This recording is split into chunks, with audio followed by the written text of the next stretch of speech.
Captain's Log, June 2nd, 2836. After 27 years of war between the Degen Coomers and the Sainthood Slayers, a new hope arises. As the battlefield lay weaponized, locked and loaded for destruction, negotiations for a peace treaty are in transition. The moderator has arrived at Station 42.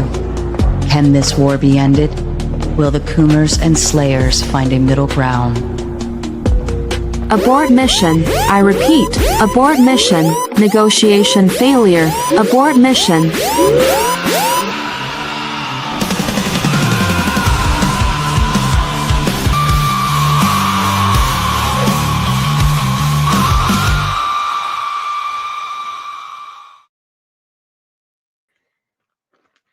Good evening, ladies and gentlemen. Welcome back to the Raging Tomato. I'm the Bratty Tomato, bringing you live to another Moderator Monday. Oh, wait, Mom, isn't it Thursday night?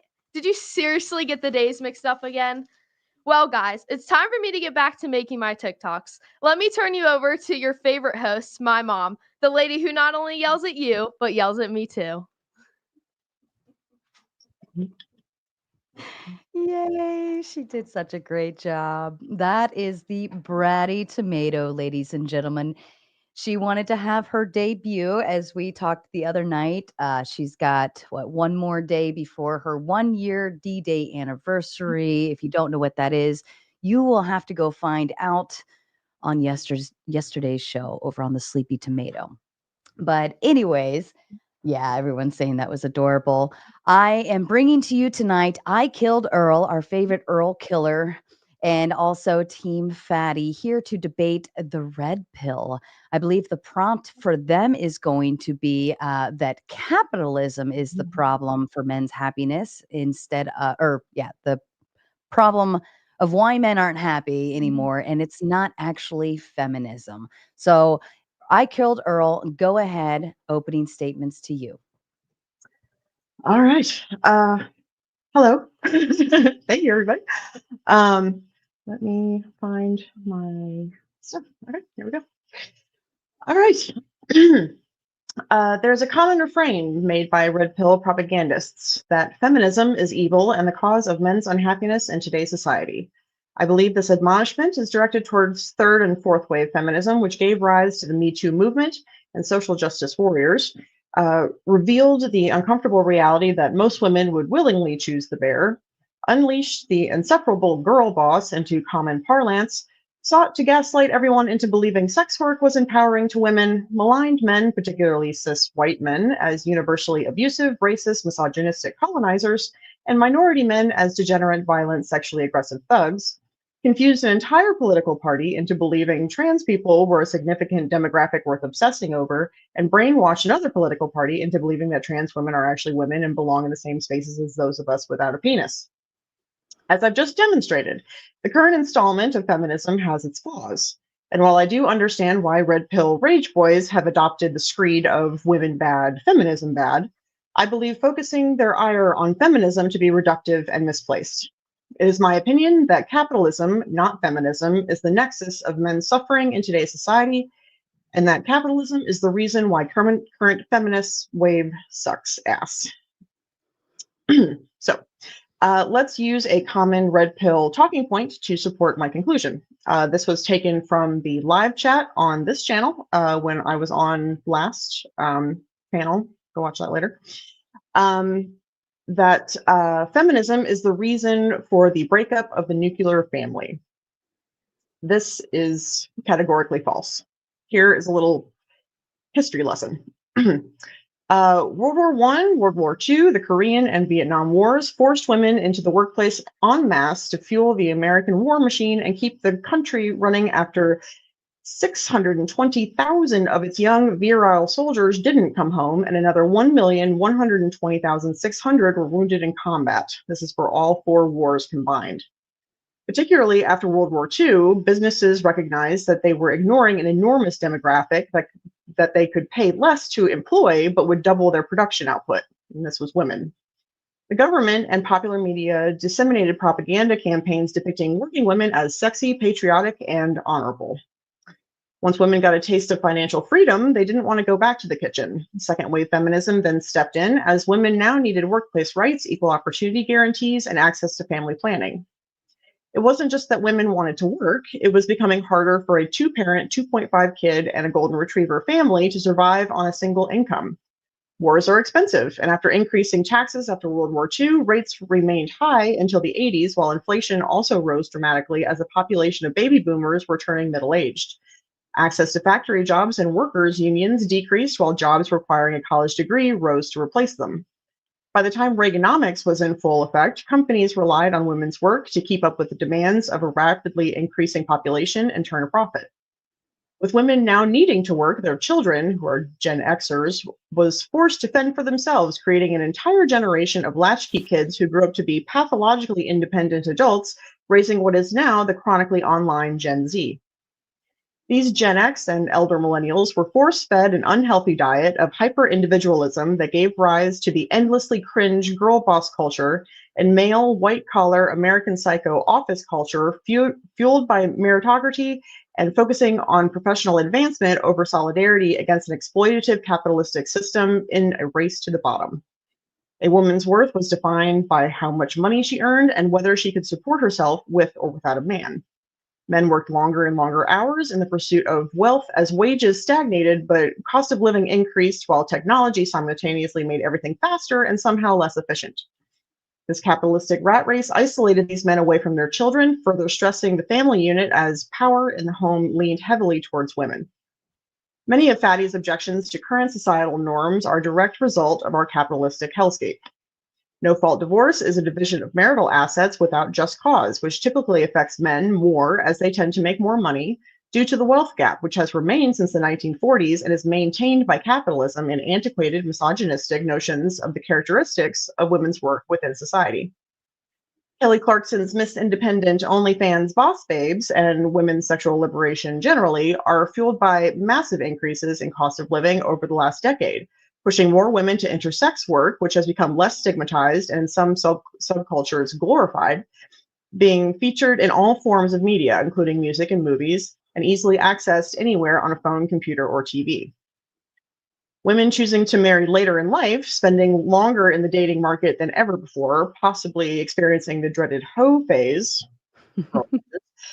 is due to both women and men wanting to complete their college degrees and secure a well-paying job so they can afford to spend the average of $419,200 on buying a house, pay down their average of $38,000 in student debt, spend an average of $30,000 on a wedding, and then fork over an average of $10,000 to $13,000 to have a baby in a hospital. All of these expenses is a direct result of our capitalistic system. Additionally, Republicans, the financially responsible party, always believe themselves to be temporarily poor and embarrassed future millionaires, causing them to vote against their own personal interests for decades, culminating in our current clusterfuck, where a septuagenarian billionaire retard and his foreign billionaire boyfriend work tirelessly to ensure they get rich while distracting all of y'all with trans people in sports, DEI, abuse, fraud, and corruption, immigrants eating family pets, and non-existent rampant Christian persecution. They're reaping the rewards of the capitalistic system you voted for while you bend over to lick their puckered assholes in subservience to an ideology that thrives off of your pain. Wake the fuck up. Men were once told to graduate high school, find a secure job, doing something honest and respectable, sweet talk a little woman into being your wife and having your babies, buy a house and a car in cash, do that job and bring home a paycheck for the next 40 years while your wife washes your dirty underwear, cooks you a roast every Sunday, and gives up her cookie whenever you want it, retire with a pension and a gold watch, play a little golf, read the newspaper, and then you die, leaving behind plenty of money for your widow that she'll use to finally sell the house she's been living in for 40 years and move to a swanky retirement community where she can play pinochle and drink vodka spritzers at 11 a.m. with her spicy geriatric girlfriends. That story is a lie. It doesn't exist anymore because politics and capitalism stole it from men. They're lost and confused, seeing a rapidly changing world through pixels and screens that feed them a highly curated assortment of thinly veiled propaganda used to convince them to buy into this ideology that will fix all of their problems. I think Red Pill started with good intentions, but like most things, was corrupted once it became a marketable enterprise run by corrupt, greedy, Machiavellian grifters. I invite Fatty to prove me wrong and explain why feminism, not capitalism, is the reason men are miserable. Thank you, Sarah, for hosting tonight and for inviting me back. And with that, I will give it back to Patty. You're muted, Sarah. Sorry, I coughed. Fatty, your opening statement. I want to thank to Sarah for organizing this debate, to the baby tomato for the beautiful introduction, and for all the people watching on my side, the untouchables, and for the people on Sarah's side. Okay, I want to thank my opponent for being here, and I have to say, ChatGPT, you had the opening monologue that was great. I don't know how to use ChatGPT. I loved it, and I will not have an opening statement because, respectfully, you can win against the ChatGPT 4.0. You just have to talk with him until he bugs out, and I he guess I'm says, "I flattered can." you think my brain is ChatGPT. He says, "I can Hold on, compute, hold on. Fatty. I am not programmed to answer this question." So, ChatGPT, let me ask you a question before we go even further, right? And Sarah, can we engage one on one already? It's fine. I consider my monologue. Is that fine? Sure. Let me say one thing to the viewers. Of course, as always, we will host an open panel after their debate. They'll go for about 2 hours. We will end on closing statements, read and respond to your super chats. And then we will go into open panel dumpster fire. Outside of that, don't forget to hit the like, subscribe, share, and do your job. The floor is open. Thank you very much. So, ChatGPT, are you a feminist? Second wave, yes, So you are a feminist, right? correct. Okay. So now that we kind of understand that you are a feminist, let me ask you something. You know there are If different kinds of feminists, right? Yeah, it's totally fine. You are the good one. You are one of the good ones. Yes, right? Okay, I'm a So sane so one, but yes. so if capitalism changed women so much, Mhm. why do men still want the same things that our grandparents and great grandparents wanted on relationships? Why are they doing the same fucking roles, doing this, expecting the If same thing? Why did if you capitalism were listening, change I explained that women already. so much, and the men are literally the same that they ever were? Why doesn't capitalism has an effect on men as much as it has on women? Can you I explain? I don't know why my camera's not working all of a sudden, but I'm still here. Yeah, I explained all that already. You guys have been fed a narrative that you will go to school, find a little wife, do all those things, and that American dream no longer exists. Hmm. You still want the same things because you've been force fed the same narrative, Mhm. that's what is to be strived for, and um, that hasn't changed, but the world has changed. How does that answer my question? So Perfectly, I think. our grandparents had the American dream, and you are telling that these people are being sold the American dream too. Why are women so much different than our grandmothers, and why are men so close with our grandfathers? Why women want things that are completely different from them grandmothers, and they actually worse than grandmothers, and then they are asking for us to be as good as our grandparents? Like, why? Like, what's the difference between both? Why capitalism affects women so much but doesn't affect men for whatever reason? On these, like, at least Okay, the things we that's okay. desire. Whoa. That is not at all what I argued. And if you Mhm. had listened to any of what I already answered all of this. Um, Okay. So let's move along because I don't want to be stuck here, right? I have another question, if you allow me. uh-huh. You said on the last time I saw you, the first time I saw you, that you were an O phase and you were very proud of it, right? You said it, not me. You said it, No, right? that's not at all what I said. So what did you say, please? I said that I had a hoe phase and I wasn't ashamed of it. Yes. So you had the O phase and you weren't ashamed of it. My question to you is: did capitalism make you be like? Did it make you be a hoe, or you decided to be a hoe by yourself? Mental illness was a big part of it. Hmm. I was thrown into a school that I didn't really want to go to because I was trying to impress my parents, and I was unhappy and, you know, was told that I'm supposed to leave high school and go to college, and that is capitalism, that I'm supposed to do that and then get a job, and I wasn't ready to do that, and so I acted a fool. So the pressures of adult life make you become a hoe. Yeah, I mean, there was a The fact that bunch you of needed to be factors. a functional adult made you become a hoe. I wasn't a functional adult, and I was forced into a situation where I needed to be what I wasn't ready for. And you had no choice? No, So capitalism made you do it, right? Is that capitalism is not? There's no accountability. There's no because the thing it's is, not do you about no actually do you even recognize that as bad, the old phase that you had? No, it wasn't bad. So if you don't recognize the old phase that you had as bad, why are you blaming capitalism for something that you did yourself and that men repudiate since the beginning of time, the loose woman? Why is not your fault that you know exactly what men wanted and you decided to ruin yourself just because you were mentally unstable, so you had to get your Ruin asshole myself? away when you could have simply just cried on the pillow like everybody does and go around their business? You didn't have a choice. I made choices. Why Yes, are your you? body, your choice. So why are you blaming capitalism for you being a slut and not even regret it? Or why don't you regret it? That's not actually what I'm doing, You said that you don't regret it. The question is right? on my Joe Budden voice, why? Why do I not regret it? Yes. Because I don't experience shame. Are you ashamed of anything that you did in your life? No, And that's not capitalism's fault. That's your that fault has for nothing to do being. with capitalism. And That's a that's my point.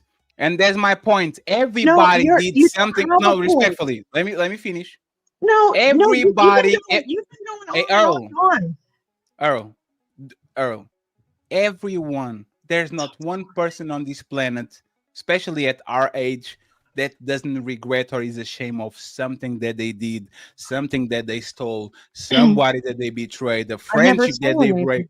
Like the fact that you are saying, I don't regret nothing, is the problem with women like you. And this is why you are afraid and mad at the red pill dudes. They are informing and giving weapons to men to fight Yeah, people that's like actually not you. what's happening. I'm Oh not no, afraid of anybody.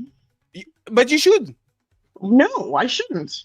No, you absolutely should. I'm afraid of. So They're I'm scared afraid of little some. boys. What the fuck is there to be scared of? No. So, for example, we are on YouTube. We don't do certain words because we don't want to be demonetized. We are afraid of the consequences that come with say something words. Right. So if you don't Actions, do dumb shit, you actions don't have to have worry meaning. about it. Actions have meaning. You know what actually You mean consequences? shame? You know what actually shame is? Shame is your consciousness, your conscious saying you did something bad. Don't do it again. Okay, Do but if you you don't do do you anything have that do you you're if ashamed of, why do you have to experience shame that and you that's the don't point. that you haven't done? How old are you again? And how does this have anything to do with the We topic at hand? we are going to get there. How old I are don't. you I'm again? bored. Can we move it along? No, how old are you again? I I'm 38. You've been on this planet for 38 years and you are not ashamed of nothing that you did. Nothing. No, And that's why we should stay away from people like you, not capitalism, because people without conscience are the only excuse people me. that don't You're say assuming nothing. that I've done things that I should be ashamed of, and So you you are never wrong. did. There's No, maybe it. you're a shitty person who has to feel shame, but I'm not. I don't know if I Sarah haven't wants to done read anything that requires shame. I'm not going to feel shame just because you tell me I'm supposed I to. think I And think none of we've this kind has of anything to do with the prompt. I think we've veered into a more personal Personal realm. attacks? yes. Yeah. And I So think I understand you're using it as kind of an example to allude to the concept you want to kind of exemplify. I get yes. that, but maybe try to tie it in and go in the direction you want to go. And This way, we can avoid going like directly into somebody's personal life and yes. bringing it to the forefront. and another prompt, the capitalism is at fault, is another way of escapism, is another way of dodging accountability. Capitalism didn't put a gun on her head and make her I be in a didn't. hole. I'm not receiving Capitalism, responsibility because there's nothing that I need to be held responsible for. I've done and nothing to anybody. I've hurt nobody. so let me ask you something. Do you see men like me as a problem for society overall? You personally, I think Yes, that no, I think yes, that you some of debated the me. Let's assume that I'm the red pill dude you're talking about, and you are debating me. Do you see me as a problem for society overall? Like, you have I yes or see no? your views are yes, Tell me not one of not the you views that you personally. see me spouting that is actually a problem for society overall, and we're going to tie it up with the capitalism thing, right? Since I'm a red pill dude, what is something that I don't know you. so you don't know me, but you think that I am somebody that society should look out for in a kind of No, like. you're taking the pro red pill stance. So how am I don't understand what you want me How to is do. that the red pill detrimental to society? Let's go with that, sir, miss. Because it blames women for everything. And it doesn't take accountability for these men can just blame women and not take any accountability for themselves and their shitty behavior. So you can do it, but the red pill can't.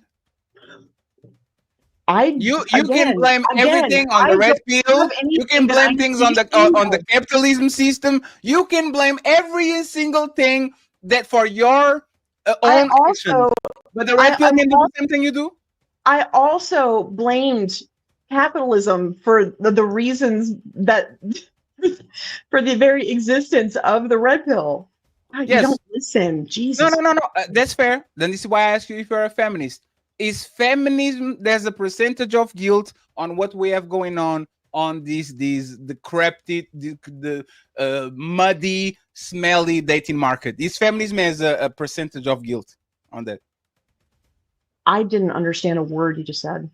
Does feminism as a percentage of guilt into the shitty situation we have now Oh, on the yes. dating market? Yes. Third and fourth wave. Absolutely. That was my whole introductory paragraph. Yes. And why and what are they doing wrong? Um, Give me 2 points real quick. that it gave rise to social justice warriors, revealed the uncomfortable reality that most women would willingly choose to bear, unleash the insufferable girl boss into common parlance, sought to gaslight What everyone about into the believing sex work was empowering to women. yeah? What about the sexual liberation movement? The fact that hey girl, it is okay, girl, just go ahead and like, is that a problem? Yes, of course it is. Why did you indulge in such a problem? I didn't. Yes, you did. You had the whole face, I was and not a sex you don't worker. regret it. No, this is the difference between labels and actions. You say that you defend the second wave the feminism because it's the kind of the feminism You're that we accusing respect. me of being a Oh, sex worker, and I let wasn't me a finish. sex No, worker. let me finish, please. We all respect the first and second wave feminism because it's woman going to vote and having the right to own property and all that. So you label yourself second wave because it's convenient. But No, because I actually believe it, and I don't agree with that's third or fine, but fourth. that's Then don't fine. mischaracterize me. That's fine. So if you don't believe in the third and the fourth wave of feminism that promote all these women to be hoes without no accountability and no shame, if you don't agree with it, why did you indulge in it? Because I wasn't a sex worker.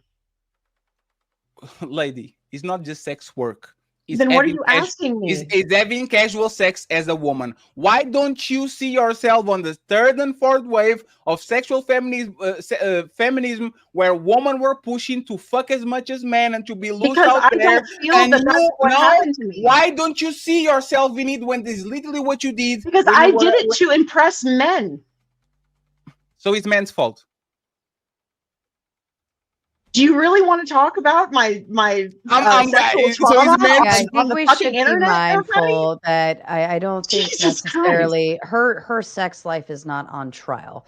I understand where you're going with it, but I will say her sex life is not on trial. You're utilizing her as an example, but we can still speak in like other forms, like using other majority answers and so forth.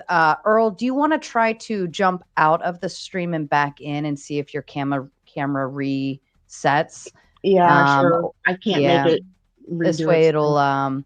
this maybe it just needs a reset. So if you exit completely out and then come back into the stream yard, and while you're doing that, I'll take a moment to just talk to the audience. Okay. So jump out and then back in. And so everybody, I do want to kindly remind you, there's like 260 of you little suckers out there watching this amazing show.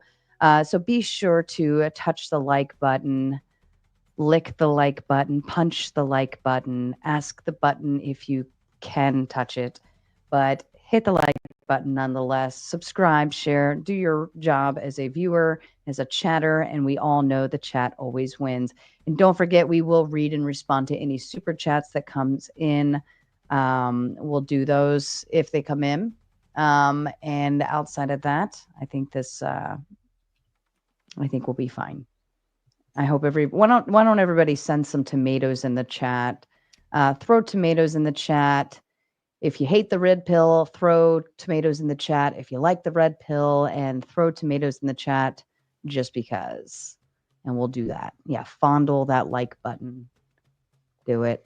Fondle it. You got this. Whew. All right. This conversation has taken an interesting turn already. And Fatty, how was your show earlier? It was great for the sake of capitalism. Make a little bit of money, and that's I that. heavily Right. support capitalism. And ladies and gentlemen, I have set a goal on my side to support capitalism because we like that stuff here. We have goals on our side too, friends.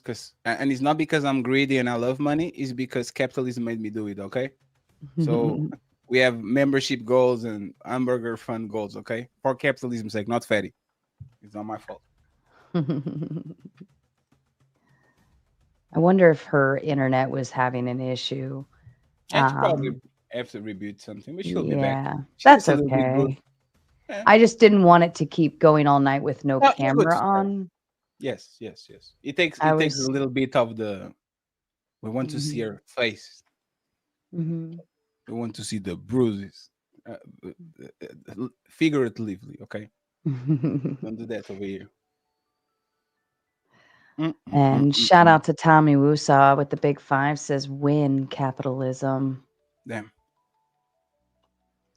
And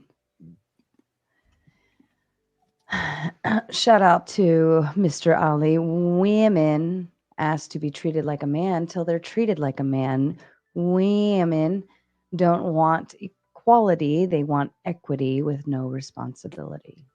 And I will read these at the end too, so that everybody has the ability to read and respond and all those fun things. But I figure I might as well go ahead and oh, we got her back. Yay! There we go. Oh, lovely. All right. Yeah, sometimes the Wi-Fi kicks out, cameras go out, things happen. There's thunderstorm going Um, on out that's front. So. fair. That's fair. Okay, so the both of you were on the topic of you were going through third and fourth wave and going into kind of like the sexual liberation of women. And I will say I would prefer we stay out of somebody's personal sexual life.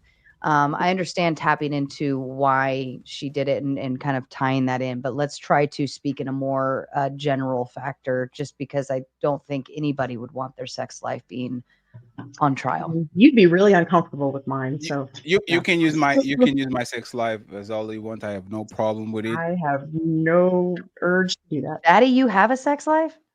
Um, I kid, I kid. I was going to be mean and say not with women that look like y'all, but I will refrain myself from actually indulging into said I love provocation. you, I love you too, Sarah. Daddy. All right, So back to you guys. so um, Miss Earl, Mhm. would it be my fault or would it be considered fair if I blame the fact that I'm abusive husband to capitalism? Oh my God, I can afford the house by myself. It brings me so much stress. I have to work 16 hours to fulfill my duties as a husband that every time the Lakers lose, I beat up my wife. Would that be fair if I would blame that on capitalism, or would it be fair to call me a monster and say I had a choice to not put my hands on my woman even though I work 16 hours per day? So Yeah, I I'd say it's decided to also do it because I'm nuanced. a terrible person and not because of capitalism. Would that be fair to say? Yes, I'd also say it's nuanced. How is that nuance? Can you elaborate on that? Uh, because if men weren't under such, again, doesn't negate what you just said, that a shitty person is going to be a shitty person regardless, but it doesn't help when you can't afford to feed your family and pay your bills, and because wages have stagnated while the cost of living has increased because billionaires run our shadow government run our country. So you wouldn't isolate me being abusive towards my wife on my character, my morals. You would blame somebody else. No, that's not at all what I just said. I said it's nuanced. I said there are contributing factors to the fact that this person is a shitty human who then Yes. treated another person like shit. That didn't help. So is there nuance on the red pill movement and or the red pill?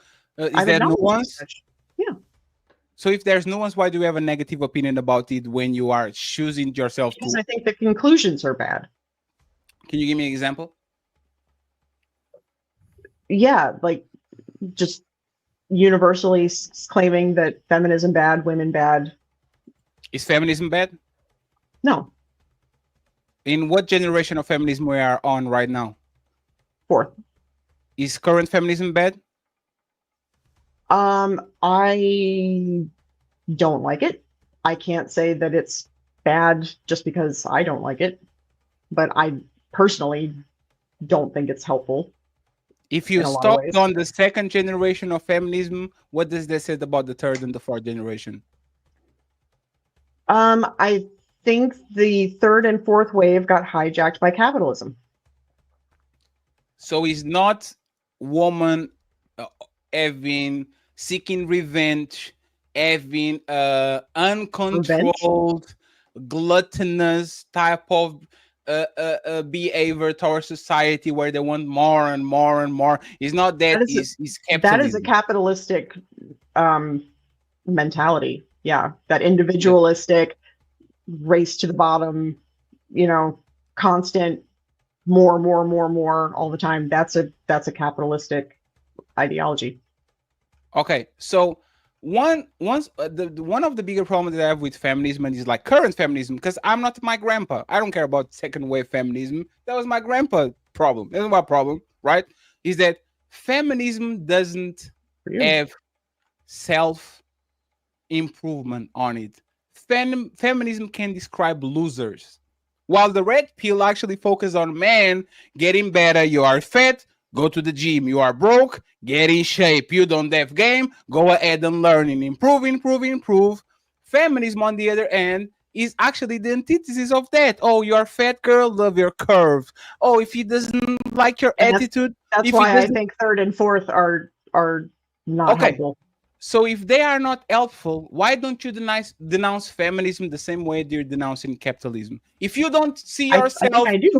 one second. If you don't see yourself on do you see yourself on the no fat shaming, the body positivity movement? Do you see yourself on No, that? fuck that. No, What absolutely not. what about the sexual liberation, the slut walk and all that? Do you see yourself on that? No, Okay, you don't see yourself on that. What about if he's insecure, if he doesn't deserve me, if he doesn't get me, if he doesn't deal with me at my worst, he doesn't deserve me at my best. Like, can you define a woman that is a loser, please? sure. Define me a woman. Yes, define me a woman that is a loser, please. Um, she has multiple children from multiple men. Doesn't work. Uh, exploits the system with, food stamp fraud or some kind of, whatever that Yes. talking point always is. Hmm?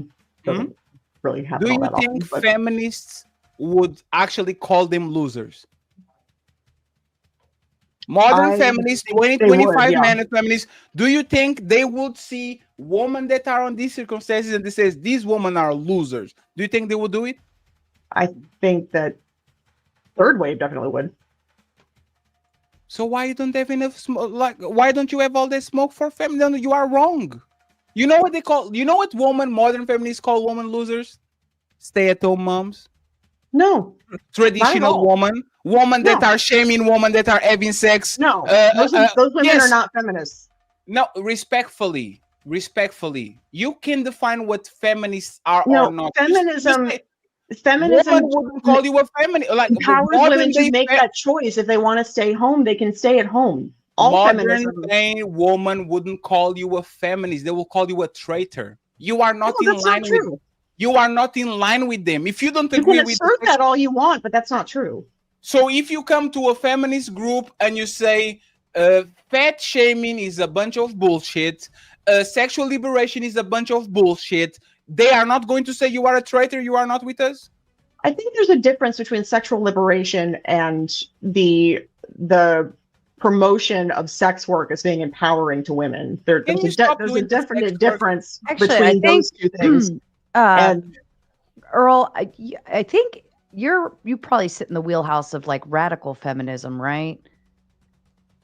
Or me, do you sit on that side of the mm-mm. train? No, Um, that's the fourth wave is more of the SJW. Like they're trying to include people that don't need to be included, and the it's gone too far. mhm. No, I would not. I've been accused of being a turf, but Well, no, I'm not one. no. Radical feminism actually is like against turf, I believe. Yes, they are against Um, her.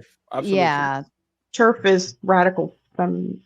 No, It's a turf is actually radical feminist. Yeah, turf, that's to be honest, that's is actually the mainstream of that's the feminism in letter. 2025. They don't associate with themselves with these like there's actually the yeah. common trend of I feminism think because they think radical feminists like took a turn away from the direction that feminism is going with inclusion of like men and women's sports and Yeah, all of the those things. intersectionality and all that Yeah, so jazz. Yeah. radicals like took a hard right and they're like, no, we're not going to go that far.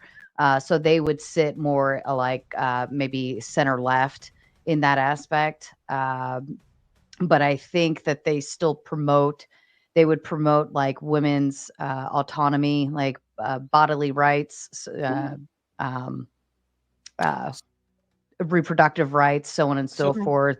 Yeah. And then also like working equality. But I Mhm, think that like the buck kind of stops there, whereas mhm. the fourth going into the fifth wave went like overboard Yeah. in other directions. So I would say I think you would define more as a radical feminist than excuse me than what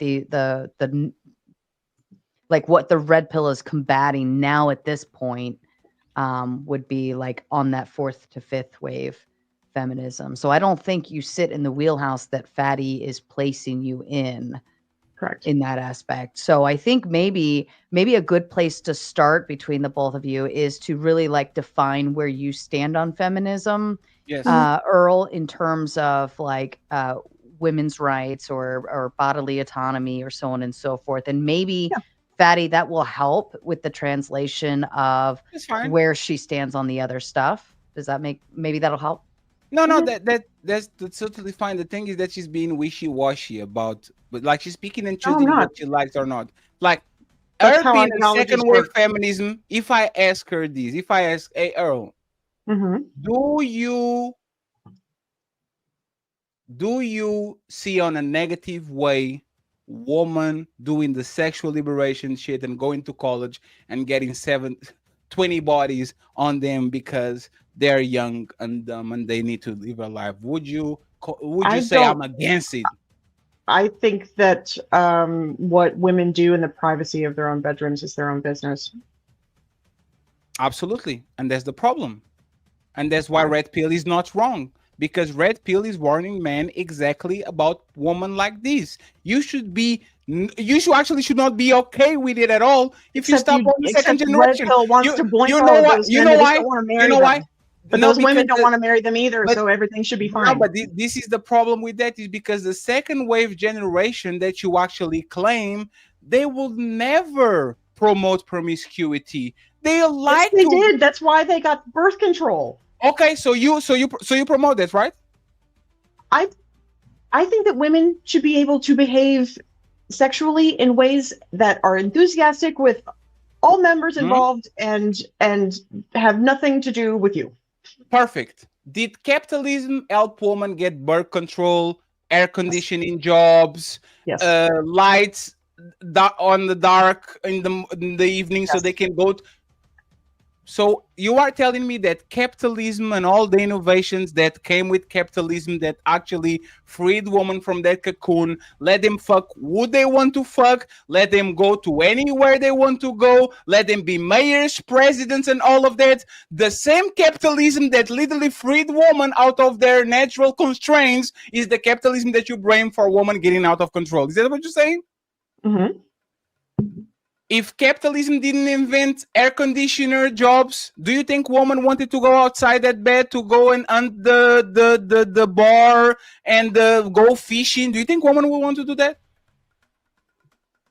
I don't know what that means. If capitalism didn't invent things like tampons and things that actually better the quality of life of women, so women can be outside and work instead of being at home with cramps and bleeding for hours and hours, do you think that woman would want to be outside without those innovations?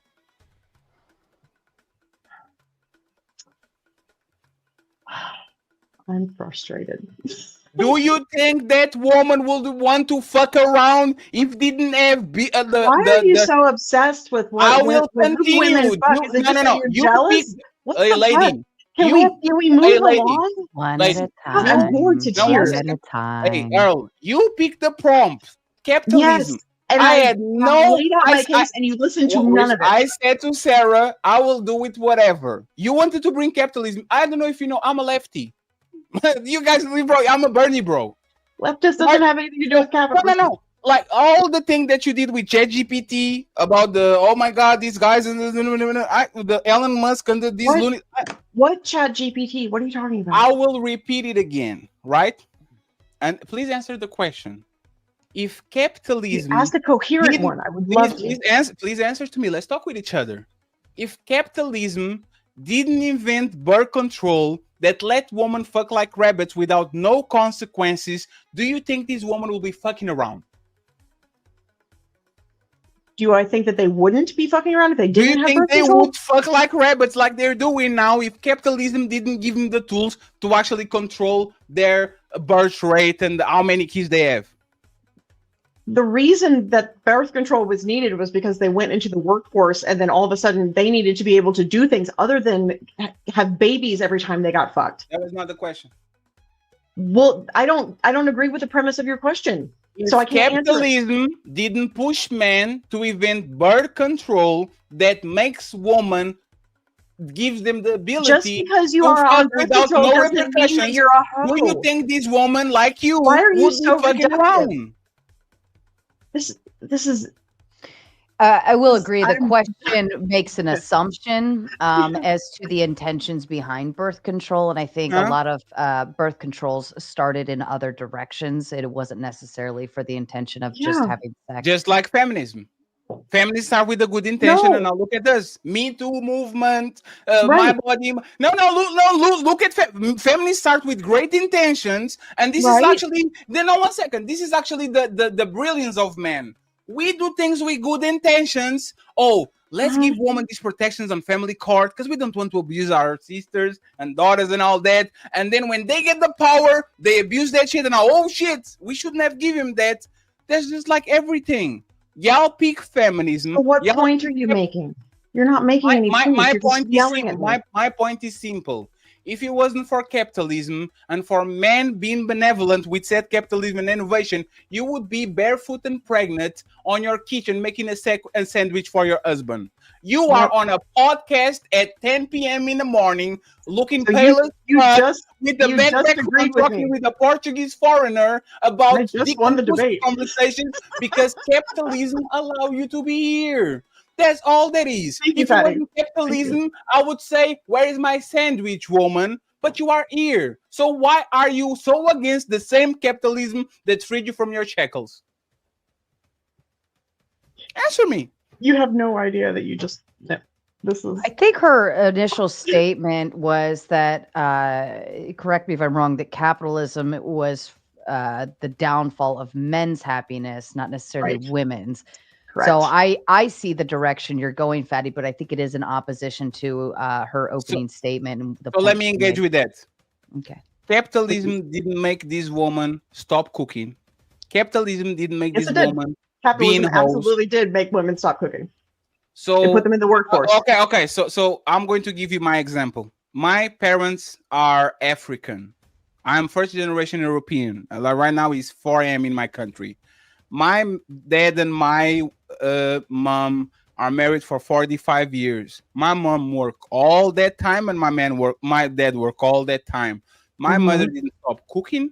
My mother didn't mhm, stop fucking him. My mother didn't mhm. stop making sure the Sure. kids were okay. Good for My you. mom didn't. My mom didn't put herself first. That didn't And happen in no, the no, no, United no. States. So Nope. my question I don't know to what to you, tell you. lovely lady, Let it is finish. what my question with you, lovely lady, is if my mom that was dumber than you, had less resources than you, had less education than you, had all these Most women who choices, have less had resources and all less these choices, education but she stay chose to not. in No, the one Let him home. second. finish. If Let him finish. if she had all these choices to go crazy like you did, but she decided not to, She didn't though, what stops you from being like her?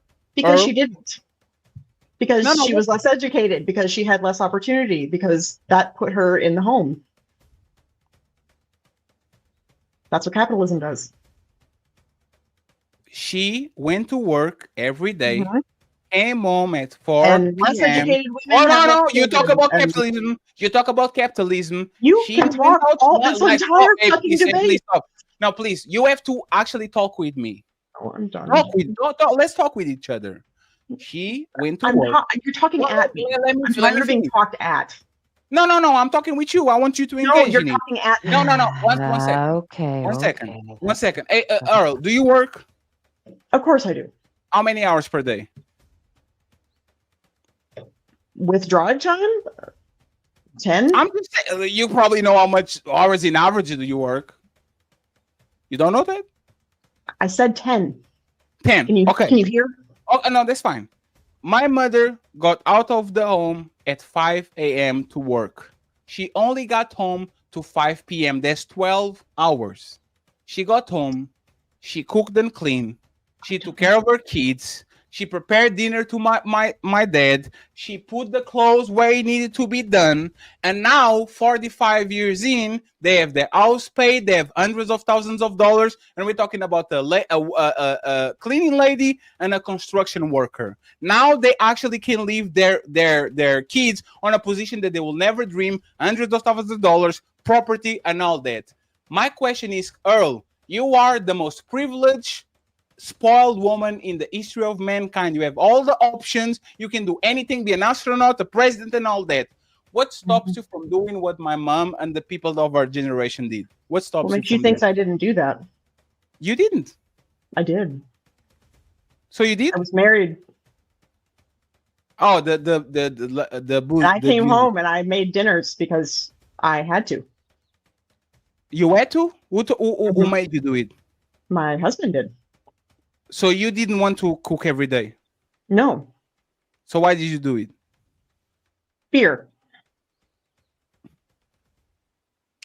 Was that capitalism that made you do it? No. Could you choose another person that is okay with you not cooking? Maybe. I think we can acknowledge that women have generally always been working. That is one kind of piece of the pie there. I think we had the ability to stay home when the when the economy was a little bit different. I think around like World War II, when everybody came home, men were coming home with money in their pockets, and I think more women were able to stay at home. Um, so I think we kind of acknowledged that everybody was working. So I think in one instance, like Fatty, you're trying to make a point about your mother, I believe, right? I can ask you. No, Sarah, I can ask you. Sarah, do you cook? Do you cook for your kids and for yourself? Yeah. Is that capitalism make you do it? I think that's a You general. work, I right, think it's Sarah? You a. work, right? You actually have Yeah, two jobs, right, Sarah? I do. I do. Oh. So Sarah works the whole day. She comes home. She gets the little tomatoes. She cooks for them. And then on the evening, she comes here. She makes a couple of, have a second job.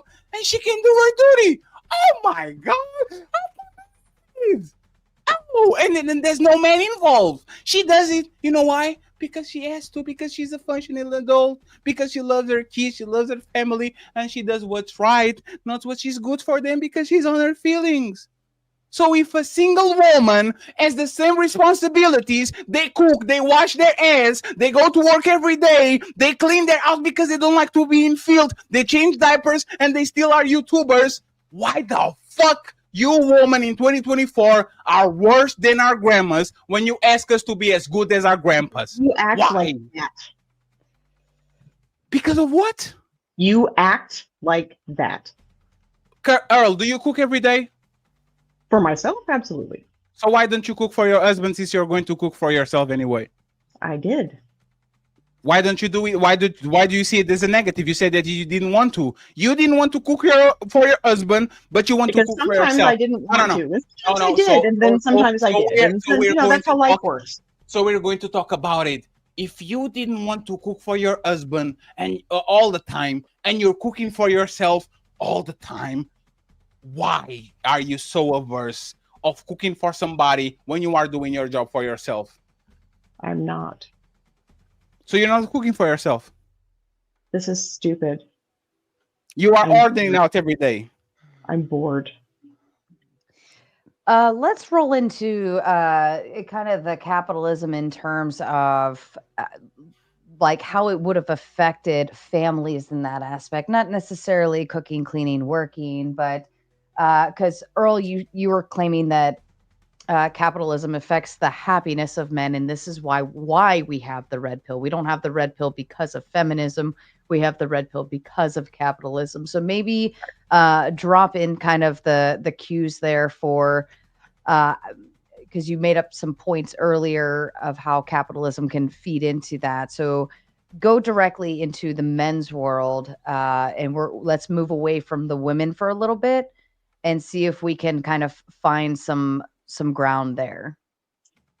The point that I brought up was that it is capitalism that is the reason for the breakup in the nuclear family, and how capitalism forces men into working longer and longer hours, which then makes them isolated from their children and the raising of those children. So they're emotionally distant from their kids.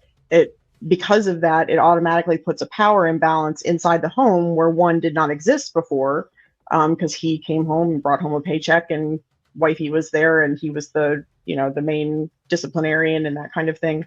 And so now there's a power imbalance, and men feel emasculated in their own homes, because their kids look to the mom instead of the dad, because he's feeding into the capitalist hellscape that we live in.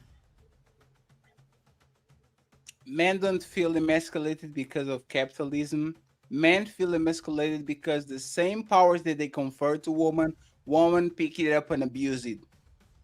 If you don't want to be a part of capitalism, give your credit card away. Give That's away your impossible. right to give away Everything your that right. we do No, no, no. involves You have credit. you have a choice. There's No, women you all don't. the time that Not don't in the have credit. U.S. In No, the no, no, U.S., you have no choice. no, no. Respectfully, there's women that No, don't have respectfully, credit you're card. wrong. And No, we live in a let me, capitalist let me, let me. society, and you don't have a choice. You don't get to live off grid in some barren wasteland. That's living apart from society. There's the dichotomy there. Did You you, either get to did you live give within society in a capitalist hellscape, or you get to live off the grid. That's your options. Did you give away your credit card when you were married? No, You could I do didn't it. have credit, actually. Your debit I had card. no credit. Your debit card. Hey, honey. I don't want to have a debit card. We will use your account every money every time that I No, get. It's going to no, be a I debit account. had no credit. I didn't even exist on paper No, I'm until talking I about bought a debit. I house. know. It was really I'm talking about bad. debit. I'm talking about debit. Debit's just cash on a plastic. That's not the same thing. Yeah, but having a card with your name or a card with your husband name Right. is what I did not capitalism have actually I got you. had No, my no, no, own no, personal. You're no. asking me a question. Can I answer it? No, it's because you are not even listening. What was my question? You were claiming a debit card. I didn't have a card that was, I mean, I had it like we had a joint account. It was not just like I didn't have just my money. Like Why having a joint account when you can just have a man account and he could give you a spare credit card so you can use it? Why didn't you do that? I'm not comfortable talking about any of this. No, that's fine. But So it's Yeah, maybe fine. you I can No, will no, stop it's say fine. It's talking fine. try over me. to. Let's move away from that, right? Let's move away from that. I didn't come here to have a No, debate it's on fine. It's my fine. It's fine. past. It's fine. Let's move away from that. I will tell you that this is what is happening in mass. Women are telling that capitalism is making them work 8 hours per day so they can be as feminine, they can cook as much, they can do the feminine things that men are expecting them to do just to leave their man and do even more. I will repeat it again. Women are in relationships complaining that, my God, capitalism makes me work 10 hours and I don't have the strength and the energy to go home and to cook and to clean and to all that, just to separate themselves from said men and work even more, because you still have to clean, you still have to cook, you still have to take care of those kids, No, you still have to do all the obligations and even more that you had to do if you were with a man. So the question to you, Earl, is why?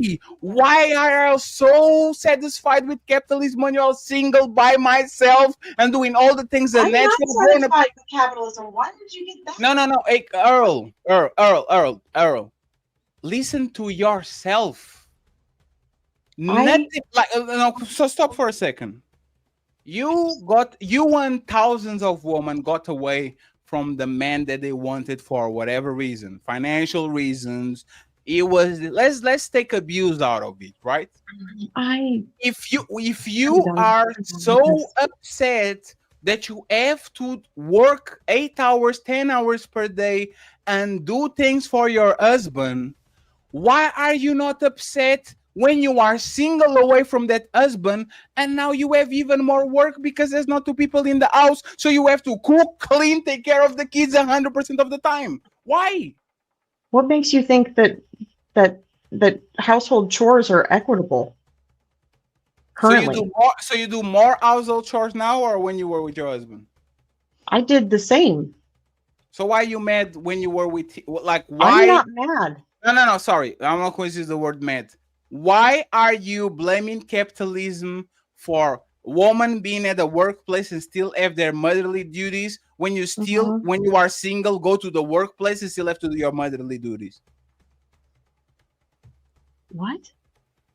I I will. see. What he's saying is, if your responsibilities are the same, whether you're single or married, but inevitably you would kind of like have, I'm guessing, more money in your pocket, right? Why would you be mad? Why would you? Right? I Yeah, don't sorry. I was trying to I like know. kind of. Why would There's you be no, mad at? I'm just gonna Why cut would you you? off there because Why that's would you just be mad? Why would you be mad at capitalism if yeah, there it is. Why would you be mad at capitalism if being single actually worked against you, whereas if you're if you're with a spouse, it actually would help you. I think Fatty, that's what But you're it saying. doesn't always. So I don't know. And I Hey, Earl, think hey, go ahead. so Earl, right? Do you believe that the nuclear family has better results in society than a single parent household? I think the data support that. Yeah. Do you think capitalism push people to get married and to be consumerisms as buy a house they can afford, Yes. go to Paris every time? Like, do you think capitalism pushes men to be with women or pushes men to be single? Um, I think the sort of societal norm is that you get married. Yes, capitalism. You know what capitalism does? Capitalism push men like me that are individualistic and selfish to Mhm. get with the ancient woman that want to buy 47 pair of shoes, wants to go to Paris every motherfucking summer, wants to Okay, buy a good for massive you. house that What's the we can point? afford, wants to go You're and yelling keep again. up with the Joneses. That's what capitalism does. Capitalism doesn't want single men. Capitalism wants a dummy man that have the money You're to go proving get my with the. point. No, no, no, no. I'm actually not because You you are. are. You just You know don't why I'm. listen You to know why I'm anything not. that you didn't You know listen to why a I'm not. fucking thing that I Hold said. on, hold on, hold You I'm you done. know on. I'm why done. I'm not. I'm You know done. why I'm not I'm because done. I'm done. because the red pill actually pushes the opposite. No, Do it things doesn't. for yourself. It feeds Don't do. into the capitalist. The very zeitgeist is enmeshed in it. It's a grift. So I So think women are the top consumers, right? Percentage wise, they control 80% of the consumer spending. right? So I think we should go away from the spending concept and move into like why are men turning to red pill, Earl? Because of capital. Like, why would men turn red pill based on capitalism? What makes them want to go red pill because of that? They're in a society that has given them a narrative that they cannot achieve, and it causes them to feel lost and small and insignificant. And then you have these third and fourth wave assholes calling them colonizers and you know that they choose the bear. um it's a very enticing narrative to be told this is the reason for all of your problems and this is how we can fix it, except that none of it actually fixes anything, because at the root of all of it is a society that it forces men into a niche that they can't fill. Is that what capitalism want? What women want? I just Me, 1 second. Me having said a bigger house, a bigger what car, a possibility to have a foreigner trip, a possibility to buy you 3 or 4 shoes every 3 months. Is that what women want, or is that what capitalism want? I don't know how to answer that question. Earl, do you consider marriage in the future? Me, no. Okay. Do most women consider marriage in like on their lifetime? Of course. Is the man having money a biggest proponent, or the ability of getting money in the near future a biggest proponent for a woman wanted marriage with said man? I think that it's both men and women, as I said in my opening, that it costs a fucking fortune to, that's why so many women are waiting until later to get married, and they have this, big span of that they're dating longer and longer, because they want to get through college and they want to have enough money to buy a house and have enough money to do a wedding and do all the all that kind of shit, and so it keeps pushing that down the line. So, So most And women take in consideration the man economic capability when they are I think choosing a that partner to get married, right? I think that men and women work now. So No, no, no, I don't think that I was don't not my. You have to. That was not my question. Do well, women look at the man finances as the biggest proponent or one of the biggest proponents no, to get married with them? no. So women don't want a man that is either well off or in pet to be well off. I think that most women want men who are ambitious, And what is that?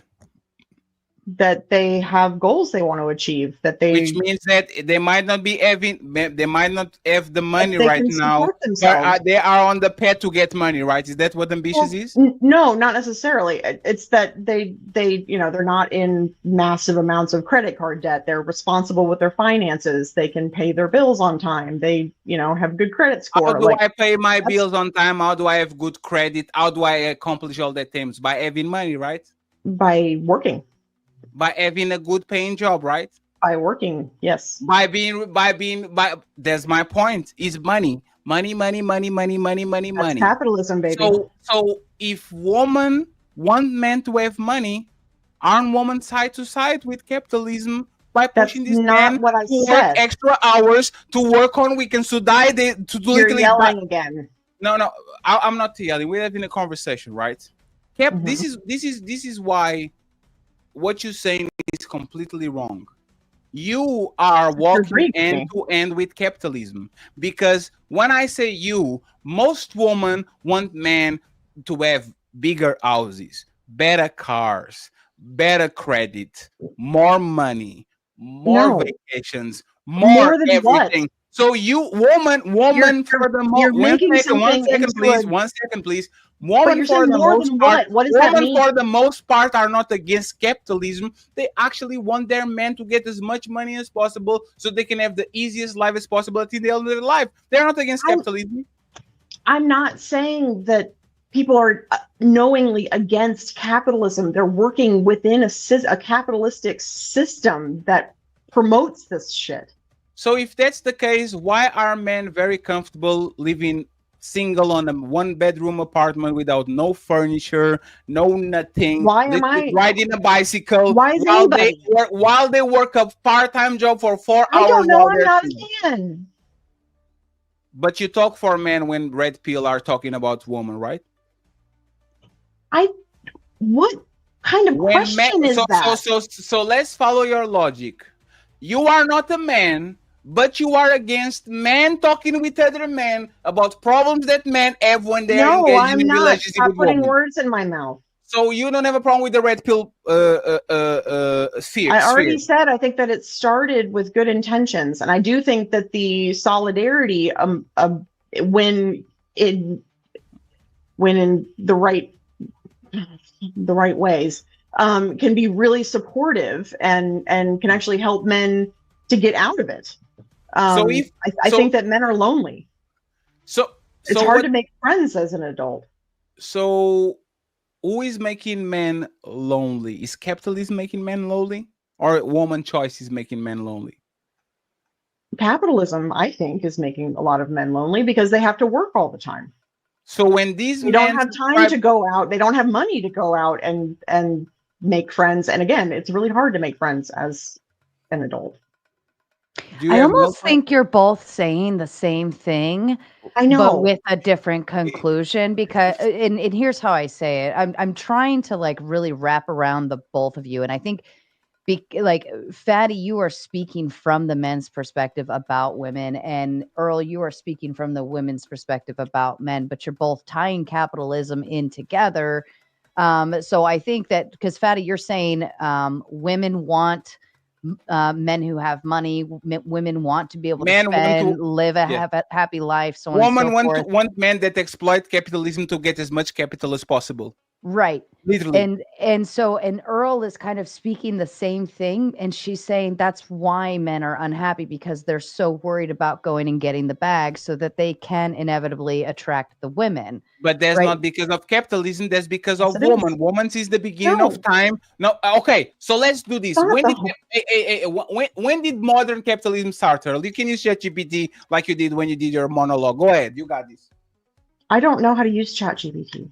I will say this as a statement. Capitalism is we've been on this planet for 100,000, 200,000 years. 200 English. Yeah, 200,000 years. Capitalism is a 0.001%. You know what woman always wanted? The rich commerce guy, the You can say king, that the stupid shit all entrepreneur. day long. It Woman, doesn't make it woman true. since the beginning of time, and this is a saying. Woman use sex to get power. Men use power to get So sex. bored. The oldest profession in the world is prostitution, which means the woman is going to give herself away to get money. This is the game that woman been playing since the beginning Money, of time, where money, woman will do everything and anything money to get money. So you to are get going to money, so you are to going to earn explain money, so you to are going to invest in a capitalistic so you are hellscape. going to explain to me if capitalism is a kind of a recent way of looking at the world, It's probably on not. the last I 100, never said 200 that. years since the revolution, so since the industrialization of the world. Please explain to me why woman 400 years ago, 500 years ago, 1,000 years ago, 2,000 years ago was literally putting money and resources over everything. Explain to me that, please. Can you explain to me? I would like to know that. So I can actually top into that, and maybe Earl, you can take from it. I think she's getting kind of frustrated with the conversation. So women are typically we're survival uh, people, right? So women do things in order to survive. So even in the matter of like prostitution, even back to the biblical days and beyond, that is a matter of survival. So if she didn't have a husband, like her family couldn't like sell her off, so on and so forth. Women were property. Like this became this became a survival method for a woman who did not come from a family that was able to do these types of things and so on. So I think we wrap into the survival skills of women. They're very good. We're very good at finding resources, Yes, even if it comes to selling things that I I most I, women wouldn't want to I sell. just wrote on ChatGPT that the early roots of capitalism started on the 15th century. So I would like her to You explain to trust me. me. I would like Earl to explain to me if woman wasn't like this, if woman wouldn't prioritize finances before capitalism, why every single woman in not every single woman, but most women in the history of mankind before the 15th century was literally selling themselves to the highest bidder and try to socially climbing via They were marriage or property sex of to their get with those fathers. people. Huh? You're So, so talking about in Pat, they were property of their fathers. so woman didn't agree with this method. No, So they got woman they did got married off to whomever was wanting land owned at that point. so woman didn't want to marry the most known status They money didn't dude have in a the village. choice. Woman didn't want to do that. They don't have a choice. So Earl, It's this not is a about no wanting Earl. This is anything. a Do you this not oh, Earl understand how Earl this, history Earl. works? This is a checkmate. Earl, this is a checkmate. You know why it's a checkmate? This is not a checkmate because you're Let me literally explain. Let saying me explain. bullshit. Let me explain you why it's a All checkmate. right, all right. Let me I'm explain. Let me explain that why it's a Stop checkmate. yelling at me. I'm not yelling. Fatty, You it are. does have a he does have a loud voice I have allowed naturally. microphones. I'm going to This is bring it like his. slower. You know why he's not. You know why they were not against it. When people were slaves and they were freed, they relish on their freedom. Women were kept by men to marry these high-end status men, and Are you once they got well, fucking let for me real? Earl, you have to let me No, let him finish. finish. Let him You have to finish. let me finish. Jesus If Christ. I am a slave and I get freedom, I don't go back to the plantation. I'm free. Woman, for let's assume that women were oppressed and they were property of their parent, their dad. As soon as women got freedom, you know what they started to do in mass? Lock into the same man they've been dating since the beginning of time. Women still want the rich man. Women still want the man with status. Women will still want the man with the big mansion, the big house, the big car, and all that. And you know what's funny? Nobody's making them do that. So, Earl, explain to me, please, why you, woman that are the freest woman that ever was, the woman with more power, the more economic prevalence. We have properties, we have credit cards. You guys can be presidents, astronauts. Why still y'all woman still want the man that has the most money, the man that has most status, the man that has most clout? Explain to me that. I think Explain to your me. whole entire tirade is a crock of crap. So explain to me why am I I wrong? think that it's disinformation. Why am I? I think that it's really ignorant, and I don't have anything to say. So most women in 2025 don't want the man with more status and more money. They don't want him. No, because women don't actually exist just in your head. They exist in the real world, and in the real world, they don't act like that. They exist in your head in this tiny little part of the internet where insanity seems to happen, that you seem to think that you can generalize an entire half of the fucking population into thinking that they're all just money grubbing, greedy. Did I say little, like, yes. No, I said this is human nature. The same way men want big booties and big titties. How does that negate what I just said? No, stop. No, you stop. No, this is the difference between you and me, right? I take men accountability. I know facts. And you know jack shit. No, it's fine. Men a lot of times do bad relationship decisions because they are attracted to the big titties and the big booty and the hourglass figure. I take accountability for myself. I'll say a lot of times in my life, I did dumb decisions in choosing my partners because I was more infatuated to what I saw than actually the substance of the person in front of me. Now that I got it out of the way, can you tell that just like men since the beginning of time, women being attracted to these wealthy men, to these men with status, and to these men that can actually propel them to a better social economic status? Can you admit that? You can admit that. You have a narrative that you're just going to say over and over and over again. It doesn't matter what I say. So you disagree that women don't look for men for status and money in 2025, right? I think we can all agree that hypergamy is a real valid thing. I think it has a bad I think it's overgeneralized. Right. I think it's overgeneralized, but we can also kind of disprove that women only seek that, for instance, nobody's saying only. Nobody's saying only. Right.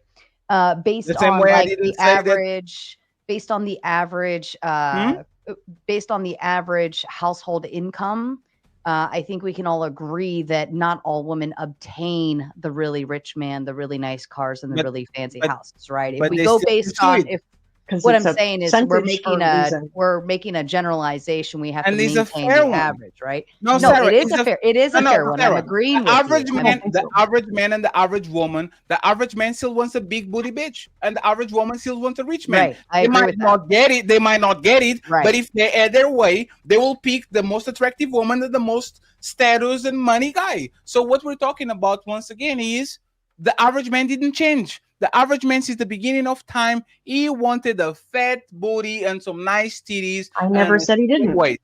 And the woman, all since the beginning of time, they wanted the man with status and money and fame before capitalism ever existed, and they didn't change. So, oh my God. So women that were on they weren't looking for social mobility and going up by marrying up.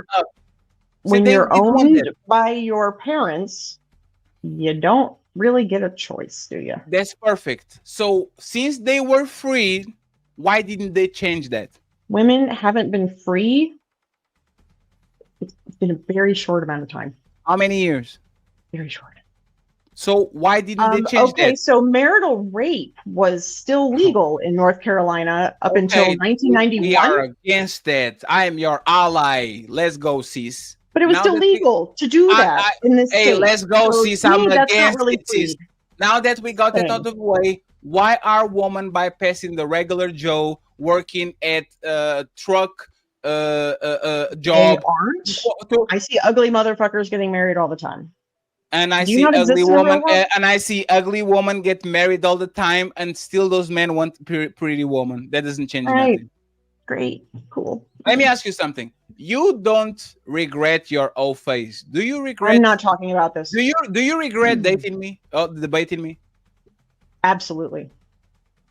Because you can't get your way. Because you don't engage. Because you are No, being because polished. you haven't listened to a fucking thing that I said at all. You've been arguing against nonsense. You've been asking me stupid fucking questions. Mm. You're attacking me personally instead of the actual fucking argument. Okay. So I will give you these, right? Between feminism, modern feminism, and red pill, which one do you think has more responsibility into the state that we have now? Like the relationships, like which one do you think has more percentage of guilt into like what we have now, red pill or feminism, modern age feminism? What? I'll repeat it again. Well, I'll repeat it again. It's fine. That's fine. I'm I talk done. to I'm so people all done. the time. I have patience. So I if don't. we have feminism in one side and we have red pill on the other side, and we both acknowledge that the modern state of relationship is shit, which one would you give it the bigger weight? To feminism or to red pill? To feminism or to red pill?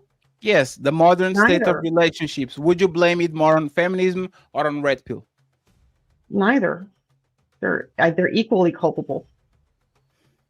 So it will be the same. Right. Even That though wasn't my argument. feminism is known for a billion of people, including in third world countries like the developing countries like Brazil, like India, as a giant form of feminism going on, but red pill is known for what, 0.01% of the population, and you give him the same type of. It hasn't. How many millions of followers does Andrew Tate have? Are you kidding me? Yes, That's not. That's not accurate. the biggest red pill content creator is deceased. It's called Kevin Samuels. He had 1 million subscribers on YouTube. My question to you is, my question to you is, 1 million subscribers on YouTube or feminism that is being spread and implemented? I would actually say that feminism is the biggest religion in the world right now. It's not Christianity. It's not like It's feminism not is being religion. implemented in India, in Brazil, in Africa. I do shows every fucking When Sunday women are where a in woman active from Congo slavery, huh? there are women in active slavery in the world. That's not what I. That's what that feminism is doing. When you're talking about that feminism and the rest of the world, that's what it's doing. That's not what I ask. My question is, how What? if you think that, if you have a negative opinion about modern age feminism, is that a fair assessment? Fourth wave. You have a positive opinion or a negative opinion? Mostly negative. Okay, if you have a negative opinion about feminism, modern age feminism, that is literally everywhere across the world and is easy to access on the internet, on YouTube, on Instagram, and all that, and you have a red pill group that literally probably has 10 million, 20 million, 30 million people compared with the billions of women that get indoctrinated by feminism every single day. Why would you put the same type of weight into both of them when one is being spread by a billion of people and the other one is being spread just by probably 0.00% That's your of the claim. population? You don't have any data to support that, so I don't have any Have reason you to ever believe dated a it. red pill? Have you ever dated a red pill man? That didn't exist when I was dating. If your friends dated red pill man? Not that I know of. Any man that I know have dated a feminist woman. Every single one of us. We are exposed to it when you go to the supermarket, when you go to college, when you go to blue collar jobs, when you go to the military, when we go to the Mars, when we go to the moon. Y'all are not exposed to red pill man. I'm sorry. And this is the difference between both of us. You make a boogeyman of men that you never meet in your life, and I'm making a boogeyman about women that I see every day. So there's a difference between both of us. I base my experience on reality because no matter where I go, there's a woman with a feminist mind that says I can do better by myself, while you are literally fighting a boogeyman that you never met in your life because there's so little of us that Daddy, you all are you on do the is internet talk. debating about that. Why did you You come can't down? engage with this when all you do is Hey, scream. hey, Earl, who hurt If you you? can't be a calm, reasonable human being, then I can't do this. Who hurt you? Who I hurt think you? that's just how Fatty operates. That's just his tone. I'm I not don't even think being mean I to don't her. think, honestly, I don't think I've ever heard Fatty speak quietly. But that's I'm not even being mean to her, and that's the thing.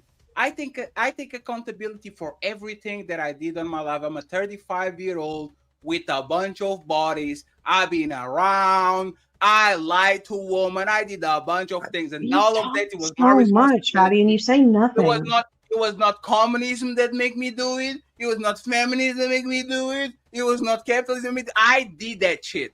Blame it on me. While Earl is literally hiding herself from her demons and blaming everybody else but I herself don't have because demons she that I has need to no hide from. conscience, because she has no conscience and she regrets nothing. The most dangerous person Who in says the I don't planet have a is the person conscience? that Why are you attacking me personally?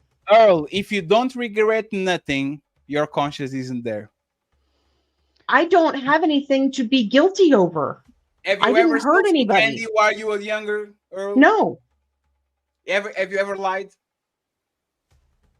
would we agree me? that the Oh, red Sarah, pill please, would Sarah, we please, one But I second. had Sarah, to. I know it's your I show. know. Just one second. Hey, Earl, have you ever I'm lied to trying to keep somebody? it on topic. Have you ever lied to somebody, Earl? I've had to, yeah. So you never lied by you wanted to lie to. You never lied just out of the whim. Why would I do that? That is crazy. Hey, Madrid, hey, Would we agree Nobel that Prize. would we Barbie's agree girl. that the red pill would be kind of a response to feminism? Can we agree to Yes, that? yes. Okay, Red pill is the so response to I don't understand this taking accountability thing. I don't get it. Like if you're not a shitty human being, you don't have anything to be ashamed of. I no. can take I'm taking I it's not that I'm not taking Being accountability. I've had to tell lies before. I've had to lie to being my patients. I don't being like that, but I have to do it. being a shitty human being is a pattern of behavior. Right. You might not be a shitty human being because you don't have a pattern of behavior of being a shitty person, but you might do some shitty shit here and there. Yes, that's fine. You can admit that. shitty shit. By the way, did you calm down because you're crying? Oh, fatty. Welcome to the man's I'm world. honey, do you honestly think I'd ruin my Welcome makeup to for the you? man's world. Hey, you are upset. You are in your feelings. Welcome to the man world. Men deal with this shit No, I just everything. really So if don't you want to appreciate fight them for saying feminism that, and you want saying equality, absolutely fucking man nothing. up, lady. Man up. Because All Just man right. up. You got this. maybe you should just calm the fuck down. Fellas, don't cry. I don't need to raise to your level. Maybe you should like jump down to mine. I talk loud because I'm a motherfucking man. I No, have you my talk loud motherfucking because balls. you it I makes have my it, motherfucking because balls, and no woman is no, going to no, fucking because police you my are a tone because if small you man and have I'm to not a raise defective your voice woman. in I'm order a to feel man. And if big. you actually been around men, you understand that You're men not. talk the fuck they want. If you were Don't any cry kind of now. man, you would never talk to anybody like this. I didn't Hmm. help nobody like us. Like what do you mean by that? What do you mean by that? Confident men don't have to raise their voice to make their point. Talk confident men talk the fuck the way they want to talk. That's what No, it is. that's not true. Yes.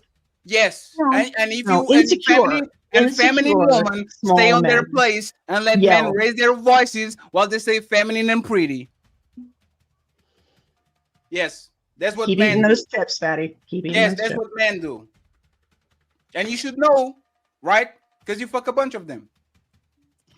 So I don't know. with capitalism, I would say, what was it, like the 20s when the assembly lines kind of kicked off, 20s and 30s.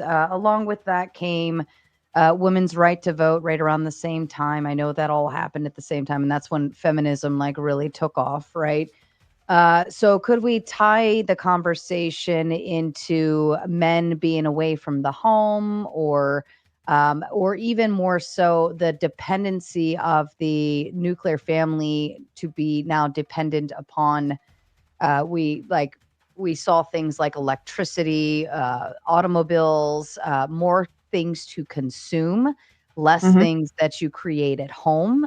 For instance, like women could have a garden and tend to, and chickens and barns, and essentially people lived uh,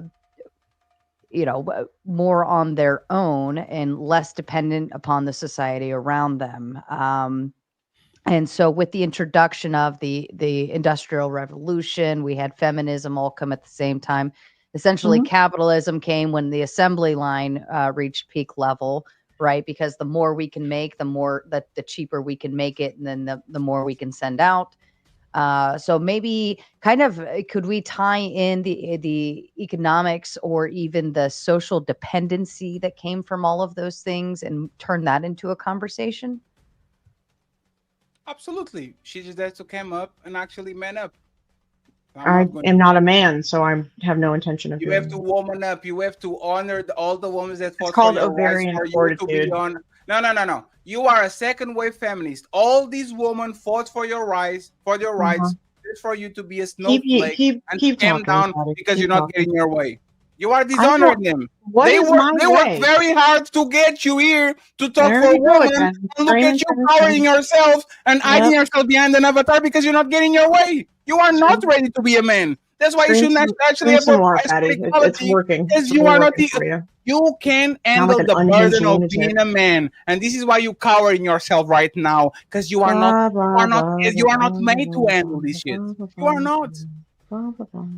No, I'm serious. Sarah is trying to No, you're the not most. serious. This was never serious. Sarah is trying the most to actually get you back into the game and for us to have a civil conversation. You know what I'm going to do? I'm going to lower my microphone and I'm going to change my tone of voice. This is a compromise. I'm going to lower it even more.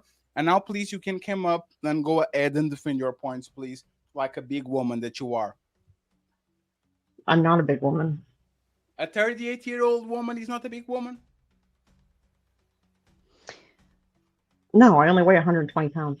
So a woman with kids that was married before, that was going around, that has a career, that is grown. You're not a big woman. Oh, I don't think he was saying big as in large. I think he I'm I meant talking know it it about was a a was back. like grown I a woman. know. I Yes, was a waiting for him to grown just kind woman. of figure that out. You are not a grown woman. There you go. I'm Yes, asking because I think you are crying. I'm not crying. I Okay, won't. so I wouldn't oh, waste my mascara on you. Sorry. yes, absolutely. Wednesday. So I will go ahead and give you the chance to actually be on offense. And I'm going to be very mindful and very kind so people can understand that when people are defeated on the battle of ideas, they resort to boo hoo. Oh my God, he's being aggressive. Well, since you haven't actually Earl, I can made the switch. Hey, case, Earl, I'm a black man living in Portugal. I code switch all my life, I all don't my know what that motherfucking life. means. So, Earl, can you really Did explain we me? No, it's did just we wanna tap into that topic, the Industrial Revolution, yes, assembly line, the nuclear families or even families alone shifting from depending on each other to now depending on the government in terms of yes. societal consumerism, or even maybe the lack of families used to live and support with one another, so on and so forth. And Yes, yes, yes, maybe yes. we can run down that course, and It's maybe that will yes. help prompt a conversation between you guys. So I'm going to make a personal statement. Even though everything that is happening and my very suspicious about like dealing with women and all that, I will never bring a kid to this world that wasn't in a nuclear family with a woman in my household. Even if it goes against my whole interest and all that, right? My question to Earl and see if you can tie it with like like the industrial revolution and she being able to work and all that. Why are you so comfortable with raising your kids without a man in your house? Wouldn't you want like I'm another man, another sterile. income? You don't have kids? No, You don't have kids? No, I'm fixed. Ooh,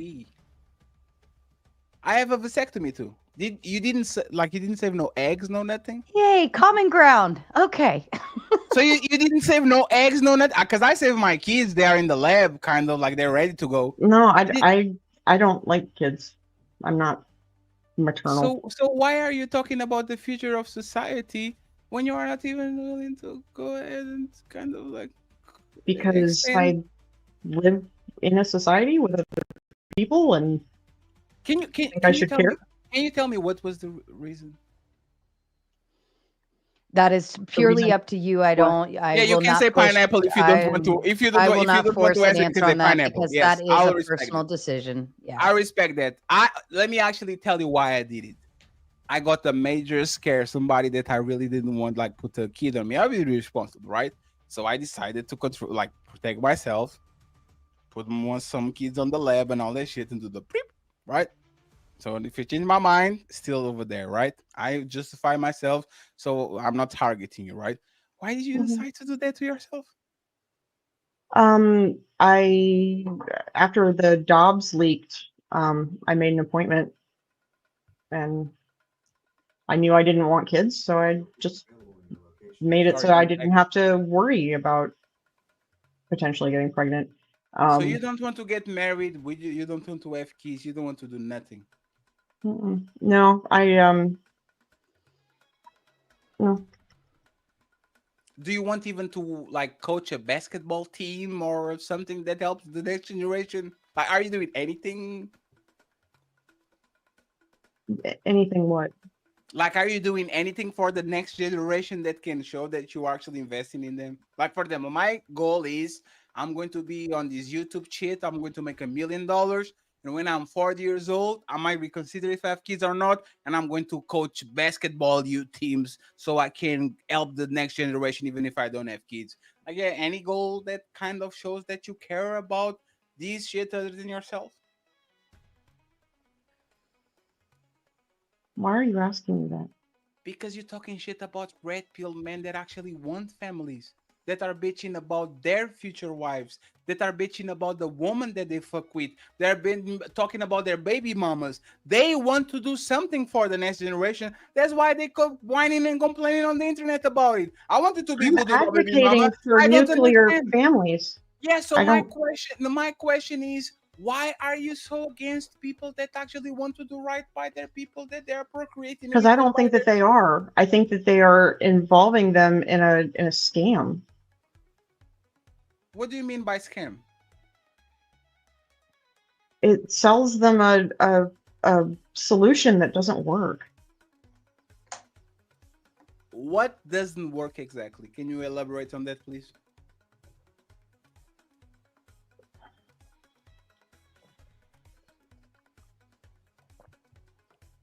It's fine. We have time. We have like 20 minutes. What doesn't work exactly? The things that the red pill are saying. Shout out my brother Ali for supporting the Raging Tomato channel with the Honda, right? What is what is your biggest complaint about the red pill, Earl? Go ahead. And I'm talking softly now. Go ahead, you got this. You're just mocking me now. And No, I'm having like as you said, my I'm tone was no, very up I'm there, and I'm not a girl. Sarah, I'm I'm sorry, trying my but best to.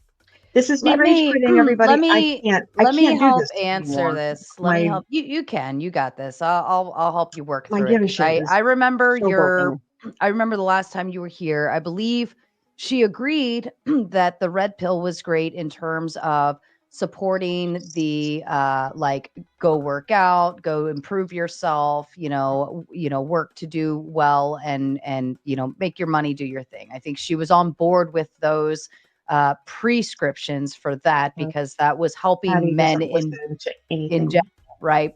However, I think the conclusions of what the red pill comes to in terms of women, like in terms of like all women are hoes, she only wants you for your money, you gotta make her submissive, she has to respect you, all Yes. of these other kind of things. I believe that's where her issue, and correct me if I'm wrong, Earl, but I believe that's where the issue lies on like the conclusions that they come to. Yes. And you have people like Fresh and Fit, like bringing women Mhm. on, making fun of them, all of these things when Yes. inevitably, like they're also the first ones knocking at their doors or calling them up on the Yes. phone. And So I and Sarah, think that's where and she stood. yes. I, So so I so, want to so try to help Earl through this because no, I it's fine. Earl, I feel you. We're not all like Fatty is a I'm a tough professional and she's not. And he's a Earl, I tough don't have one a to problem. debate because Yes. he's got Well, the because he mouth doesn't for listen sure. and he just So talks the so whole this time. is why women and men are not equal because we have a 30-year-old woman and Sarah has to be our babysitter because you can I'm express done. I'm yourself. done. I'm Because your done. emotions Sorry. are. See what I'm saying? I'm talking about. Oh Did you? no. Like, how can a 38-year-old woman need a babysitter to talk for her? This is what I'm talking about. Oh, I'm not even being mean. Y'all are not handled for like you are not built to handle this type of pressure. that stinks. She going to cry in the car now. Well, She going to we don't yes. have to hate Everything her. she does and says about me is racist, friends, because I'm a black man. I'm using my black card. Everything she says wrong. She says Fatty is very aggressive, and I was, why you being racist? I'm a black man. Why Well, you here's what I doing that to think. me? I think all right, I'm going to go ahead and post the StreamYard link to it's a members only community post. I'll let the members have at it first. You guys can come on. We'll go ahead and go into open panel. And Okay. while we're waiting for people to jump in backstage, we'll go ahead and read the super chats, and you're welcome to respond. I can respond on Earl's behalf. I Absolutely. know where she's coming from. It's okay.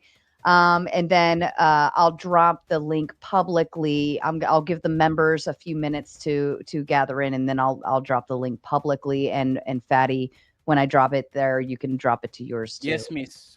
All right, let's roll through these. Um, let's see. Tommy Woosan with the big five comes in and says, "Win capitalism." Yes, we are all YouTubers are capitalists, no matter what they tell you. If they're getting super chats, they are a capitalist. If they're making ad revenue, they are a capitalist. Mr. Ali with the big 10 says, "Why men ask to be treated like a man till they're treated like a man? Why men don't want equality, they want equity with no responsibility."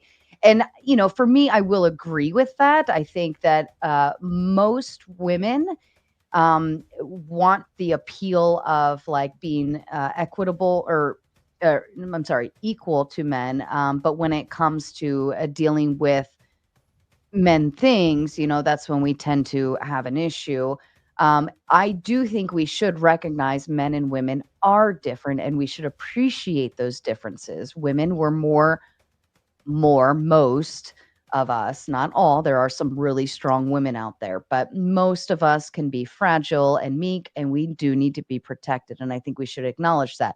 With that being said, though, however, I think men should recognize that uh, fragility and be I think that if they treat us tender, we can be tender. We can't be tender if you try to punch down at us. And did you have a response to that, Fatty? Mm, no, I agree. Uh, First and second wave feminism were built to give responsibility to women, and third and fourth wave feminism was built to take responsibility out of women. Right? Is like the first and the second wave was not a buffet where a woman pick and choose what to get. They will get the rights and they will have some responsibilities. These women capitalize on the effort of two generations of women just to go ahead and to spread all the responsibility that they had when it comes to having the same rights as men while they keep the benefits and the good things that add when it comes to equality. And this is once again why she's a hypocrite. She benefited for all the stripping of responsibilities of the third and fourth wave feminism while claim only that she's on the second one because she doesn't want to get flagged for it. And that's hypocritical. If you are against them, fight them just the way that I'm fighting them. Why are you here on the space with men about men that deals with 0.0001 for the population, and you don't have the same smoke to go on Reddit feminist pages and talk with them when they literally control 1/3 of the population. I don't get it. Sounds like the priorities are a little bit changed. Fair enough. Tio with the big two says she said she doesn't experience any shame though. And I think that's fair. And shamefulness can be divvied up in different directions, right? You know, one person could be ashamed of themselves or feel guilty if they, eat a whole pint of ice cream to themselves. You could, even if you're overweight, you could feel fat shame. You could feel guilt for working too much, not being home enough with your kids, this, that. There's all sorts of shame that is divvied around. And I believe it was based around her sex life that this conversation was going. And if she didn't feel shame there, then that's I don't think there's I anything wrong with one person feeling shame in one place and one person not. but but I expanded it, Sarah, and I asked, do you feel any kind of shame about something where the candy that you stole, a lie that you said? And she said no. You know what doesn't feel regret? A psychopath. Because they don't register emotions. I'm not calling her a psychopath. I'm just Mhm. saying there's two ways of you never feel shame about nothing that you did in your life. One is you actually having the capabilities of a psychopath, which you don't register shame, or two, you are in denial because you didn't actually do self-reflection to understand that you did some shit that you're not proud of. So Mhm. on the sexual part, I can understand, but nothing, like not a lot, nothing, man. I don't know, man. I'll try to play devil's advocate because she mentioned something about how she has to lie to her patients all the time. Um, and so I think inevitably, maybe she was referring to like what we would call white lies. And I went ahead and dropped the open panel link. If you want to Yes. drop it on your end, I can put it backstage if No, you need it no, it's again. fine. I'll do it too. But you know what's funny, Sarah? Mhm. She didn't regret all the men that she fucked, but she regret being on the debate with me. That's very telling. Like I I'll made a leave that one rage alone. quit and disengage and regret being here, but you like I smuggling will say, salami, you to smuggling date, salami from the back and from the front and on your mouth. Now that didn't bring you no regret. Okay, I the got you. debates do require I a got you. very high level of thick skin. I will say that, especially in this arena and particularly on this platform. And some people just have a bad day. We're women. I will say we are women, and I will hone in on the idea that we do have emotional ups and downs. Can I sing a song? If you have a bad day, you can have a day. You work for a smile and you go for a ride. I guess. Tommy Wusa with the big five says grift to obtain money or property illicitly, as in a confidence game. Some need to learn the difference between monetizing and grifting, and salute back to you. Yes, every YouTuber gets called a grifter. It doesn't matter if we're very direct and say yes, send me money or whatever. People will always call you a grifter no matter what. That's usually the lowest level of hate coming in. Daler Baba, I believe, said Dealer Baba. big Baba, thank you, with the Big Ten. Yo, what's good, fatty? What's up? What's up? What's up? D the Degenerate with their 5-month membership, throwing the spades out there for you. Salute to you, sir. Threatened Sanity with the big five says that was fast, Earl. Let him go nuts now. A good job. Um, Tommy Woosong with the big five. Modern women are terrible, Fatty says, as he proves modern men are no better. P for P, modern society sucks because no one takes accountability. All of us are full of shit. And there's a difference between me and Earl. I can admit it. She doesn't. And it's my responsibility as a shitty man to tell you I'm shitty. Now tell Earl, tell how she's shitty without blaming capitalism. And my mama didn't give me no milk when I was young, and I have some childhood trauma. Yeah, Well, she didn't give you no, milk because your daddy went to the store to get it and never came back. and never came back. And this is this fault why I abusing women and kicking them like give him drop kicks because my daddy never came back from cigarette run. It's not my fault. I'm not a shitty person. It's my dad's fault. Ali with the big 20 says women have the most freedom, feminism, schmexual liberation, my body, my choice. They can schmurf who they want. Easiest time to be a woman with an electric stove, dishwasher, washing machine, AC, and air fryer, and still miserable. Um, I agree and I disagree both simultaneously. I do agree this is a great time to be a woman because we can choose to do whatever we want with our bodies, with our money, with our homes, with our jobs, career, college. I can choose to stay at home and live with my parents, or I could choose to go get a job, or I could choose to go to college. I could choose to get married. I could choose to do a lot of things. But I will also say, with that choice comes sometimes can come with the double dipping of responsibilities to a degree.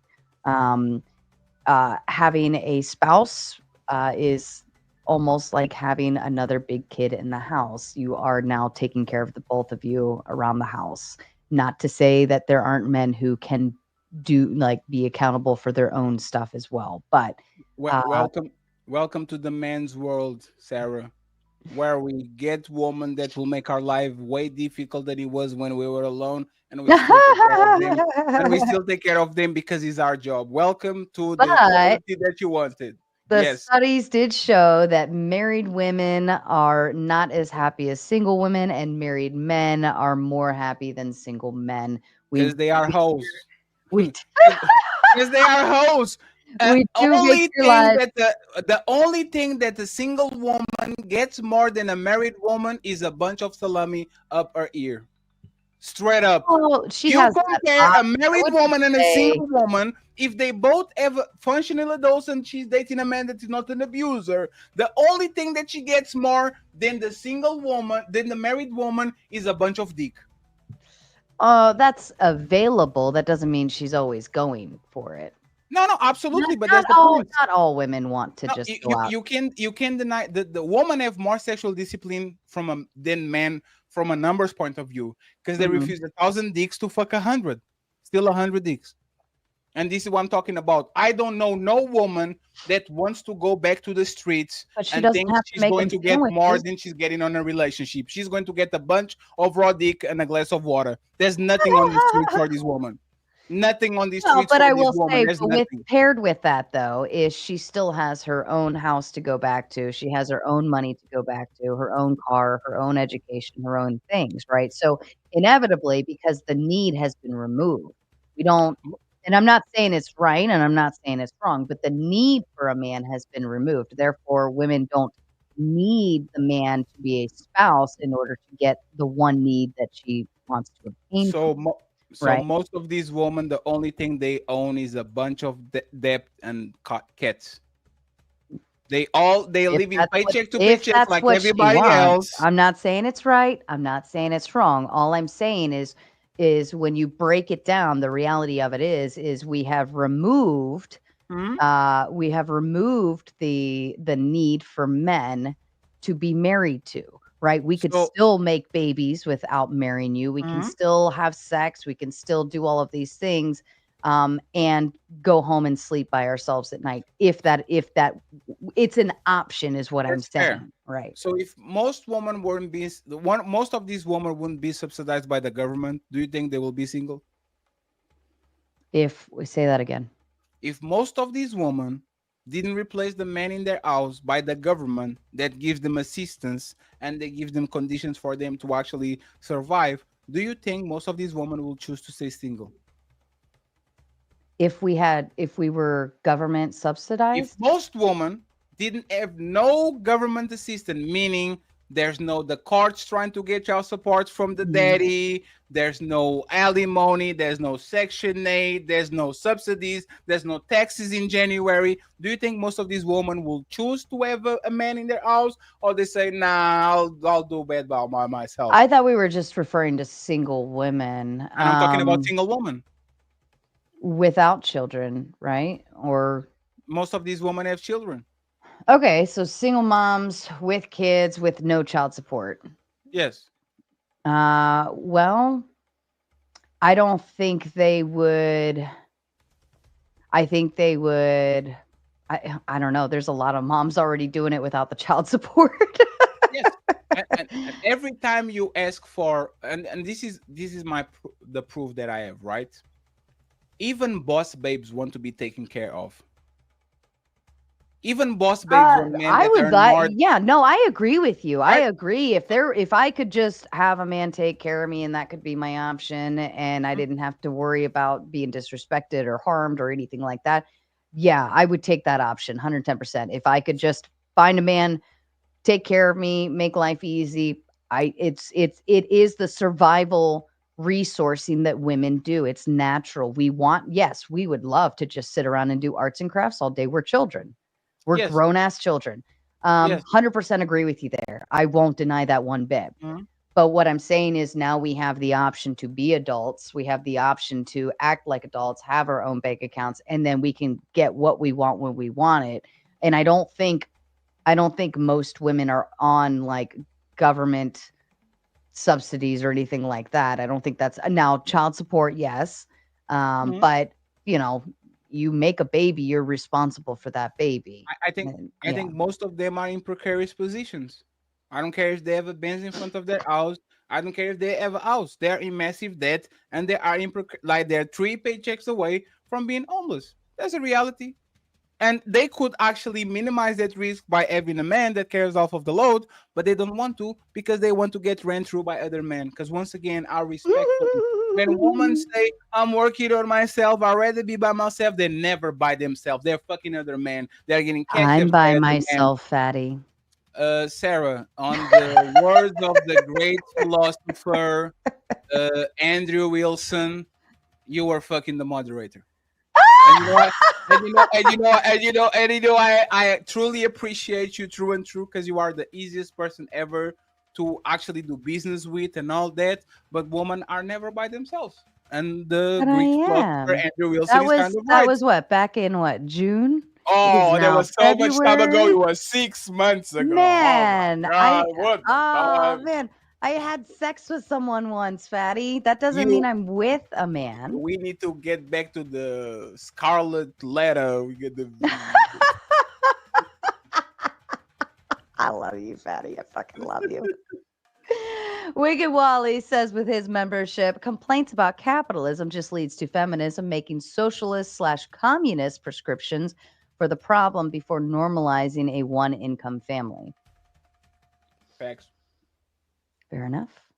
Tommy Wusaw with the big five. Honestly, both of these debaters blame others while dodging responsibility.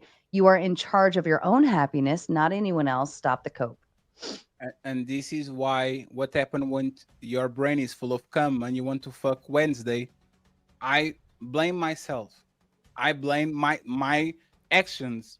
I believe that the Red Pill movement is infiltrated with a bunch of people that have no good intentions. I believe that men should take the responsibility for picking women that are clearly red flags. I will put accountability on men because I think most men are shitty. But as soon as I flip the switch and I talk about women, now everybody wants to make excuses about why they are shitty just like men. I believe once again, when I was raised, men were the shitty people and women were sugar and spice and everything nice. I came to the conclusion that both of them are shitty. Now, where are the people actually making that, putting that shit in written so we have a fair understanding of what we're going to deal with when we meet this woman? Nobody. So protect yourself at all costs, woman. We're trying to fuck you. Now let's do the same thing with these Aren't men. we all? Not, We're all trying to fuck each other. no, men are trying to bamboozle you out of your pennies, That's and what I'm saying. women They're are trying trying to to, fuck you, and yes. then women are trying to fuck you. But Just in you know different this. ways. I So hear so what you're so, saying. so Sarah, there's a saying that says everything is about sex other than sex. Sex is about power. It's a famous saying. Yeah. Or Oscar No, Wilde. Everything I is about agree. sex other than sex. Sex is about power. So if I'm raising my daughter to be very careful with these men that are trying to maboozle it over their pennies, we shouldn't be scared about men having information to protect themselves out of these women that are trying to take advantage out of them. It's just a equalizer, and women like Earl ate that shit. That's fair. Lawrence with the big five. A question for I Killed Earl. Would you marry Fatty? I'm going to go ahead and advocate. I believe her answer would be I no. s- I say she wouldn't marry me, and she wouldn't fuck you with that shitty airline. Chaotic Ramello with the big five. Note to self, stop using words that I don't understand the definition. I'm not sure what that referred to. Mr. Ali with the big five. If she don't got 99 regrets, she regrets debating Fatty. How's she mad at a debate? Ma'am, you're not a victim. It's a debate. I think the pulling in her personal life might have been a little too touchy. And I do like to kind of remove that usually because it's just anecdotal, right? I think it would have been more productive to stick a little more to general concepts. Carl with the big five. Fatty, don't kill Miss Earl, please. She's still young, buddy. I killed Earl is my going to be my name from today on. No, I killed Earl. I killed Earl. Earl. I did it. Fair enough.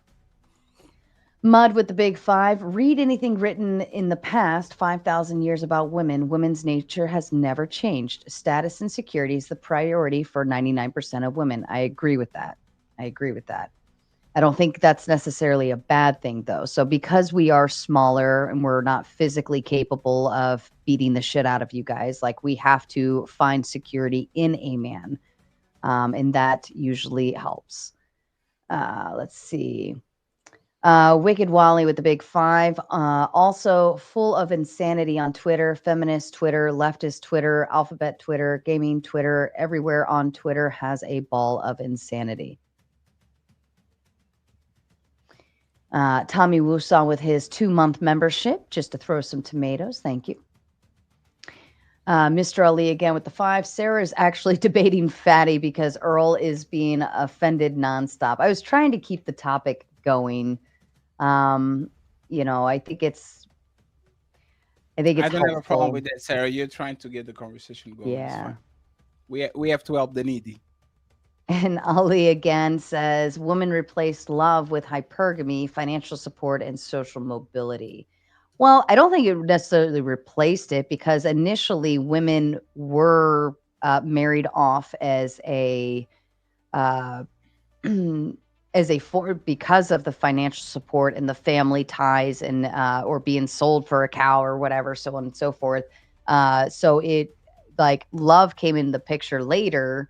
And then maybe you're saying it's love is kind of going away, and now we're looking at it from that same standpoint we used to look at it many, many, many, many centuries ago. Maybe in that direction. We're just our fathers are not the ones in charge of that. Tommy Wusa with the big five. Red pill equals the male version of feminism. Thank you. Again, sir, you are wrong because red pill believes in self-improvement and feminism doesn't. Feminism say that women are not losers no matter what they do, and if they are sluts, if they are fat, if they are broke, if they are three baby daddies, you should accept them for who they are. So that's the difference between feminism and red pill. Red pill shames men too, men that are incompetent, and feminism doesn't do that at all, sir. And by the way, they are not going to fuck you just because you are I think pretending to be an ally. I think the if that's why I was trying to kind of define Earl's feministic take. I think she actually sits in the more radical side of things because the radical feminists are okay with stay-at-home moms. They are okay with being married and stay-at-home wives or so on and so forth, and women being supported by their husbands. They are what the more radical feminists believe is like women having the opportunity to choose any of those paths, and they support any of the directions they choose to go. I think their biggest war with radical feminism is the turf stuff, like men participating in women's sports, so on and so forth. So maybe I think Earl sat more in that realm, and I don't think that was being clarified, and I think that makes a difference with what the feminism battle would be. Ali comes in again saying, today's women are liars and disloyal. They always change their minds and only loyal to their feelings. Fatty pointed out women have a right. Now, problem. Um, Earl didn't regret anything until right now. Checkmate. I don't think all women are liars. And nobody says all women, most of them. Well, he says today's women are liars and That's disloyal. majority. Is not like there's Um, beautiful, hardworking, unselfish woman out there. There's not the I majority of agree. them. There's some bitches out there, and it goes the same both ways, right? There's some crappy men and Yes. there's some crappy women, and I think we need to just harness that, recognize So, it, and just But I so don't but know if it was. I mean, would you say the majority of men are crappy? I wouldn't. I think there's a lot I of would great say men that out is there. very close. I would say that is very. The thing is, one thing is the attitude towards society. Man, these like is very selfish and they're very shitty. But when it comes to their woman, they become puppies. Women run relationships. I truly believe that. So these men are giving everything. They're giving their life. They again jump on that motherfucking door, Leonardo DiCaprio space for two. You don't need to die. I know Titanic is like, just go ahead. And this is what I'm talking about. Man, since the beginning of time, be talking about shitty men all the time. We don't fuck with them. Fuck these deadbeat dudes, these deadbeat dads, these abusers. Women are very close and complicit to the shitty woman, to the point where Earl thinks she can come here on a kind of a male-ish space and say, "I don't regret being a hoe." And you know Hmm. what the other woman say? Let her finish her thoughts. Oh my God, that's trauma. Oh my God, that was no. You Yeah, you I you think you just should taking ownership, right? Like, own it. Own it. own it. But that I think that's what she was saying is she didn't regret it. If No, she, no, Sarah. Why other Mhm. women don't do that to her? Because she was on the panel with Ghosty, with a bunch of women, and all of them were kind of like, it's fine. It is what it is. This is the difference between men and women. When men doing something wrong, when a man starts a war, there's 10 men willing to stop them. When a woman does some shitty stuff, all the women either pretend they don't see it or they don't tackle it enough. They kind of like, it is what it is. And this is But the that difference. also comes down to whether you believe women having sex with more than one man is wrong or right, Do you right? believe So, do you believe that the whole phase is negative? is it negative? Yeah, do you have a negative view about women having all phases? I'm like, And we'd this have is to what you define don't even have because, to well, here's answer. what I say. Here's what I Uh, say. Like, are you having a hoe phase and sleeping like with 100 dudes in a year, Listen to what she right? said. She said, I was, oh my God, I was in this pressure situation and I ended up giving myself away. Like Well, so that is a cope, right? So she was she's medicating blaming it herself on with sex. somebody else, Yeah, right? she was medicating herself with sex. Right. So She was making herself the victim in that aspect. I think inevitably if the answer was like, yeah, I went and fucked around, I did what I wanted, what do you got to say about it? Then at least she's owning it, but you can't victimize yourself at the same time as and you know, you can't you can't become the victim of uh, your own actions. absolutely. And Right. Sarah, this is what I'm talking about. Most women will fight for the sisterhood, but they will not give their advice to their daughters. And this is why you know that women actually are very smart and they're very intelligent. As soon as their daughter comes to them and says, "Mom, I'm in college and these guys are trying to have fun with me, you better stay away from the basketball team. You better not be good." They know what is right and they know what is wrong. But when it comes to grown women that are their contemporaries, instead of doing the same thing, oh, she had trauma.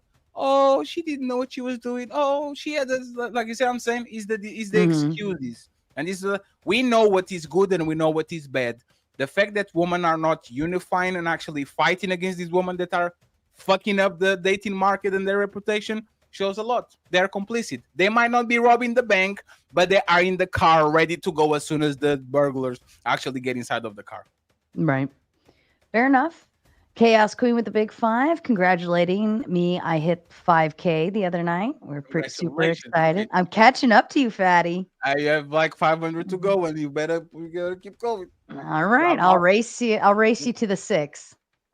yes, I'll get a teeth job so I can get those. I don't even have big boobs, fatty. I That can't. doesn't always work. I want female privilege. Yes, I'll get it, sir. Teeth job. Let's go.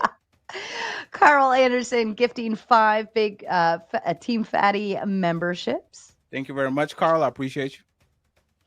Uh, sorry. And I'm pretty sure Ali has officially sponsored this entire stream. Thank you so very kindly. With the big five says, you have no respect for Sarah's show as a woman.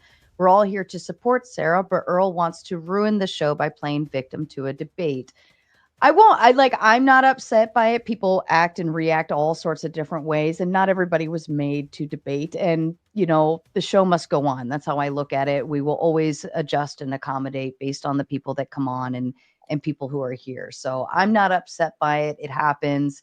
That's something that Earl's going to have to sit with on how the debate went and how to I don't know, how to But react that's to what it later. you know. What's funny, Sarah? I really think I have nothing against Earl. I think she just went back on the kitchen and she's going to come back with a sandwich. I really believe it. I think she didn't rage quit. She will come back and say, "Here, Fatty, is your sandwich, and I got you." I think it's going to happen. Shout out to Mhm. you, Earl. Thank you very much for taking care of us. Appreciate it. Fair enough. And again, with the big 100, Mr. Ali says, Sarah, we truly respect what you got going on here. Most of the men do. We put our money where our mouth is. No one should take away from the integrity of the show by playing victim to disagreements. Man or woman, here's to a good faith debates, support from the untouchables. That's so thoughtful. That is so incredibly thoughtful. Thank you, Ali. There's the man. Shout out to the Untouchables. My All gang. right, we'll stop there and then we'll come back to the rest of them during we'll use it as a little commercial break in the panel. So let's go ahead and break into open panel dumpster fire. Everyone backstage looks ready to rock and roll. Let me double check one thing. Okay.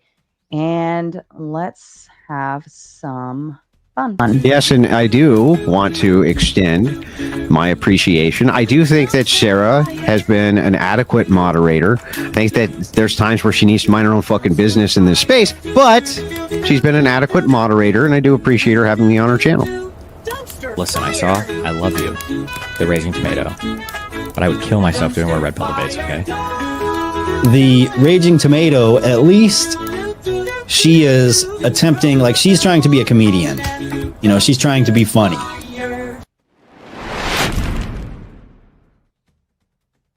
All right. And hold on just a second. I've got someone that I'm not familiar with them and they're kind of sussing me out. So I'm going to put up an overlay. We're going to bring you up. Sexy Debs, are you with us? Hi, can you hear me all right? Yeah, I need a peace sign from you, darling. Peace sign. I'll give you 2. How about that? All right. Where'd you come from? How'd you find us? Okay. I live in London in the UK. Do you know where that is? Yeah, I know where that is. How did you find this channel? Well, I found it because I listened to these talk panels, and your one just came up, and I thought I'd subscribe about 6 months ago. So I've been watching you for a little while now. Oh yeah, who'd we have on recently that you liked? Yeah. And you like that guy on what's his name? Flow State. I like Flow State. Yeah. Don't bring him up, Sarah. Flow State sucks. Don't bring him up. I disagree with Fatty though. I came on here to disagree with Fatty. I disagree with your accent. Because I think the accent is false. The accent is false. Yeah, we know that. I disagree. So what kind of questions did you? You said you. Not. What is the question that you have for me, sir? Go ahead. Okay, so Fatty, what is it that you think you are a gift to women? And so are there women out there that could look after you rather than you looking after them? What makes you so special? I don't think you are. The woman doesn't want to look after the man. What makes me so special is even though my voice is annoying, is not as like I want to run away for the hills and kill myself, delete myself because I'm listening to you.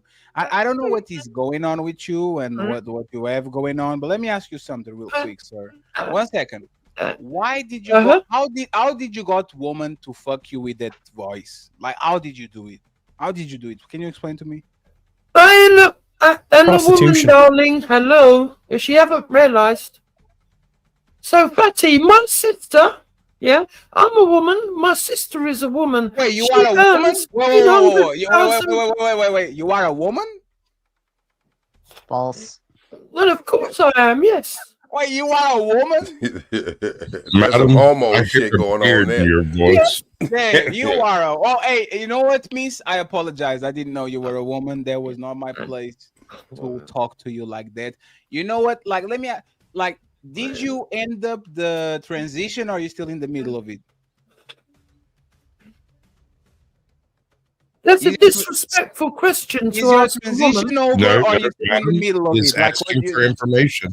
Yeah, it is I a just need to perfectly know, rational question. Yeah.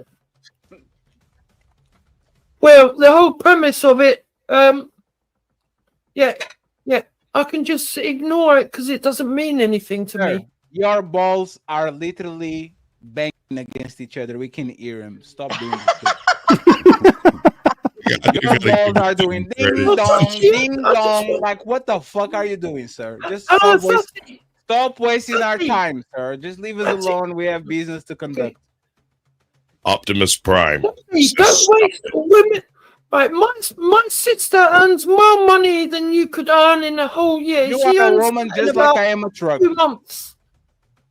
Yeah, we don't need men like you Okay, to tell so us if your what to sister, do, and you're still gonna protect us. so if you are so And well you're off, gonna can you send protect us? Can you send anyone. us? If you are so good, if you're so better than me, can you send a super chat to Sarah, real quick, to show how good you are Yeah, as a you're a woman? bum.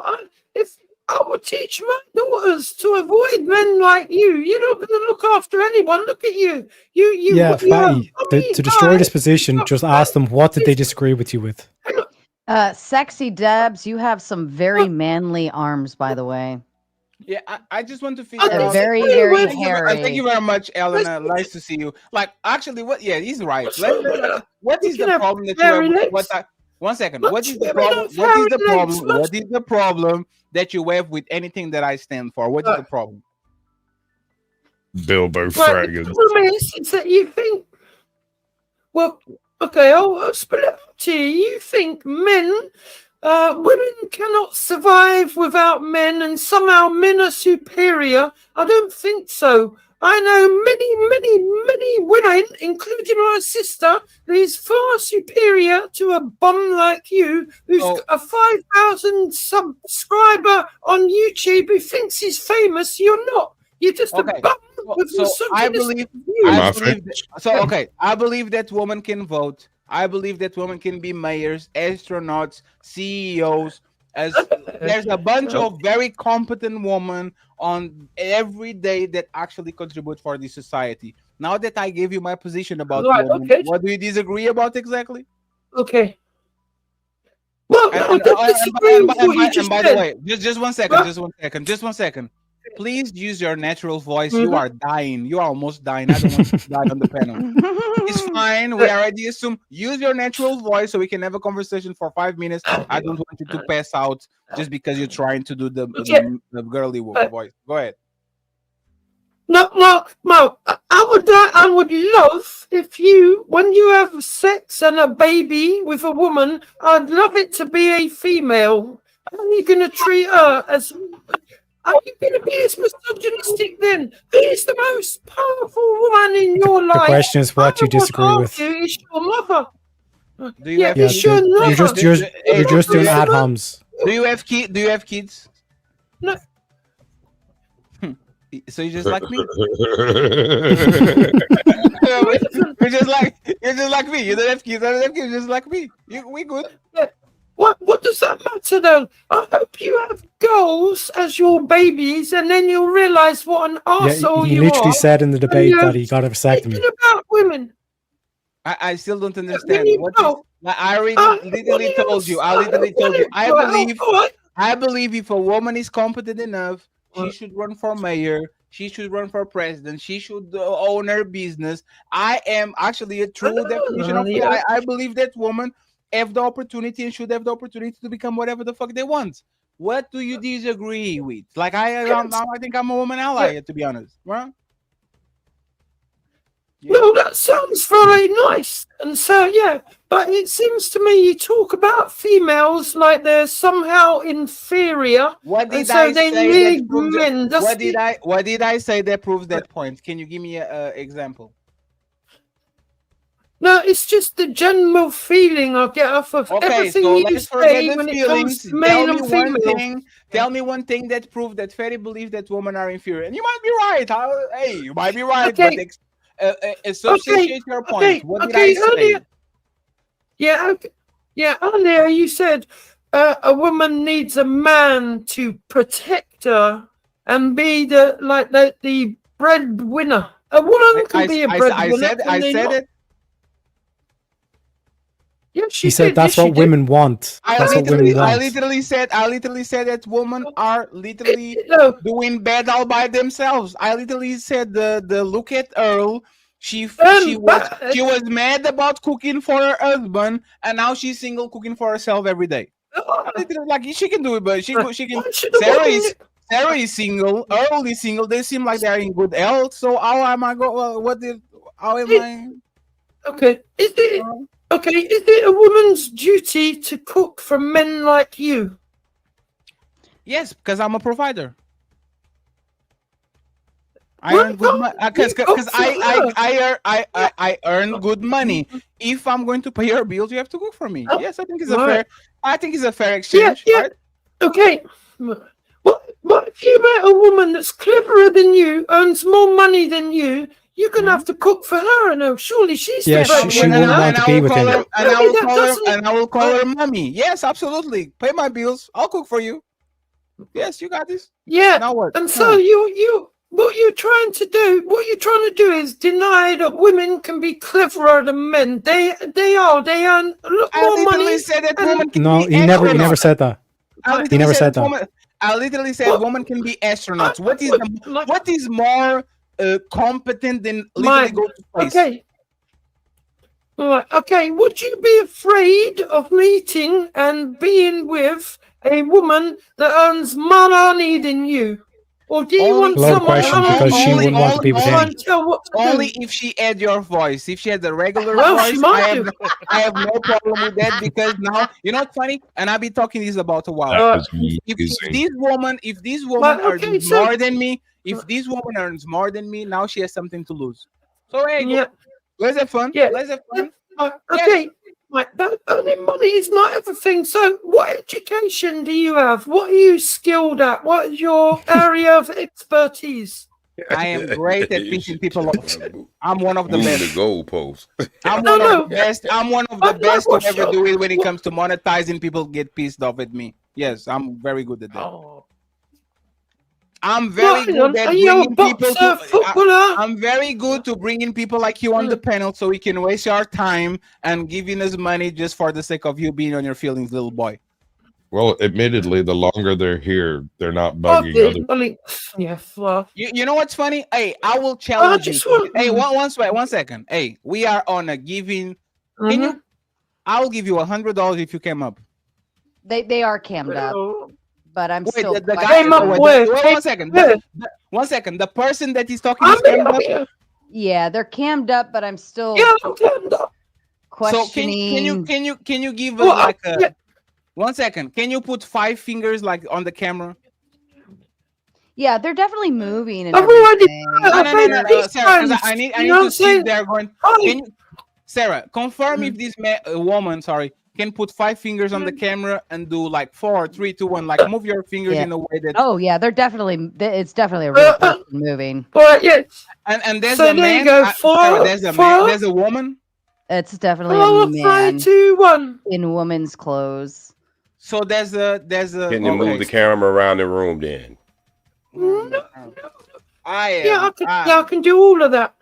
Are you on a? Let me ask you this: are you on a cell phone or a computer? I'm on a computer. Okay, because your camera has a weird angle. Like you have a highlight. Okay, yeah. So I see. So you're. I can move it. Yeah, I can move it around. It's just the background. That's all. Right. Know what I So mean?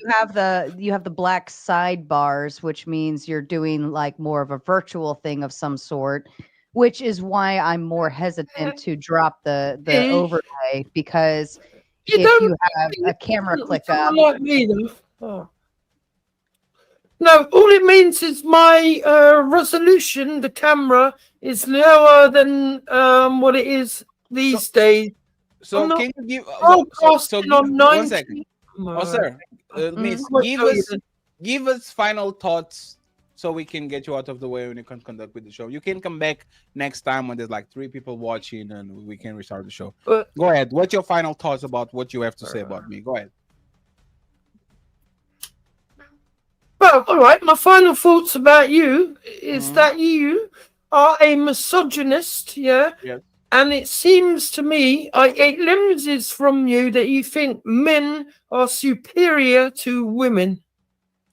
Would surprise? Simple as that. Well, 1 second. Would if I say that most women run relationships, would that surprise you? Say that again. Women run most If I relationships. told you that most women run relationships, would that surprise you? Yes, because that is a sweeping statement. No. Yes, You call me that would surprise misogynistic. me. No, you call me misogynistic means that I hate women, and you said that I think that women are inferior. I am telling you that on my point of view, most relationships are run from women. These women are more relationship savvy. They are more intelligent when it comes to relationships. They actually do the running of these relationships. Does it sound like a misogynistic man to you? Well, okay, let me just stop you. Just slow down. What I said. So acknowledge what I said. If I'm telling you that my point of view is that most women run relationships and they're actually more qualified because they are in business instead of they are in love like men, and they are not dum-dums like men go to these relationships, would that be misogynistic or that be a point when it comes to women? Yeah. Wait a minute. What you said is, in my view, most women run relationships. So does that mean in the USA or the world, women run relationships, or have you just been dominated by women in Europe? On the Western world, yes. Oh, yeah. So what statistics can you back that up with? Or have you just been... So let me actually give you one statistic. Let me give you one statistic that proves most 80% of consumer spending is made by women, while they only produce 39% of riches. Right. But can you back that up with any acknowledge that, sir. You ask for a statistic. Women only made 39% of worldwide wealth, while they control 80% of consumer spending. Please explain to me why can they do that? What? Who told you that stuff? No, who do you believe in? Oh my God! You know, women make. Give me a stat. He gives the stat, and then it's a source. It's literally the meme at this stage. Yeah, just show me a little bit of evidence and I might believe you. And so, going back to the thing you said before. Okay, I got you. Don't worry about it, okay? I actually got you. Hey, Sarah, you 1 second, please. One second, please. You're gonna ask her to boot me because it's getting uncomfortable for you, isn't it? I'm asking you questions that you can't really answer, and so you're appealing to her to kick me off. Now that's what you're doing. Well, no offense, but it is clogging up the panel only because we YouTube here, we are visual people. We like to see what's going on, and I just don't trust you because hold on a second. Listen here. Listen to me. Sexy Debs, listen to me though. You came in under one name, right? And then I didn't trust your technology back there, and the shit you were saying in the private chat made me think you were even more sus. So I went ahead and booted and banned you. And then I banned you and you came in. Would you shut the fuck up and listen? Do I need to hit the mute button? Here, let me go ahead and hit the mute button so you can learn how to listen a little more. Inevitably, you came back under a different name. And when you did that, that led me to believe even more so you're a troll, right? So this is what trolls do. They go under alt accounts left and right. Oh, a troll. I'm just Yeah. questioning. All right. Oh, yeah, I'm gonna go ahead and just ban you because I don't feel like dealing with this shit Nice. ever again. All right, so All hail let me tomato. do Boldy, are you with us? Hey, how are you? I'm good. How are you today? Okay, good. Good. Can you tell me what 7 plus 7 equals? 14. All right. Are we gonna show anything on the screen? Not really. I mean, I just got this picture, just the display picture. That's about it. Oh, okay. All right, fair enough. Yeah. It's fine. All right. Let's move on. All right. Back to you guys. Thank you for your patience, everyone. When you deal with trolls, you have to be very careful how you deal with them, but also enjoy the content a little bit. That was definitely a man. I will tell you what I saw in terms of backstage, what I can see. There were some very, very, very hairy ape arms, a 5 o'clock shadow, and that was a man dressed in a woman's dress with a wig, drinking out of a very large beer mug. So there you go. That's all I can really feed to you, for your You imagination. just described my best friend. Like, you better get some. Be mindful. The screen name is Sexy Debs. So if you see that in the future, that is a troll. In the meantime, gentlemen, I'm going to excuse myself and use the ladies' room, and you guys enjoy. And then when I come back, we'll get back to some super chats here in a little bit. It's kind of funny that Sarah literally described the modern woman: airy arms, alcohol, a Right? wig. All we need is some like blue hair and it's gone. That got themselves like a woman to me, but I don't know. So first, I just want to give a shout out to Fatty. That was like utter annihilation, particularly with the rage quit. 100% Fatty. Yeah, salute to you. Also, I want to dispel this myth that like women were like oppressed, they couldn't do nothing, all this kind of shit, and then it's actually capitalism's fault that like women are leaving men, all this kind of shit. Because the quote, "A woman needs a man like a fish needs a bicycle," was like from the 1970s, from Irina Dunn. Okay, so like this whole thing of like, oh no, like second wave feminism was cool, but the third and fourth wave is what the real problem is. No, they've been saying from the very get-go that they don't want men. They don't need men. They need men like a fish needs a bicycle kind of thing. This whole thing of like, why would the ancient Greeks talk about goddesses? Like, why would they write about this, like women being in power and all this shit, if they were just always oppressed and it was just the man? I'm not negating the fact that there are shitty men, abusive men out there. You know what I mean? There's some real pieces of shit out there, but it's not the vast majority. And that's why we have this situation where women are actively saying, yeah, no, it's more logical to pick a bear over a man in the woods, which makes no fucking sense. You know what I mean? And that was capitalism that made them pick the bear. There was not them being assholes and dehumanizing men to the point where they rather be with a wild beast than is with somebody of their species. And that's what I'm talking about. If you can be accountable for nothing, you can point the fingers to nobody. You should be. And this is the thing as well. And Fatty brought this up as well. It's like a lot of the red pill stuff is like self improvement. It's like you're fat, start dieting, go to the gym. You don't have money, start investing. This is the other thing as well with the whole capitalism argument. It's like, how can you say that you're a capitalist if you don't invest your money? If you just keep your money in the bank, you're losing 5% of your spending power every fucking year. Whereas if you put it into Bitcoin, you're gaining 60% of your spending power every single year. So like this whole thing of like how capitalism got drawn into this is just socialism fucking propaganda essentially. It's literally like there was no coherent argument made at all tying this towards capitalism, because capitalism is the one thing that can actually free you from the financial slavery that we find ourselves in modern day. Shout out to my OG Speed. Salute to you, sir. So to everybody. Salute to you, man, and thank you for peeling that onion back by layers. You did an excellent job. There was nowhere where she could have went and other than exit, and that's what she chose to do. I was trying to wait till Sarah get back, and I wanted to say something, piggyback on something she said. I'm here. Okay, I wanted to piggyback on you said earlier, this is a great time for women. They have more freedom, and you went down a list of things. And then I got this idea in my head from my age, the difference between women today and yesterday. There's one thing that's connected, and all the things that you list off, there's two things connected. They're not at peace. And the thing that they strive for the most is happiness. They damn sure ain't getting that. they ain't got that. So it shows you, regardless of great times or not great times, the things that they are looking for is within. They're looking for from the outside.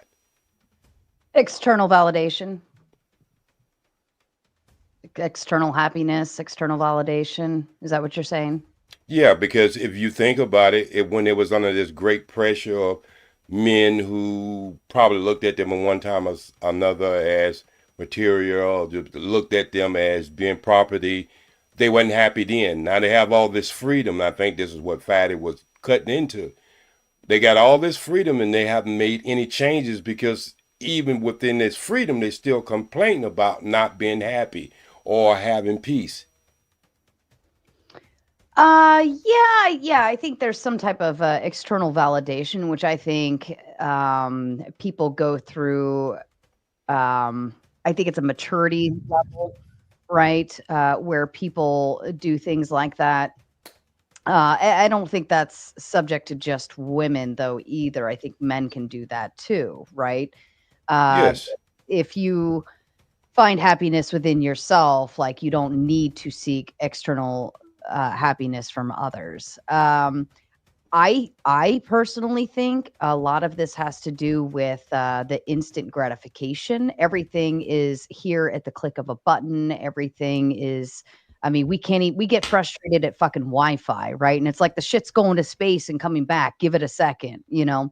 And I think that a lot of us become impatient. We like high demand, like I want it now. We don't fix things that are broken anymore because you can just go buy a new one for $20, you know, things like that. So I think that that is probably keeled in more than anything else. I think that internal happiness issue is keeled in with the instant gratification because I want happy marriage now. I want pretty wedding now. I want, you know, kids and babies, you know, blah, blah, blah, blah. I want job. I want money. I want this. I want that. And nobody's actually patient to work, you know, work towards something.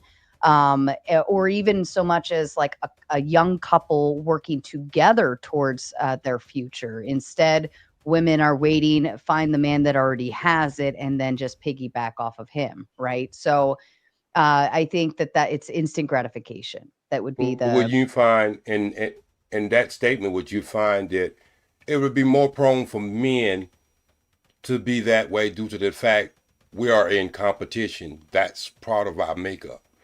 To be in competition. When it comes to women who had to pull from the most from that tree of being depressed or being held and bound, that once they got that freedom, they would have found some level of happiness or some level of peace where they're not complaining. Because I don't think it really has to do with things with. I think me as doing comedy, I found out our attention span. We have to speed up our jokes. And I think that's with everything in life. But what I'm really trying to get at is these are the things they wanted from that mindset, and they got these things, and they're still not happy. And I understand that a lot of human beings are not happy, but I'm just saying for that, you want so much of freedom. You want to be able to make your own decision. You want to be able to pick your own husband. You want to be doing all these things that you wanted is at your hands now. And you still can't find peace. Well, think of it this way, though. We inherited this. We didn't fight for this, right? In terms of being able to vote, being able to go to college, like my generation, right? I'm in my 30s, and we are the generation you're kind of speaking to, like late 20s, early 30s, because these are the women that I'd say most men are having the issues with. And like we grew up knowing that we already had these things. So what happens when you have something and you didn't have to earn it? Well, you take advantage of it. You take it for granted. I would say probably the women who had to actually go and march or do all of these other things just to be able to vote had a bigger appreciation for that, and probably utilized it a lot more differently than say the way we utilize it today. I think. And I think you're right. Like there is like no level of satisfaction, right? Like give me this, you know, take an inch or give an inch, take a mile kind of concept, where there will never be a level of satisfaction because daddy didn't put his foot down, right? women were able to we were able to go to, well, we've always been able to go to college. It just had to be female colleges or whatever, but we've always been able to go to school. We've always been working, but inevitably first came the reproductive freedoms, and then came this, and then came that, and then came this, and then it's like it's never going to be enough, because we're women. It's never enough. You until you tell us no and put your foot down. Daddy didn't put his foot down. Said, now Sarah, you said it earlier. You guys are a bunch of grown ass kids. we are You children. you guys just I want to have sit around and been- play with your crafts and shit, and that's it. I've been way more observant about the women around me and what what I found, like watching the internet, kind of like observing people in a lot of different ways in real life and on the internet. And we really are. We're big children. We like our arts and crafts. We like to sit around and do our makeup and do our skincare routines or this or that. I mean, I don't put myself in that category necessarily because I don't have time for that shit. But like most women, if you gave us the option, like we'd rather sit around and color pictures and cut and paste and paint. And Fatty knows that. That's why Fatty should be ashamed of himself for what he did to that girl tonight. You should be ashamed of yourself, sure. That was horrible of you to do that. To eviscerate that young lady like that. You verbally shamed her, and that was wrong. So the thing about, I don't think women are kids. They are bad teenagers. Women are not kids. They are the bad teenager that needs to go couch surfing for a month to understand the luxuries of it, for you to go back home and then the daddy tell you that you need to clean this, but at least you have a roof over your head and everything is kind of taken care of.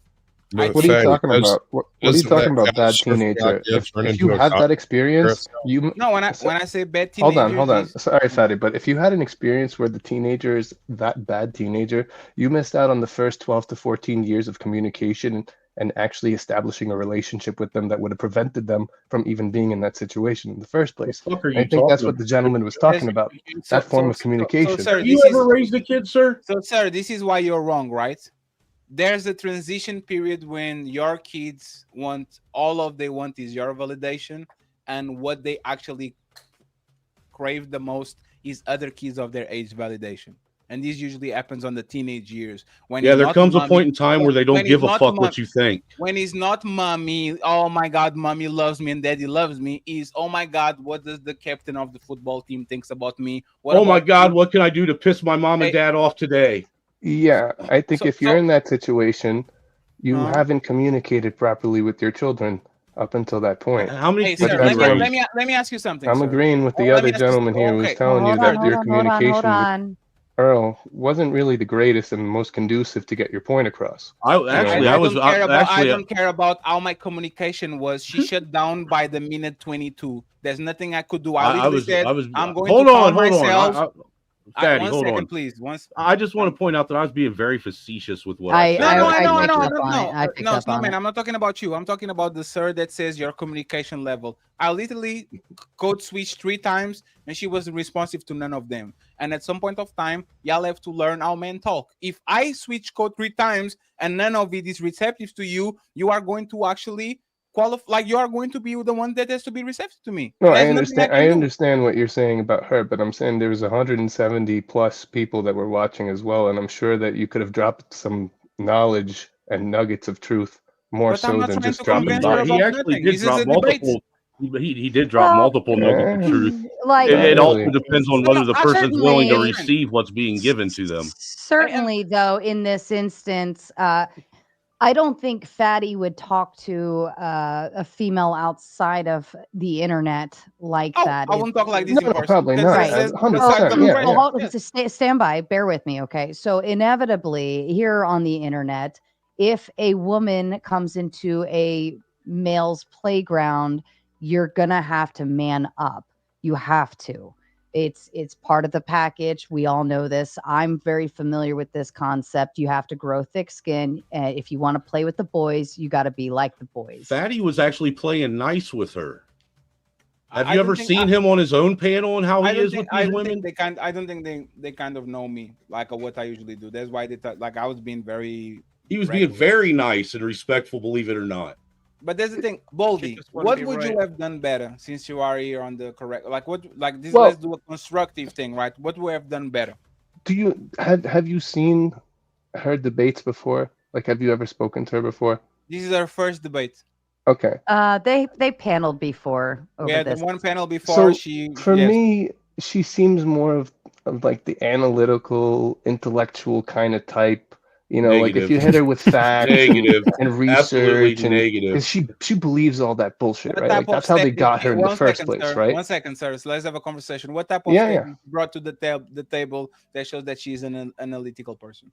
Well, because she fell for the whole scam of feminism, right? No, like no. she's That was not the she's question. sitting here. That was not the question.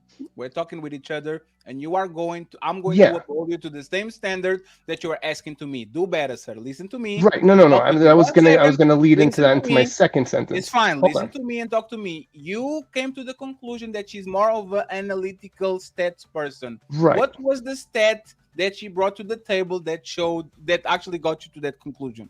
Okay, right. So that's what I was trying to tell you. So for example, she started off with all this blabbering, right? That you called the chat GPT wall. So all the things that she was talking about were coming from a place where she was analyzing and doing research. So it seemed like she had been initially inducted into this whole cult of feminism by, you know, the pseudoscience bullshit that is usually pushed out to people like her in her camp.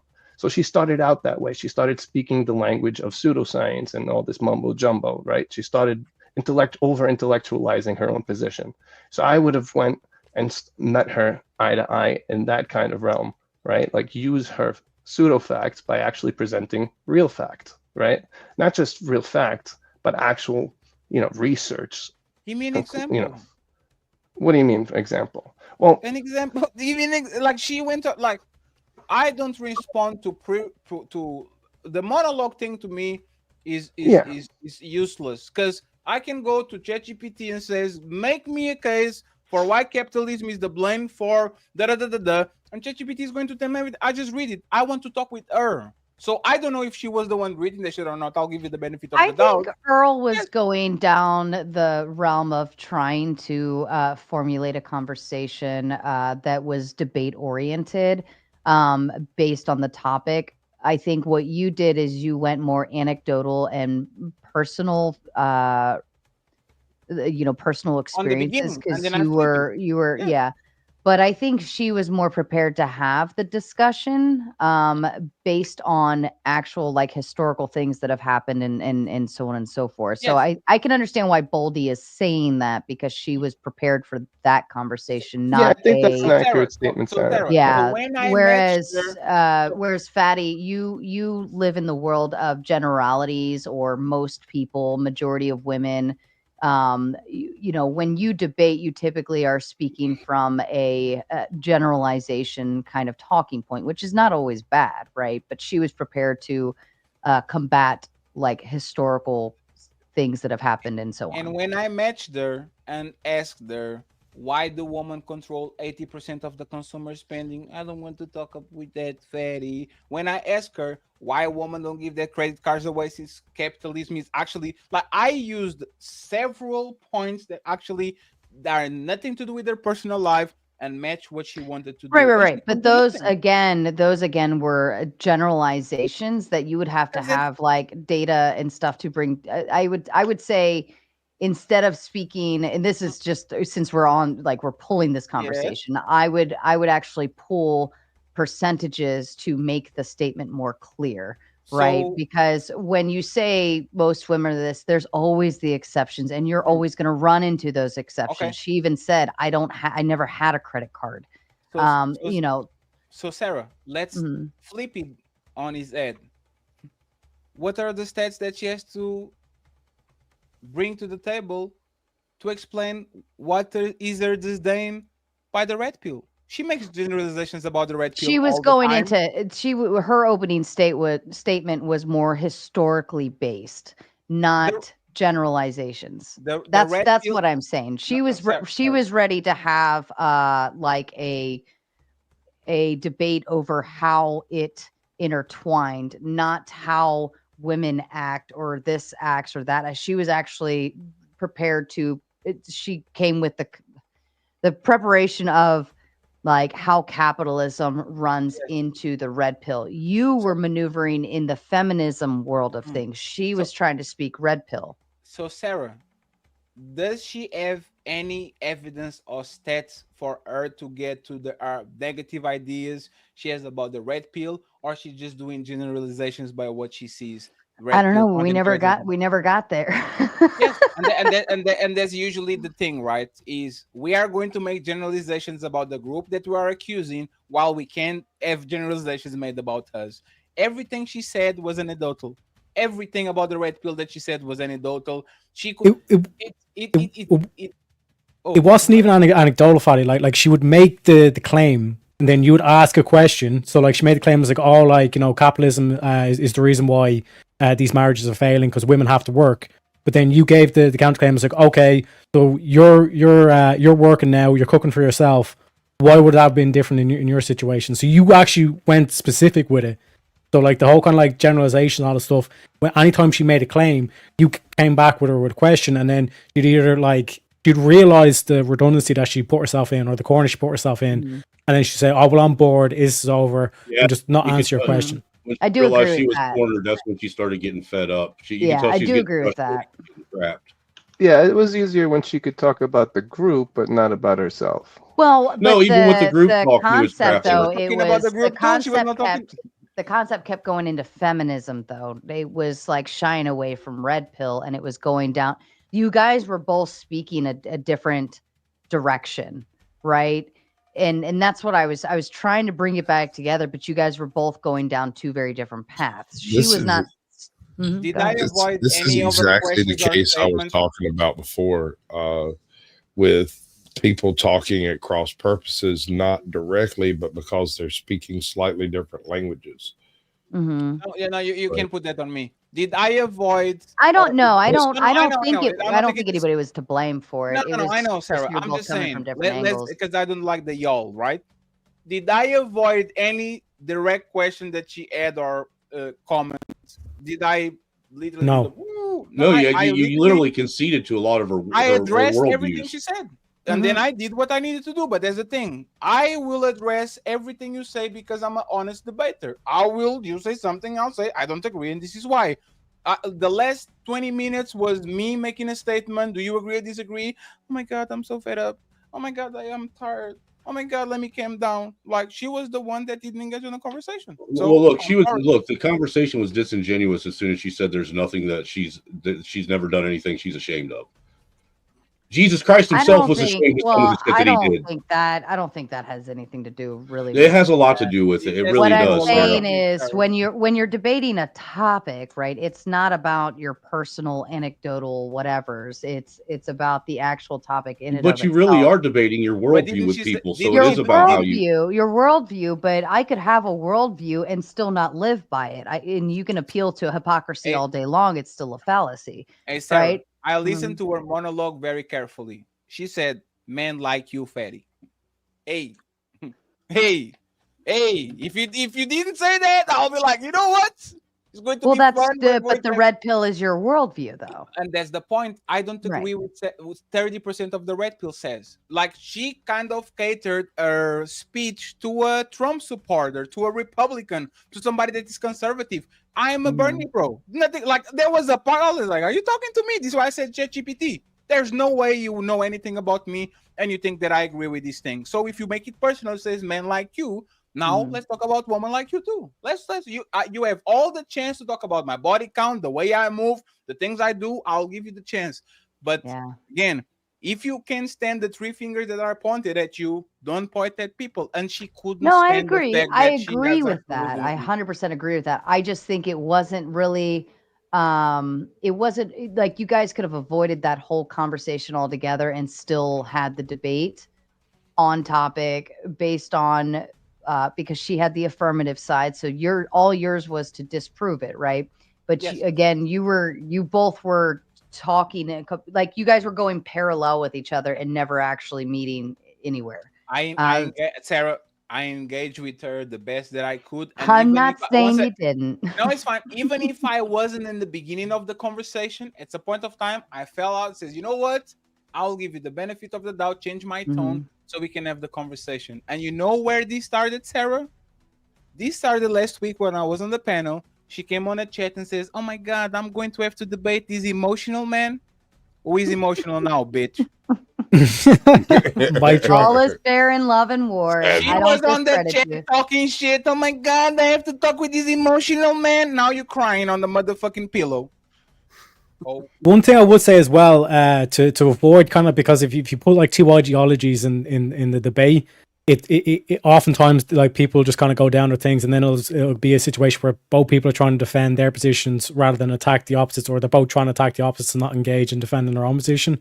So like the typical thing to do is like, so for example, like the debate title would have been like red pill is good for society or good for men, essentially, and then it's just based on one rather than having the two ideologies trying to conflict against each other, because it's like red pill's bad XYZ, yeah, but feminism's also bad XYZ, and then it's just like Yeah. you're just crossing Because tracks. you end up in a false dilemma, and then when you battle it out, it becomes a false dichotomy, and then no one has any idea what's happening by Well, the end. I think the actual thought is, or the prompt, because this, like, neither of them had really a prompt. They both kind of weren't sure, or I don't know. And this came just the other night of that capitalism is what caused the red pill, right? So her adding in the not feminism is just a way to make clarifications, I guess, in terms of the comparison. But I think it was fair to say, capitalism caused red pill. I think the prompt's fine as it is, and they were both willing to honestly like just debate based on the prompt just being the red pill. So it was going to go either direction. And even about the capitalism, she did that initial statement. And after that, when I asked her certain things, she was like, I already said that on my monologue. I'm like, what? So we're talking about capitalism. I said I disagree. I actually think capitalism was the thing that empowered women. The air conditioning jobs that y'all didn't have, the tampons, the peel, all of these things actually were to get women more power. So you can complain about we oppressing you and at the same time complain about the power that we gave to you. Either is one or the other. You can pick both. Yeah, I don't think women are oppressed. I don't think they've necessarily been oppressed.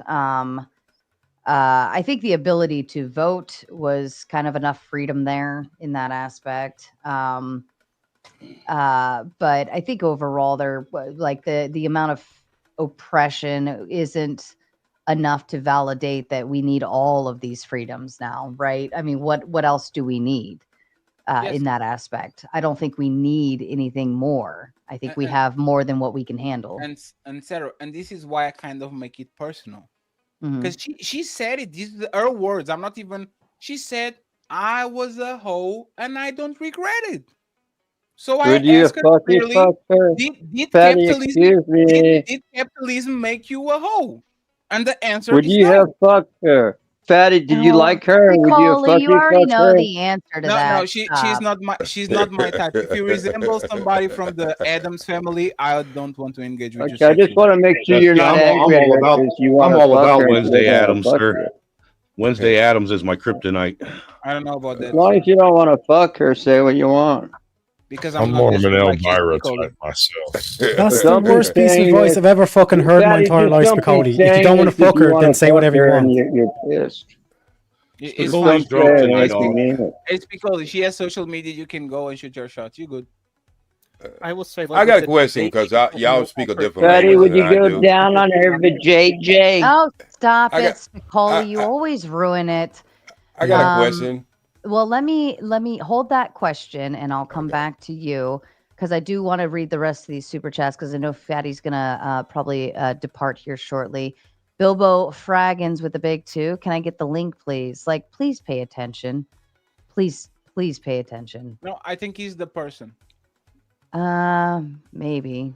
Very possibly, because they were asking for the link. Oh yeah, and there's the The pound is from the yeah, United Kingdom, so he was the one asking for the thing. fair enough. Robert Switzer with the big 5. Blood for the blood god. Blood sport like more like because we didn't even see Fatty's final form. Fatty Damn. win. Doris Myers gifted 5 more Fatty memberships. Mr. Ali, R.I.P. and shout out to the one Earl fan that left with her when she rage quit till we meet and they get offended again. We meet you again. You ain't shit, fatty. Ali coming in again. If you bring shaming back, take away the government, and women has to be an adult, Wyman will close them legs. Tommy Woosaw with the big 5. Nah, I'm trying to get closer to Christ and build a God-fearing family. I'm over the degeneracy. And I think that's fair, right? I think like with what Ali is saying and Woosaw as well, like I think there's if you make church great again, essentially, I think that's a big piece of it is children are not growing up with a Make foundation bullying somewhere. great again. Let's keep it real, man. Kids need to go back to being bullied again. We're too soft. I think yes, I do think that some form of bullying is okay. I'm getting kind of irritated with our school system and the amount of pussies that they allow to cry and whine and not just fucking man up and deal with it. But I think that actually comes back more to the parents who are like, "Oh, my baby, you called my baby blah blah blah." And it's like, are you fucking kid? Like, if my kid comes and tells me that, I'm like, well, what are you going to do about it? Go deal with it. Y'all talking about kids crying, and we had a 38-year-old woman crying. Fatty, fatty. He won't lay off. He won't. You lay ain't off. shit, dude. You ain't shit. But inevitably, I think if you throw more people back in church, right? This depending on the government and not growing up and sleeping around and stuff, I think inevitably it will diminish itself, because if more men are in church, then they will do the right thing, be responsible adults. If they knock a girl up, they know they have to marry her, right? That the shotgun weddings were a thing for a reason. The only people knocking people up in church are the pastor and the deacons. Let's keep it real. That's crazy. No, totally different topic. But inevitably, I think that, men are not being taught to do the right thing. If a guy knocks a girl up, now he just, he doesn't have to do anything, right? Inevitably.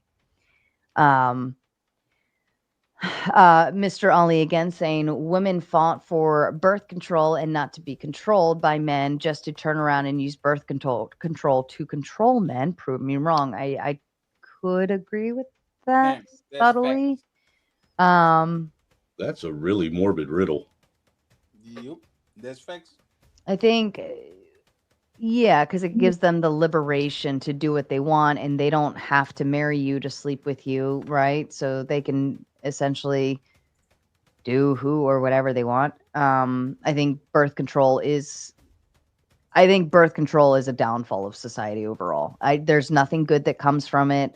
It's bad for women's bodies. It can do a lot of harm, especially the hormonal stuff. And it's They're saying that a lot of that birth control now, because when women urinate, they pee it out. It's getting into our water supplies everywhere.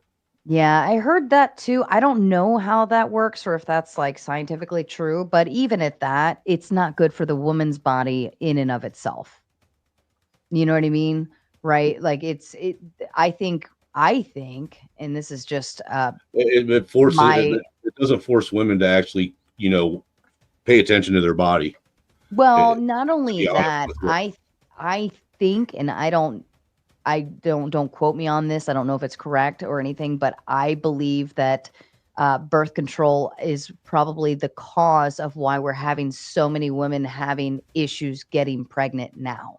You literally shut your body down and said, don't make babies, don't reproduce, stop doing this.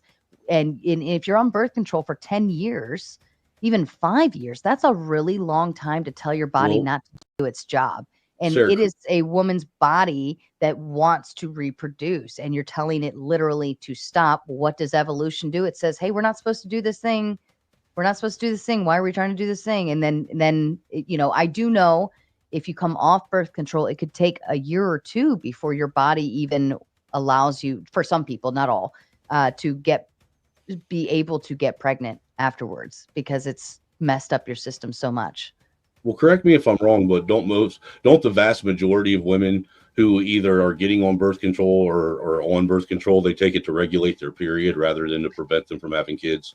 There are other uses for birth control, like especially young teenage girl. And I kind of think this is another push.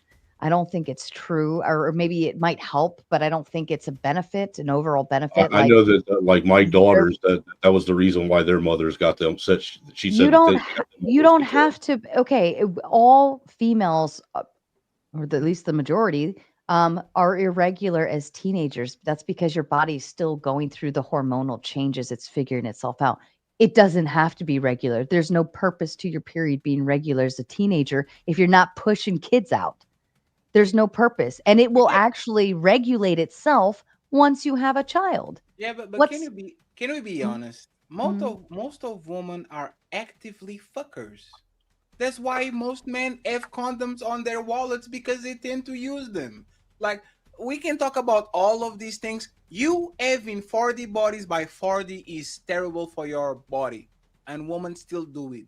Like, woman, like when you say, Sarah, the church has no mechanism to stop women from owing around, and they will do it as soon as they get away from mom. So women need to regulate themselves. I think it establishes the values and principles and ethics that you need in order to make those wise decisions. I understand, but Sarah, there's the point, right? If your parents put you on birth control by 16, and now you go to college and you are 21, and you are out from 21 to 29, you wouldn't be using that shit if you weren't fucking.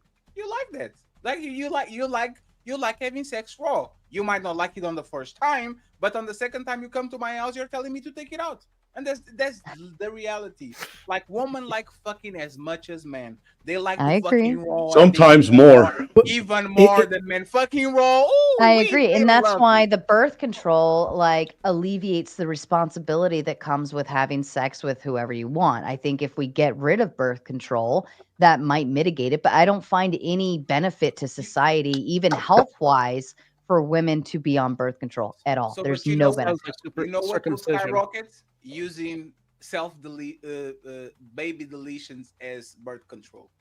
And That's crazy. Yeah, I don't like that either. I don't If you take like the them at birth all. control out of women's bodies, you know what they're going to do in mass, like the baby. Oh, dude, you're going to see baby genocide everywhere. Because they're using it as contraception. Because they still like to fuck raw. That's they just don't like to get disgusting. pregnant by the dude.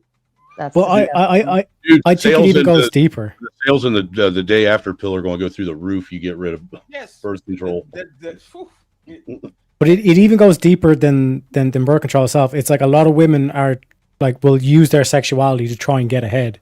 And we can go back to ancient Greeks again, or the story of Helena of Troy. A whole war was started over a woman.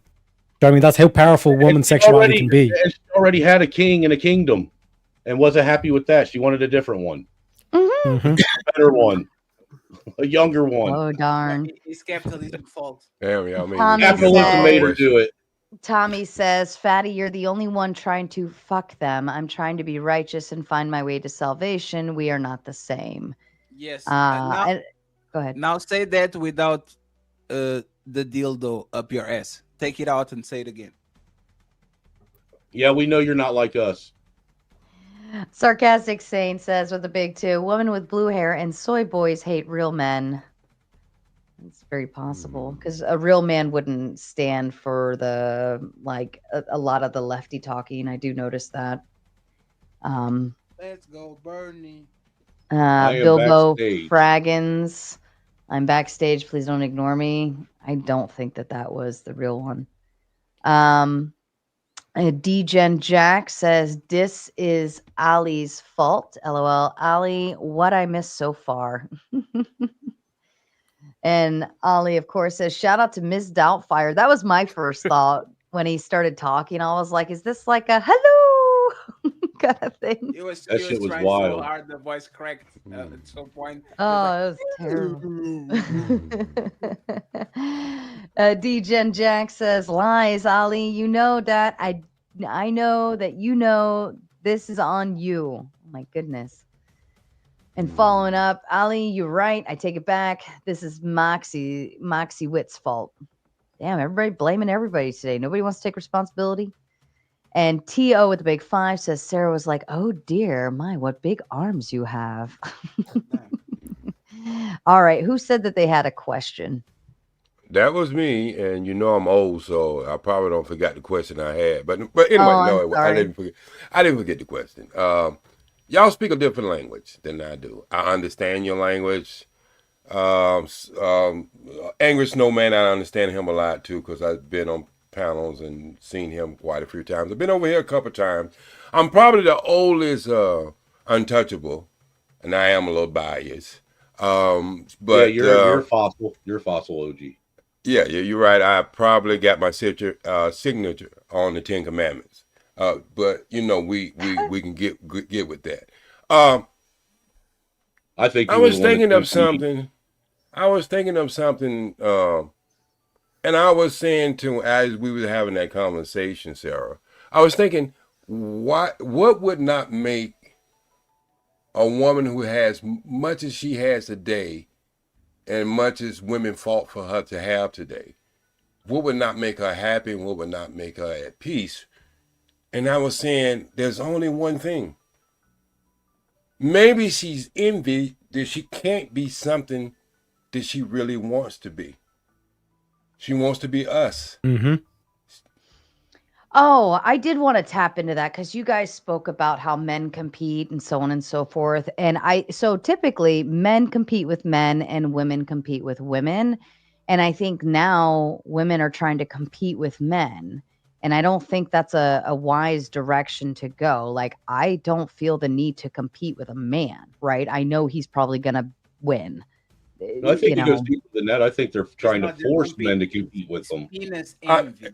If you they have to sit down and have to pee sitting down. That's what it is. And that's if the you thing saw about feminism. It will tell you you can do everything a man do until your body kills you with cramps and they sit your motherfucking ass down. You're not going to go nowhere. But Fatty, think about this. What would be the push to make men more feminine other than to give women a little more advantage? What would be to talk about the dysfunction of how men are, what they call it, toxic masculinity now and all this other stuff, to make men feel, or make men more soft. And if you really want to wrap that whole thing up, it was OG, like bringing how do you destroy an empire? You weaken the men. Weaken the men, right? right? Yeah. So why would you think that they would want to feminize and emasculate the men in America? Because that's my point. Empire on the planet, and they want to destroy this empire. That's my point. If you look at Disney movies, all the superhero movies, they always got these women who can kick men's ass. But let's go a little further than that. When you really think about this whole thing, and I split the role, and Fatty knows they have called me everything from Captain Saberhole to everything else because I deal more with the truth than I deal with bashing either side. One of the things I have found out, even when dealing with my daughter, who's 28, and my son is 50 years old, is one of the things I found out is they, within the family itself, they have a disconnect. They have a very disconnect of how they think, and every son come down to closer to our age has a more of connection, but they still have a disconnect. And I was saying to myself is, I'm looking at this stuff. I'm probably one of the oldest guys who've been in this space. I'm looking at this stuff and I'm trying to understand, and I do learn a lot, believe it or not, even though I disagree with some of the tactics that are used in this space, but I have learned a lot in this space, and I understand that my world and that world that I'm into now, it's totally different. But when you're sizing it up, yes, the species is at war. And I believe of 40 and 50 years, I would say 40. I can tell you when I was coming up, we had one talk show, and that was Donahue. All right. I remember And way Donahue. before that, the Mike Douglas show and a couple other. But they really always had a platform that they would always have different topics. This thing now, when by the 80s coming, and you had all these males pushed out and all these females talk shows come in, and then you got this point of view what a man should be by females. And I think it carried it on and it started building steps to where we at now. And this is just part of it. And we got to understand this too. The biggest influence on kids is influence, and you ain't gonna never get away from that. Studies has been going back ever since the 60s, the 40s. The biggest influence on children is children. Church used to be number 2, but now it's not even on the platform anymore. Mm-hmm. So I just want to say thank you. That day. I just like to thank you for letting me up with my little bit of sense that I have, and I appreciate every time Fatty comes over here. I usually come over here and watch, and then sometimes I watch you without him being on. I think you're a beautiful lady, and I like the way you carry your show and your platform. You try to be fair, and I think you do a good job of it. And for all of you who have never been on the platform with, it's good to be up here. Rock E haven't said anything, but I'm pretty sure he gonna have something to say. I'm gonna get in the cloud and I'm gonna listen to him. And at Lord, even Lord, I haven't said too much, but I know Angry Snowman from the good old days. And peace, love, and always strive for the truth. Thank you, Jing. You're always welcome here. And I'll take my OG goodbye. Exit. I'm going with him. We go. Well, I'm probably going to bounce too. I got to get some sleep. That's we fair. going. So Sarah, I appreciate it. And next time, make a 3-on-1. Patty, don't go get a big head on yourself. No, it's like just in case. I heard like, you say you were a professional debater yet. That's still debatable. No, I'm not a professional debater. I'm a professional YouTuber. I'm not a professional debater at all. Oh, I see okay. other people talking about Okay. the I size of the moon. I And mistook what you said. I can see. I fallacy. mistook what you said. I thought you said that you was a professional debater. I just want to give you shit I about know that. nothing about the logical fallacy of the window curtain, but I know how to talk with people and kind of not get myself sidetracked because I'm on my feelings. And that's the good thing about being a man. No, you had a fair debate tonight. I give it to you. She's being a crybaby. And she knew what she was getting involved in. It ain't the first time of her watching how debates go on your platform either, Sarah. Yes. And by the way, Yeah, it's very obvious here that this is very blood sporty. I just want to thank everybody that actually watched the debate on my side. Please come to Sarah. I'll keep dropping the links here. We're going to close it out. Tomorrow is our 2-year anniversary, so I truly appreciate it. And to all the pussies that are on the 2 chat. years already? 31 by default. 2 years already? 2 years, sir. Wow. Years. Is that a victory though to win by default? No.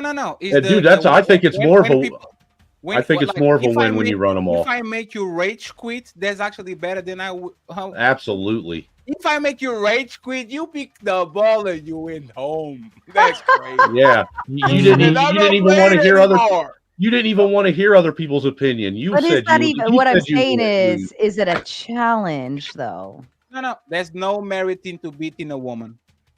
That's fair. True. That's fair. And that's the point. Don't get in the ring if you're not willing to be punched in the face. You are no different than them trans boxers beating up on women, Fatty. No. No, I'm telling you, I would be so much nicer if she wasn't talking shit like 4 days ago. If she would have just came with a sandwich and a beer, it'd have been a whole lot different, right? She needs to be a little bit less pale, but I appreciate her. Thank you very much, Earl, for being a part of the show. No art feelings. I will see you on the YouTube. I hope there's not a eat piece saying, look at the misogynist red pill there, because I will play the racist card so motherfucking fast it's not even funny. Call me misogynist one more time and I will say, oh my God, I don't believe where is the Black Lives Matter when I need them? I will do it. Like, don't play victim if you don't want other people to do the same to you. I have a card, you have a card too. My card is on my pocket. I have nothing. I'll talk with white people, with tall people, short people. do the I'm a victim card, and I will show you what the professional victim looks like. Hey, Patty, I'll trade. I will put my oh my god. I think I'll the trade only reason you why my- you're doing that is because of how pale she is. Fatty, I'll trade you my white privilege card for your Big dick your card. energy. And now for the running faster and jump higher card. There, that do the same. I would love to know how to swim, sir. So one day we're going to talk about. You can swim, fatty, just like a rock. Like Friend, a I rock. appreciate you, Sarah. Thank you for having me. Even Lord, Angry Snowman, Rocky, and Ellen. I see. Real quick before we go, Fatty, do you have a T-shirt underneath that jumper you're wearing, or a hoodie? Absolutely not. No, that's What is with you and not wearing T-shirts? Do you own a T-shirt? Man, I'm with the it's 6 a.m. in my country. I'm doing the best I can. This is the bare minimum. I'll evolve, but for now, this is the best you can. Dude, get. he's only 16. By the way, Teriak, he's only like 19 years old. He's a 19-year-old pervert. What do you expect? You know what is funny, Teriak? That was very gay of you, but because I support the LGBT community, because I'm a lefty, I will leave you alone. Oh, I'm out. No, I'm just saying, like, you should donate to Fatty because he needs some money to buy some T-shirts. I've never seen this guy with a T-shirt. What am I wearing under that? He was very suspect, sir. But once Yeah, again, because you never put a T-shirt on. what are you wearing under that, Fatty? Can you tell? Yeah, I'm just saying it's a valid point. I appreciate you, Fatty. Take it I easy. appreciate you, sir. Thank you very much, Sarah. Team Fatty, signing Bye, out. Shout out to Fatty. the I entire love team. you I as appreciate always. Bye bye. And congrats again to Fatty. 2 years. That's another big marker. Anniversaries are fun. So everyone, please, if you can go over, I think he said tomorrow they're having their little celebration. And while he celebrates tomorrow, I will be celebrating Saturday evening for our 5K subscriber hit. We'll have a sip and stream. I've got a bottle of, or I'm going to get a bottle of champagne. We're going to have a good time. I'm getting lit. We're going to cut loose, have some fun, relax. Hopefully nobody's going to argue and debate because I want to just enjoy my night. So yeah. Gentlemen, even Lord, you quiet little mouse, what you got? Oh, I was just going to say, like, it seems like the main problem with like the whole debate was the lack of duty, and I feel like her point was that capitalism, with everyone pursuing material, leaded to hedonism, and with that, it just turned it into just who can get the most out of everything. And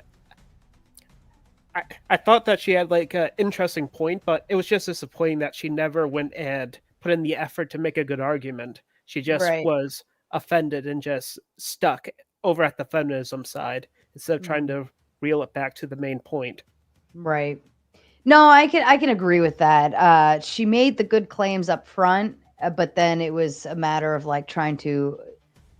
I think she got thrown off when it got turned to her personally, and I think that threw her through a loop. And if she had like kept it back to the topic and kind of stood her ground on it, and then utilized any type of points that backed up the claims, I think that would have helped.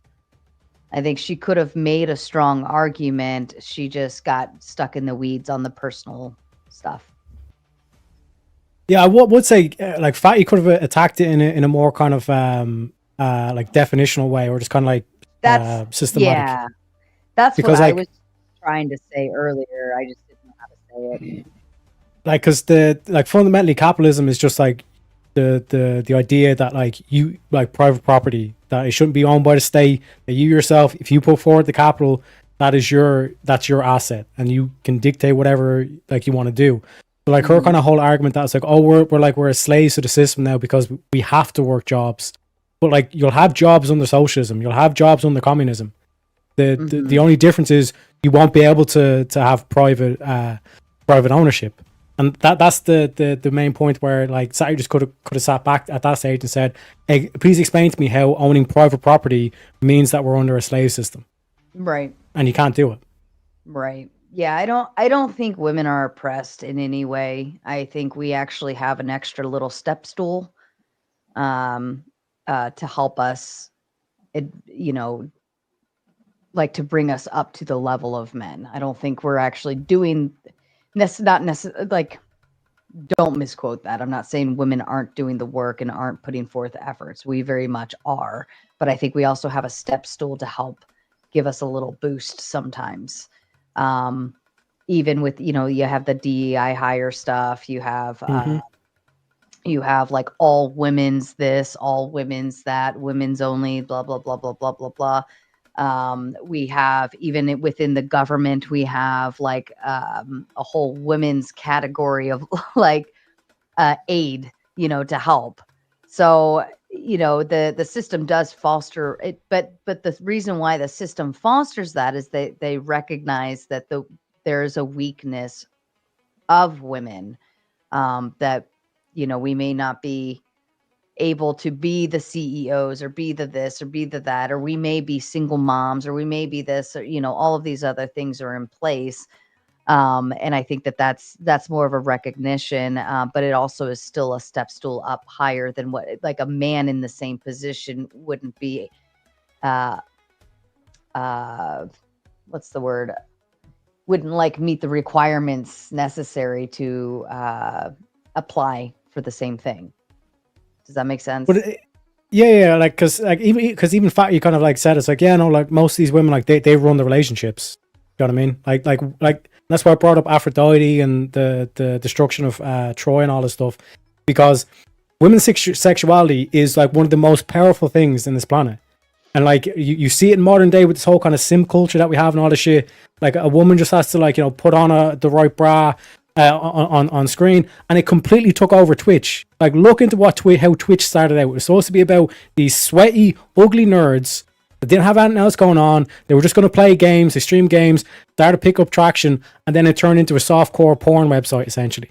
You know what I mean? Right. So it's like we see it time and time again where like men have all these like the strength and all this kind of shit, the big muscles, all that kind of shit, but women are able to dominate that just with their sexuality. And that's why I keep pointing out, Hey, Teriak, I got it. Were you saying that? What were you saying about Aphrodite and Troy? I kind of So when you look at like, for example, like the typical thing where it's like, oh, like women are kind of like these kind of like weak, fragile things. They can't do any of this shit. When you look into the destruction of Troy, like that was all based around what like Aphrodite promised the relationship between Helen and Paris, and that's why that all kick-started. So this whole kind of thing of like woman's sexuality can fucking destroy an empire. Well, that's the claim. I don't think Aphrodite was real. I think you're just being a Greek. Yeah, it's a mythology. It's storing that, but it's the pagan. point to the point. I'm not a big fan of Greek paganism. It's fucking Greek pagan. I can't believe you'd come on and start spouting ancient Greek propaganda, ancient Trojan propaganda. You probably didn't think that horse was a legitimate gift. You probably didn't. You probably didn't think that was a real gift.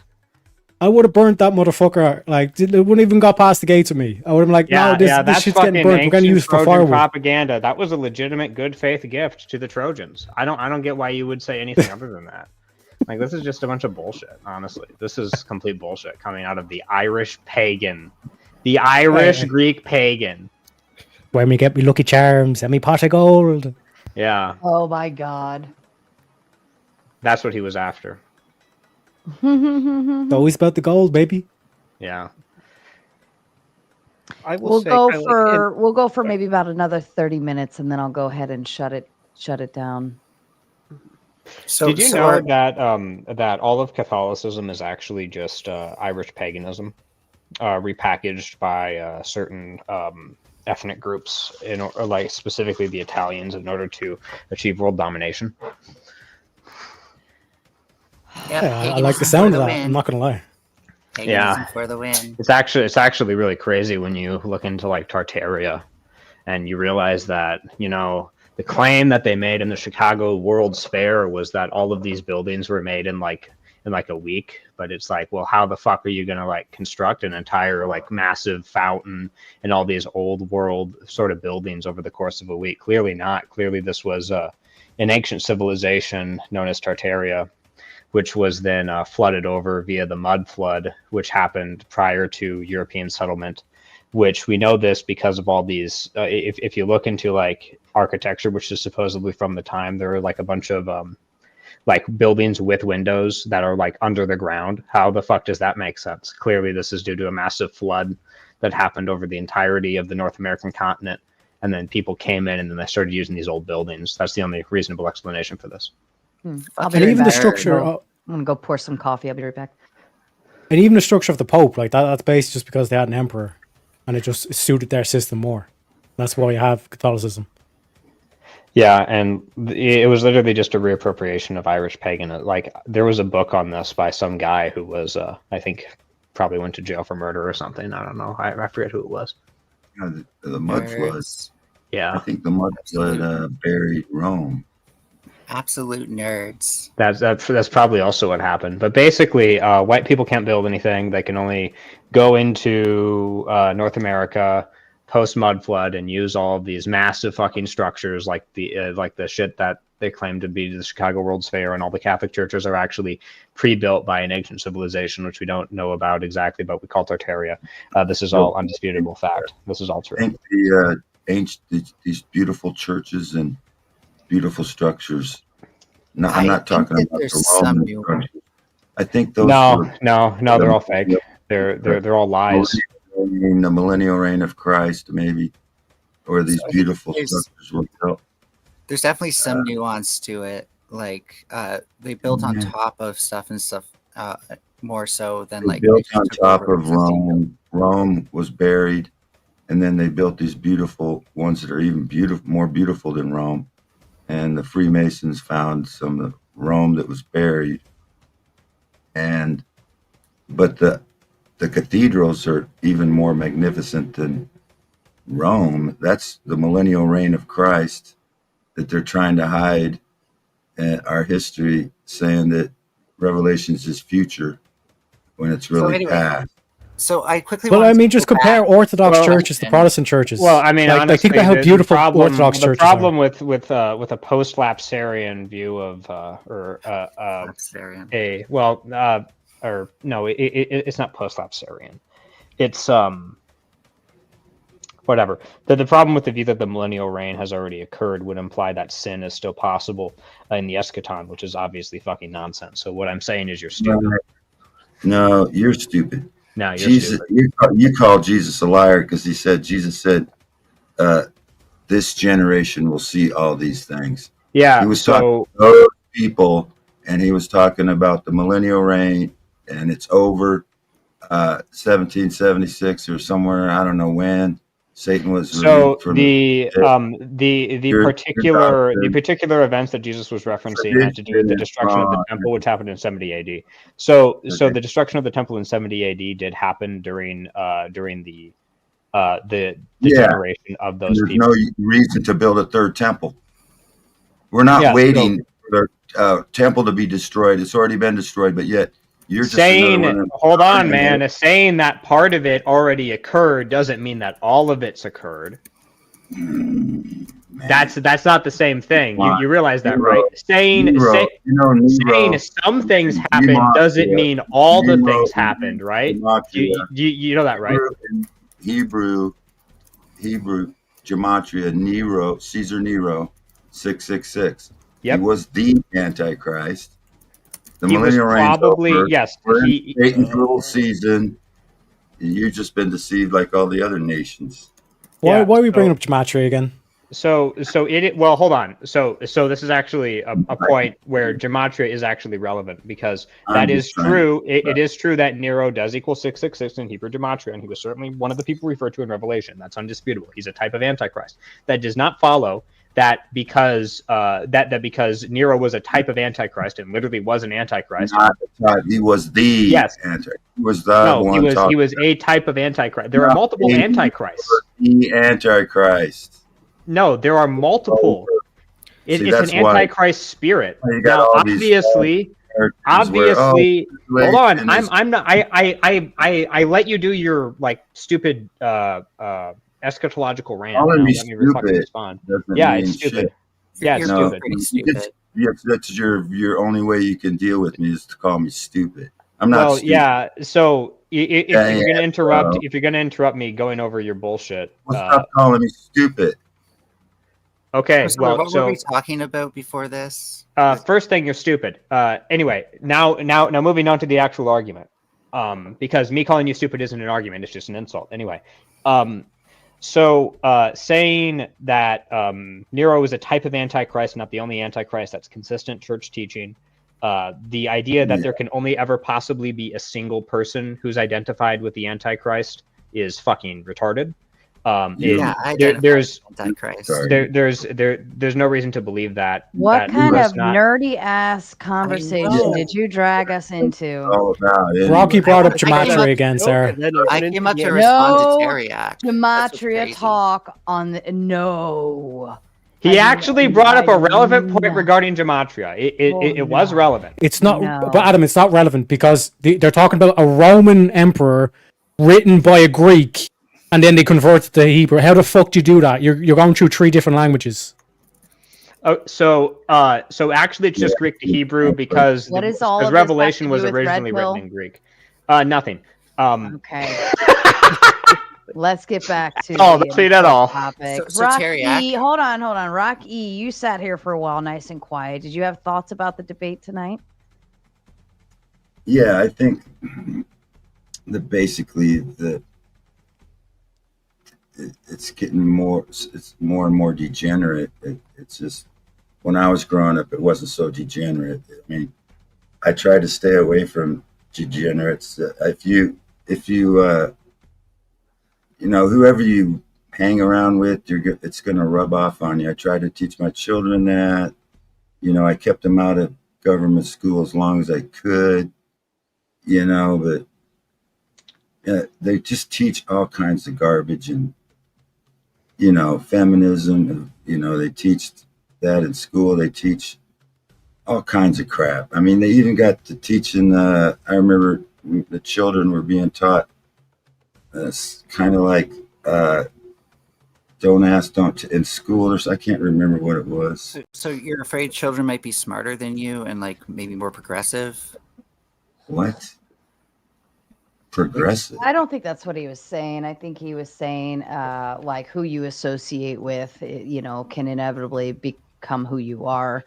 No, he's talking about kids in schools. He was referring back to school and certain things that were being taught in school. That's why he said he wanted to try to keep his kids out of public school as long as possible, because who you associate with inevitably will become who you are. So it appears that he doesn't like what the government pushes into the public schools, and so he doesn't want his children to be around whatever they're pushing in that direction. Therefore, he's trying to privatize as much as possible. Then he has some form of control over what his children are surrounded by. Did I get it right, Rocky? Yeah, I'm as a man. Okay, cool. In a marriage, me and my wife are responsible to educate my children, not the government. And that's, I tried to give him, we used to read the Bible, and we thought that was, Psalms and Proverbs, and try to get some wisdom out of that. And it's not, and they don't allow that. You're not allowed to, like, they used to have the 10 Commandments when I was growing up. They could have the 10 Commandments. And I remember when they took them out, and then they started spreading abortion, and then drugs, sex, rock and roll, and all this. Abortion in schools, Rocky. What? They don't spread abortion. He's talking about because he was referring again. I know it's hard to follow Rocky. You just have to pin the web around right. He's referring to kind of the more progressive concepts of no, things fight his that battles have for him. been. Good job, Sarah. I am translating, Furby. No, it's That's good. what it is. Not every. I literally sit here and translate for you all the time to the people. I am allowed to do it both ways.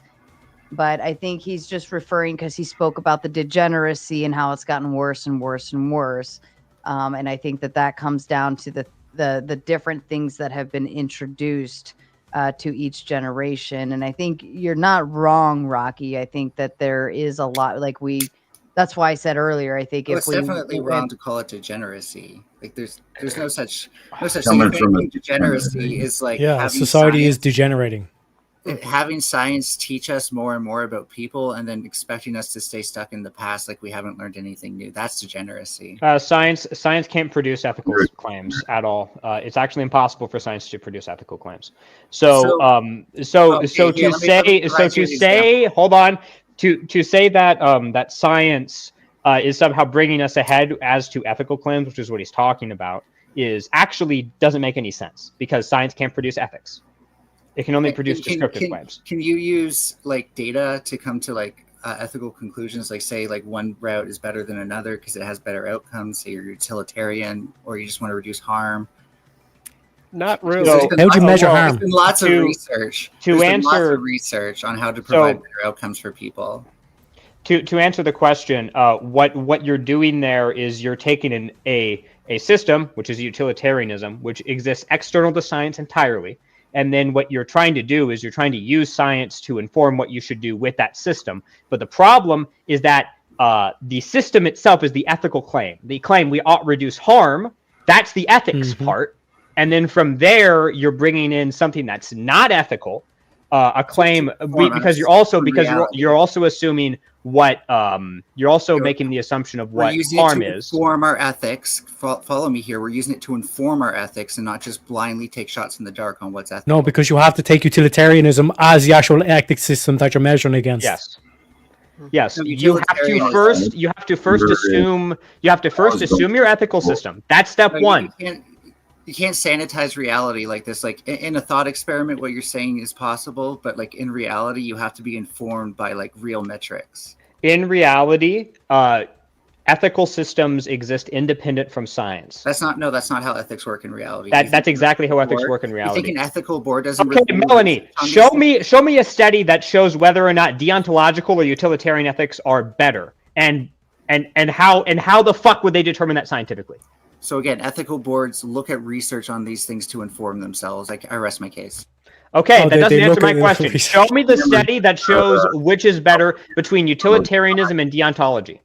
The science was that a couple of years ago, they just started the new science that I guess you could change your sex, I guess. That's not a new science. That's called gender studies. There's been change your pronouns and that's Okay, Mel, how do you measure? What's the unit of for harm? What's the unit? What's the scientific unit for harm?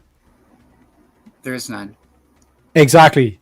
Fucking boom, roasted. Exactly. So it's not scientific. Exactly. So how are you measuring? Dumbass.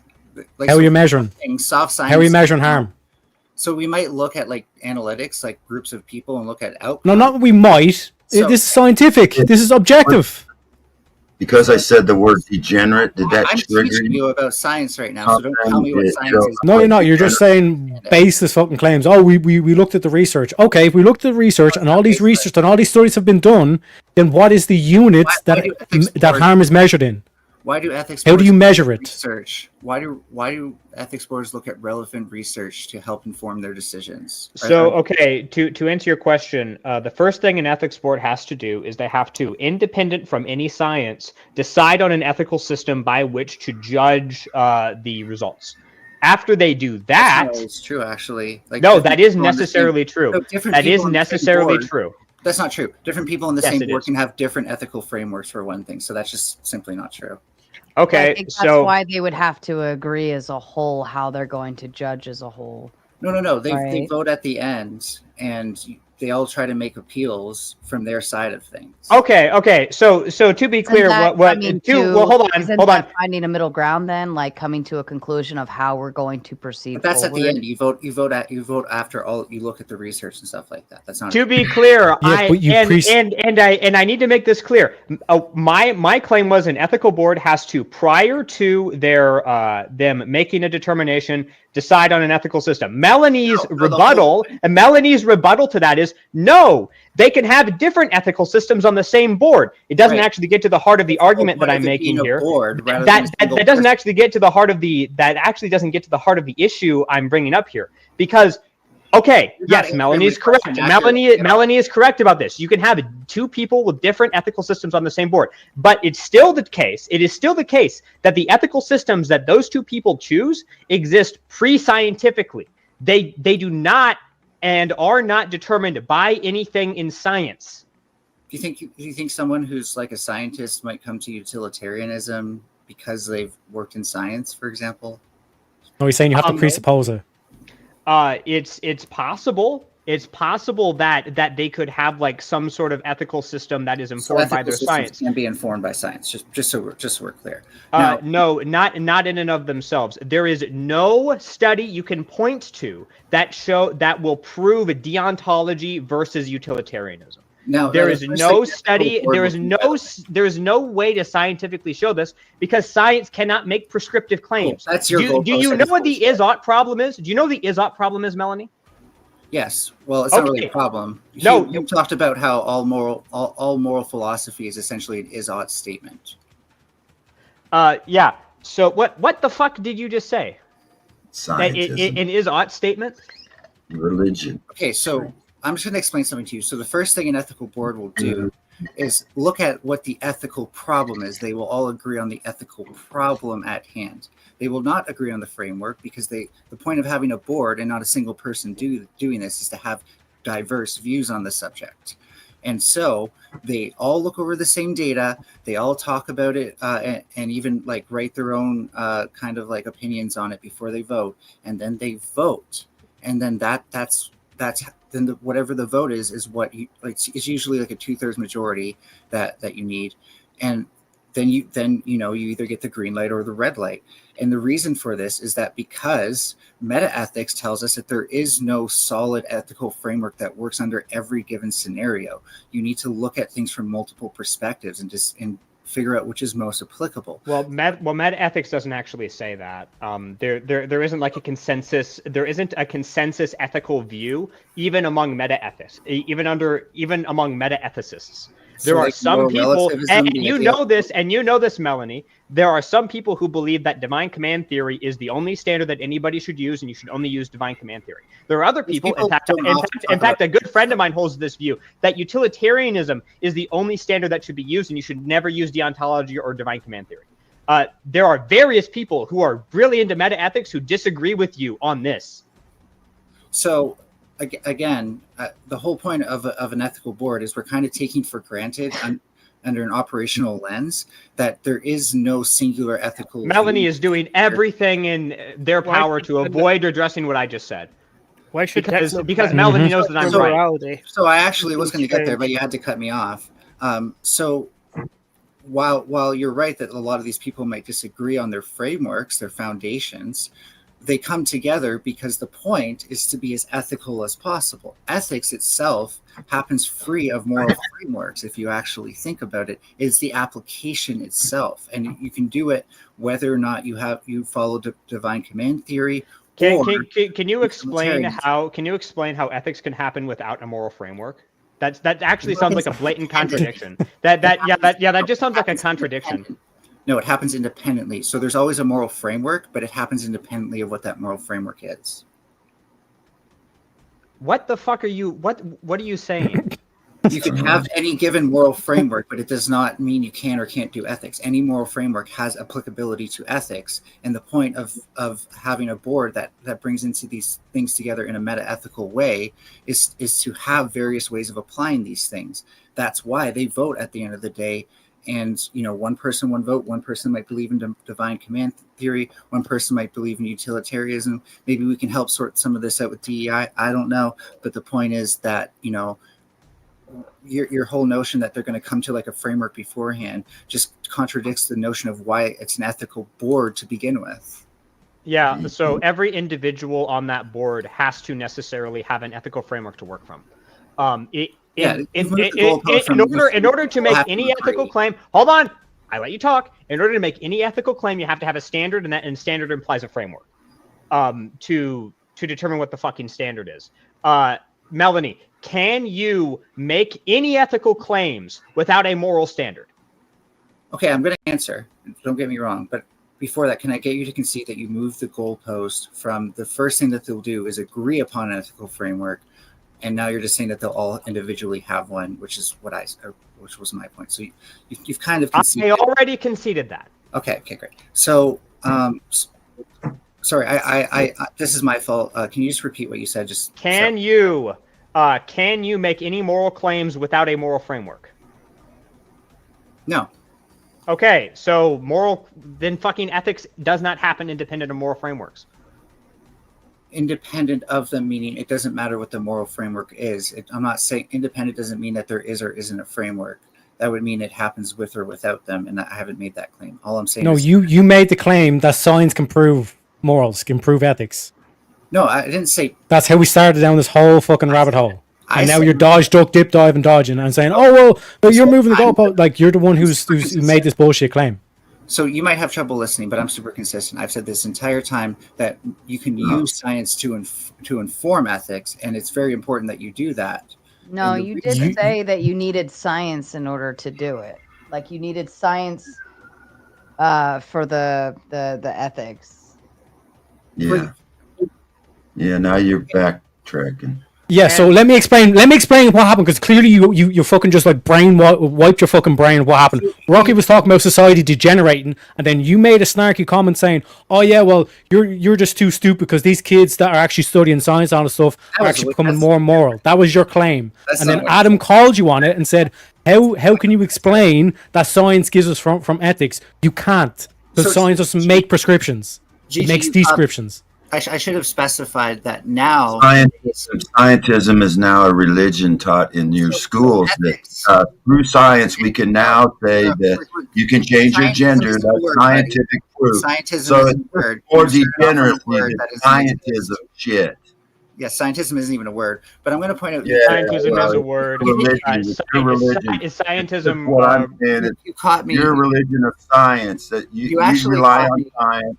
And science told you could change your gender, so now that's what you do. Yeah, you caught me on a funny thing that. Okay, so I'm not going to be able to respond because Rocky is like fucking spurging. So. Hey, I just you talk all the time. I can say a few things too. Spurg, buddy. Yeah. Keep spurging. It's very manly. What do you call me? What do you say I'm doing? Yeah, and also just to call you out on another piece of bullshit that you just said, the scientism isn't a word. It is a word. It's the belief that science. Yeah. So let me just. What you said doesn't mean anything if I can't defend myself against the last thing. You just made the claim now. Vacuum, and that's what you need to pretend like you're still right. One sec. No, it's not 1 second. You made the claim. Yeah, you made the claim because you're about to get called. You know you're about to get called on this. Yeah, and you. So let me clarify. Call you out on how wrong you made the claim. You made the claim on the last thing. Okay. So you need to avoid that. Okay. You need to dodge that. Scientism is a way to refer to positivism. So your whole no, it's not. No, it's not. No, Mel made the claim that scientism isn't a word. So Scientism is the belief that science and only science can provide the true knowledge about reality. So again, you're just talking bullshit. It is a word.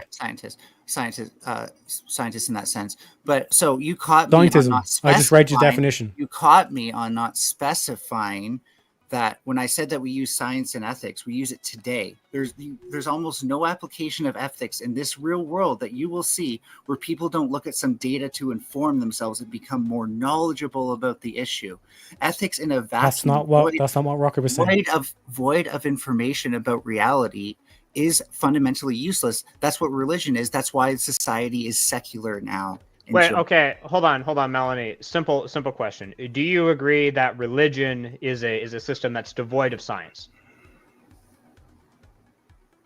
I mean, that's a bit complicated. Like there's Christian science, stuff like that. I'm not familiar with how much it actually does or doesn't do any actual science. So I'm not familiar with how much they've attempted to do real science. Okay, so first of all, that's an immediate backtrack. Second of all, if Melanie didn't immediately backtrack, I'm not confident enough to answer on that.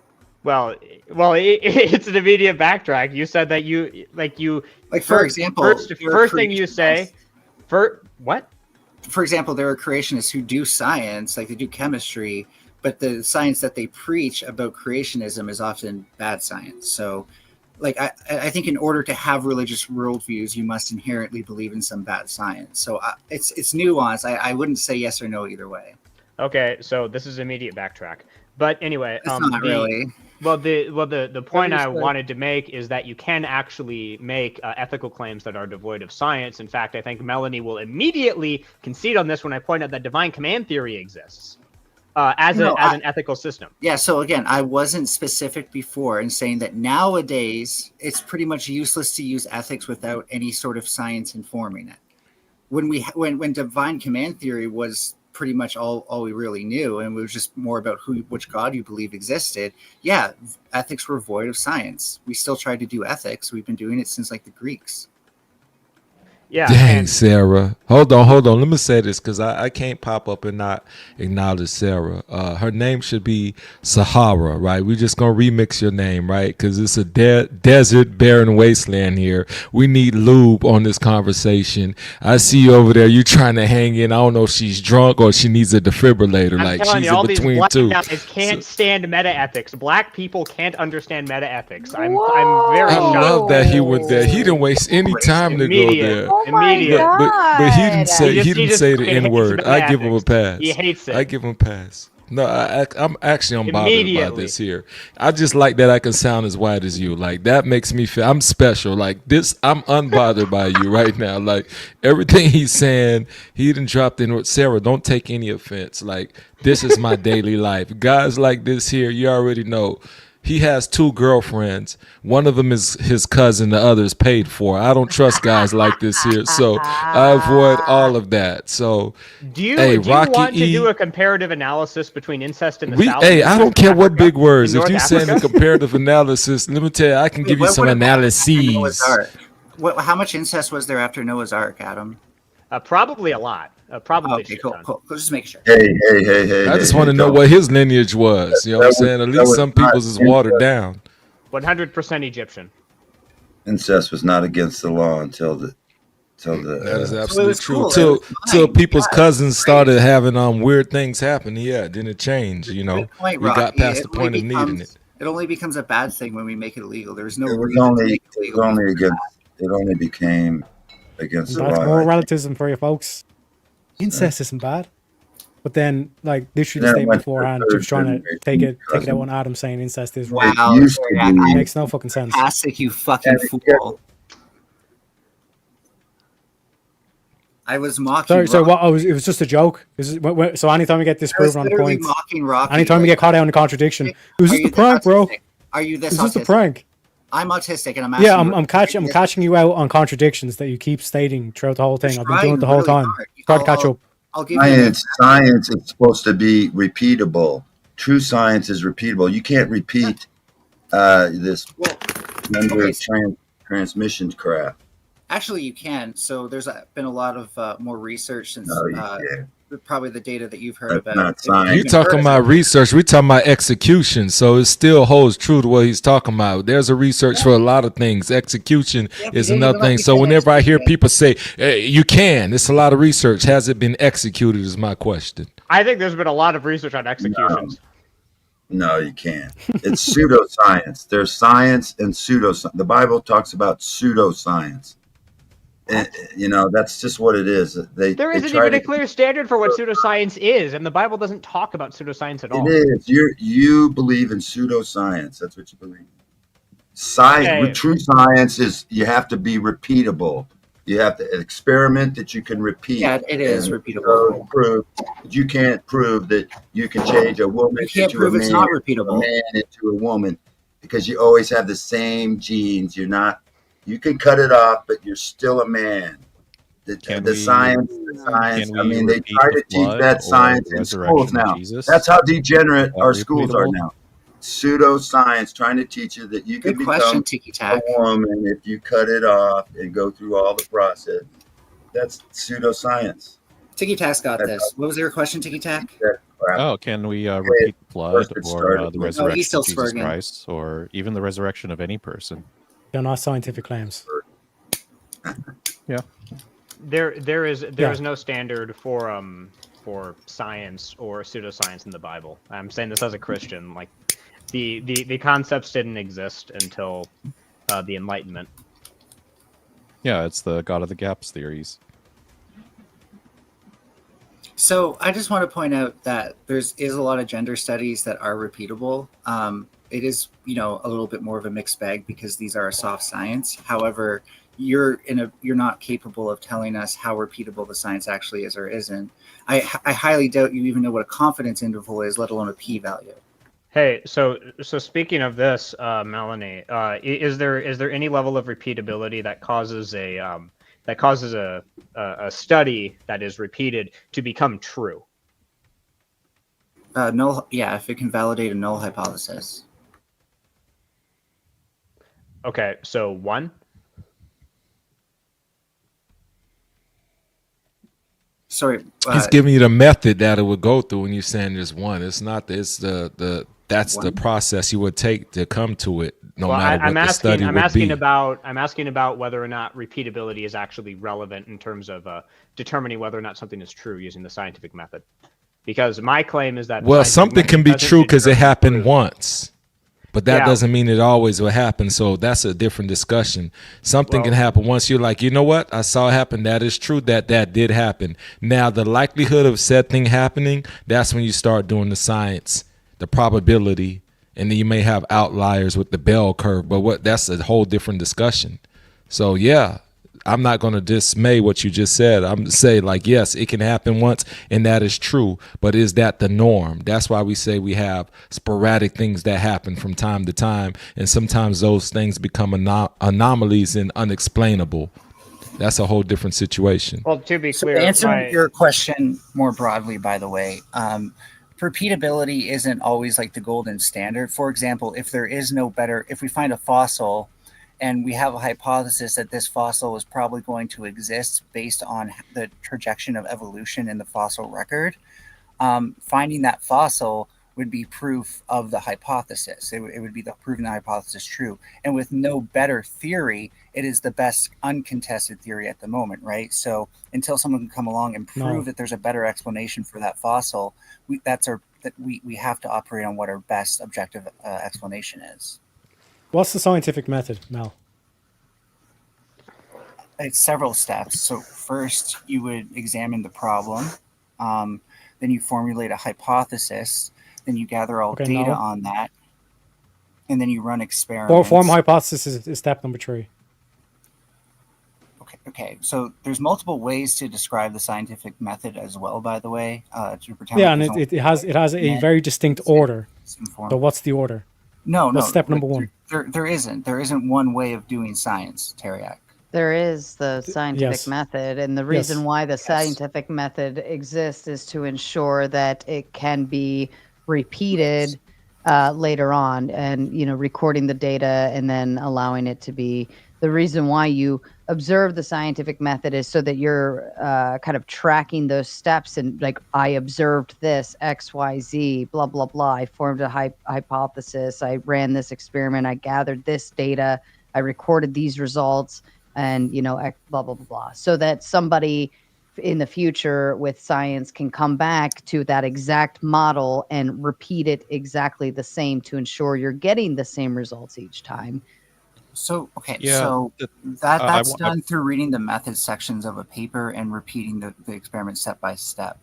As I pointed out, sometimes we can come to things by looking at a problem, looking for a solution, and then coming to a hypothesis based on what more proximal induction, or you can use distal induction through things like evolutionary theory. Look at the fossil record and say, we'll probably find a fossil that looks like this at some point. And then you do, and then you say, okay, well, this seems to be a competing theory for what explains this.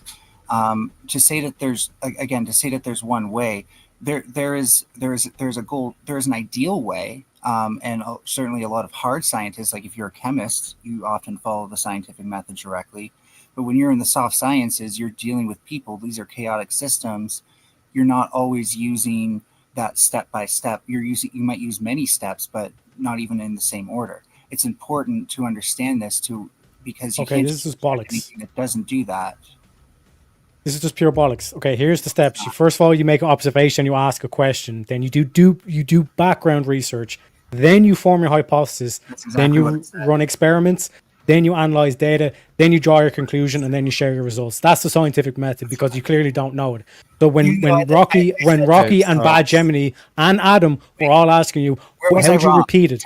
How can you repeat it without the test? Where was I wrong? You literally just deflected into the whole thing and saying, oh, well, it is scientific method, because soft science can not follow the scientific method, but still be called science, which makes no fucking sense. No, you can still have repeatability without. You never said the steps. You never said the steps. No, I did. I definitely said. You didn't. You basically went into a diatribe about how soft sciences don't need to follow the steps. You're not very good at listening. What's the What's up, Tiki? standard for forming a valid hypothesis? I'm not the one claiming science here. Well, yeah, but you're the one spouting like you know more about it. No, I basically asked the question of the scientific no, method, and then I what- gave it back to Furby. Furby's the one that's saying the soft sciences Yeah, doesn't need and to you're follow coming the up like the scientific expert method. here. So can you just answer the Yeah. question? Sorry, Can you what's the answer question? So the question is that what is the standard to forming a valid hypothesis? I don't know. Tell me.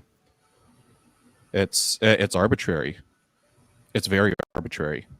Okay. Well, for one thing, And, it's and gotta be- wait a sec. How would you make it No, not but the arbitrary? standard is if What then. step? I'm- One sec, I'm Gemini. gonna One go sec, to Gemini. step- One the- sec. No, the don't let me standard run. is Don't let me still run. if then. Tiki. It's if Tiki, then. yeah, That's- Tiki. that much I do remember. How would you prove the like? Because if it's just arbitrary, then what's the step that in the scientific method that's required to get rid of the arbitrary?